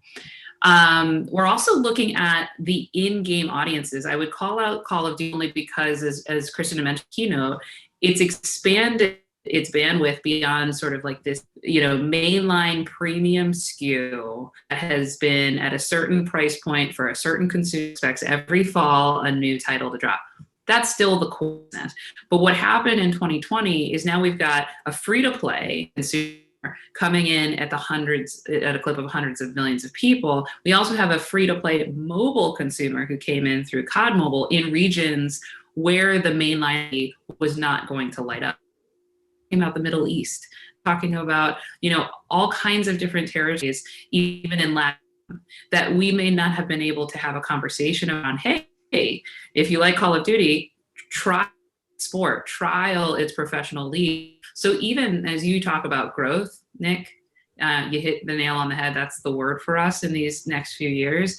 We're also going to even think about how do we grow within our own, consumer base, our own player base, because rate is very nascent when you think about how much room we have to go. That's really interesting. And that's, I was going to ask about starting to look ahead, and any new consumer trends that, that you've been learning, which you sort of just articulated, and, that you sort of plan to bring over into 2021. And, if there's any others you'd want to kind of call out, whether it's, live content experiences or cross-platform opportunities or, certain types of content initiatives that open it up to you. I mean, personally, we're all excited to get back to live events. Don't let that get lost in the dialogue. Like, we're super proud about being agile and having pivoted. And, we often cite the joke that I think was like a meme for a week there or something, where in 2019, esports weren't sports, and then in 2020 they were the only sport. Like that's a really big shift for the industry. But we all want to get back to Wells Fargo Arena. We want to get back to the energy that can only come from that main stage experience, as Kristen was talking about. And I'm sure that most of the people listening, I would venture to guess, have not attended necessarily a high profile live arena based esports event. And that is absolutely the best thing that you can be doing as a brand who's looking to sort of dive in or dip in or get more educated, but also to really understand how these things can be so strong as a fan experience, but also as why I think there's so much momentum around the space. So we do want to get back to that for sure. Your point is well taken, though. I mean, even in Samsung and the product offerings, I think we're really excited about content for the smart TV buyer, and how do they sit on the couch and have a CDL or an Overwatch League experience? What does that need to look like, even if you're dropping into the YouTube app on your big screen, which is how I watch the matches, versus NBC or CBS, for example. Linear is still going to be a huge conversation in terms of how we grow and where we take it. And then lastly, I'd say we often think about designing content for somebody who's watching it on mute and who has a on glass experience, right? Because that's the vast majority of the viewer base and the player base. They're on their phones. So you're thinking multi-platform, and to your point, thinking, well, not every content piece is going to fit in those different types of experiences the same way. So how are we efficient in what we do, but also cross-platform as a mindset? I think we look at that sort of as table stakes versus trying to make one thing fit every type of style. Yeah, 100%. I think one, misconception on esports fans is that they're all the same, and they're not. They're just like any other sports or any other consumer, in the sense that our segmentation and our offerings of different content and different ways to engage with our brand is critical, because of course our loyal, diehard, avid fan is going to be tuning in to our 10-hour broadcast every single weekend. But the more casual fan wants a different way, which is why being on YouTube is so special for us, and how we're looking to further invest in the content that not only we create, but also the community and influencers create in partnership with us, because not every fan is going to be able to invest that amount of time. So they want to rather check out highlights, on their phone as they're kind of passing by, or they may just want to watch a video more around behind the scenes access to the players, or how teams prepare and kind of all that fun thing. So we have to be really smart and targeted in the different types of content and product perspective that we're giving for our fans, and provide that where they are. So if they're mostly living in game, or living on their computer or on their mobile, we need to think about not only how we're offering that from an esports space, but also how we're partnering with what the game marketing teams are doing to reach their fans and collaborate on all of that together. Yeah, it's interesting. And I imagine, the YouTube partnership has probably been instrumental in being able to kind of reach consumers on all platforms, right? And sort of at scale. And I imagine that's been really important to you. And what's interesting, and I'll sort of bring this up because it was in the press yesterday, is the Kickoff Classic, or 2 days ago. I remember watching in Minnesota last year, right, when you started the season, and I thought that it was an interesting sort of convergence of the tournament sort of fan focused structure, but also it's a way for viewers to see Black Ops Cold War, right, the new Call of Duty, sort of in action in a competitive sort of setting. I know, just wanted to ask if you had any comments on that. For sure. So a couple of things in there. First of all, thank you for plugging Kickoff Classic. We are very appreciative of that. Everybody should tune in. But I think a few layers that I was really proud of the team in rolling out. The fans voted on the matches they wanted to see. And we collaborated again, which is one of our 5 big values, on just, find a good idea. Let's bring this community in. And that's a really low stakes event. It's a preseason event. It's the first time our fans are going to be able to see, the action. And we have a lot of new teams, in the queue for season 2, with 100 Thieves having come in through LA Thieves, and Chicago's now rebranded. It's, I won't get into all of that. It's probably too core, but it's a very, very big deal. I mean, these are massive entertainment and content brands now, a part of the CDL. So that's going to be exciting in its own right, but to be able to let fans vote and see how engaged they were. just organically across our social media platform. Let's say, hey, I want to see this matchup, or I don't want to see that matchup. The way that really took off in just a matter of a day was really cool, and therefore I think will translate into a pretty good event here in a few days. And then the other thing I would say, to your point about contrasting it from last year, when it was such about a high-profile live arena event, here comes this new big thing that on behalf of Call of Duty. I think what we're excited about with the Kickoff Classic is it enables storytell with a lot more intentionality. It kind of sets the table for maybe listeners on this call, for example, to say, I don't know what's going on here. Get me the 101. How does the sport played? What does 100 Thieves even mean? What does Optic even mean? Why are Toronto and Minnesota rivals?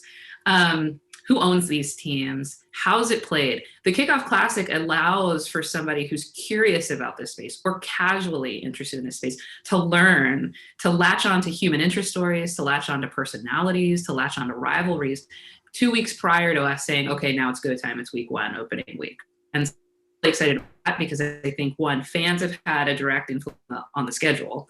But more importantly, it really allows us to continue to introduce this new product in a way that I think is going to be really good for, again, the casual or the esports curious, as I often talk about, to say, come in, learn, you're not behind. In fact, you're ahead of the game now, and then really get smart about how we go big a few weeks later. I don't know, Kristen, if you'd add anything that I missed. Yeah, I just wanted to underscore the first point that you made, because there was a question in chat of what makes our esport and so special that brands want to be a part of it. And it's exactly what Johanna opened with, is it's the deep engagement that they have with us. And we've been able to foster that through the access that we've given them. So, she kind of shared the engagement that we had on the voting mechanism, but how powerful is it that we allow our fans to control the product that we are creating? And that, again, we have the agility to do so, but because of that, they're even more engaged. And that's just one of many examples that just fosters that deepened engagement. But we purposely put the community and the fan as part of our decision making and as part of our product. They help us build it together, which is what makes our fandom so special. That's great. And just closing out with our final question here is just, really, it sounds like you're off and running 2021. It's just really excited about what's to come. From your perspective, do you think sort of this continued growth in esports can be sustained and into the future? And if so, how? I'll go first. Absolutely. I wouldn't have left the NFL if I didn't think that, right? This is definitely the future. But I'm often, 2 feet on the ground. I know Kristen is as well. We're not overly bullish. I think when people say that, we're not telling anyone anything. It's you run the numbers, think about the innovation and the pace of the innovation that's happening, how quickly we're optimizing our products at Activision Blizzard, Riot, at Epic, and I could go on and on. There's sort of this collective industry-wide agreement sense of it's here, it has happened. It is the global takeover. It is the next era, frankly, of competitive entertainment, full stop. Now that we've sort of landed that argument, now it's just about iterating together, figuring together, scaling businesses and remuneration behind it, getting sponsors who have been into the conversation, right? And so that's, to me, the next clip. But whether it happen and how big it's going to be it's undisputed at this point, in my opinion. Yeah, 100% agree. And I think Johanna said this during the keynote of how nascent we are. We are just getting started. And by we, I mean the collective we in the esports space. Even though esports has been functioning for 2 decades, the paradigm has started to shift again with digital and social technologies shifting and expanding. So it will only continue to do so. And someone also asked in chat of what innovations, are we looking forward to? Broadcast tech, which I can't even begin to explain, that's under Johanna's purview, is just so incredible. The pace in which it's shifting. I think people don't realize, like, we skipped over that. Sure, it only took us a couple of weeks to get up and running in the digital world, but what that means when you operate a global league, which really no other competitive entertainment brand does, and you're thinking about how the server pings and the bit rates of everything connected, how you do that across the entire world, the innovations needed there, even what we saw this year, is just so incredible. So as much as we talk about the forward fan-facing innovations and what is to come there, there's so much happening on the back end that we're just getting started on, and really excited to see in the years and decades to come how this will continue to build, and the next generation that adapts. We're also in the first generational fandom that's experiencing esports, this under 34 group. So what's going to happen when that gets passed down to the next generation? It's going to look completely different, and I think blow everyone away. That's amazing. And I look forward to continuing the conversation around all the things that you just mentioned, because there's so much to explore. But thank you so much to Brand Innovators and Johanna and Kristen for your time. This has been an amazing discussion. Really appreciate it. Thank you. Yeah, thank you as well. Thank you guys all so much for closing out. What an incredible final session and panel to have. I feel like we got the most questions submitted for this one, so it just is a testament to how engaged everyone was in the content you were sharing. So thank you so much, and have a great rest of your afternoons. Awesome. Thank you. Thank you so much. Take care. Bye-bye. Thank you. Well, thank you so much to Joanna, Kristen, and Nick for closing out our day 3 of our Brand Innovators 2021 kickoff. Such a great note to end on for an incredible kickoff series. We want to extend our sincerest gratitude to our 35 plus speakers, all of our amazing sponsors and moderators, and of course, all of you at home who have tuned in to watch and support us.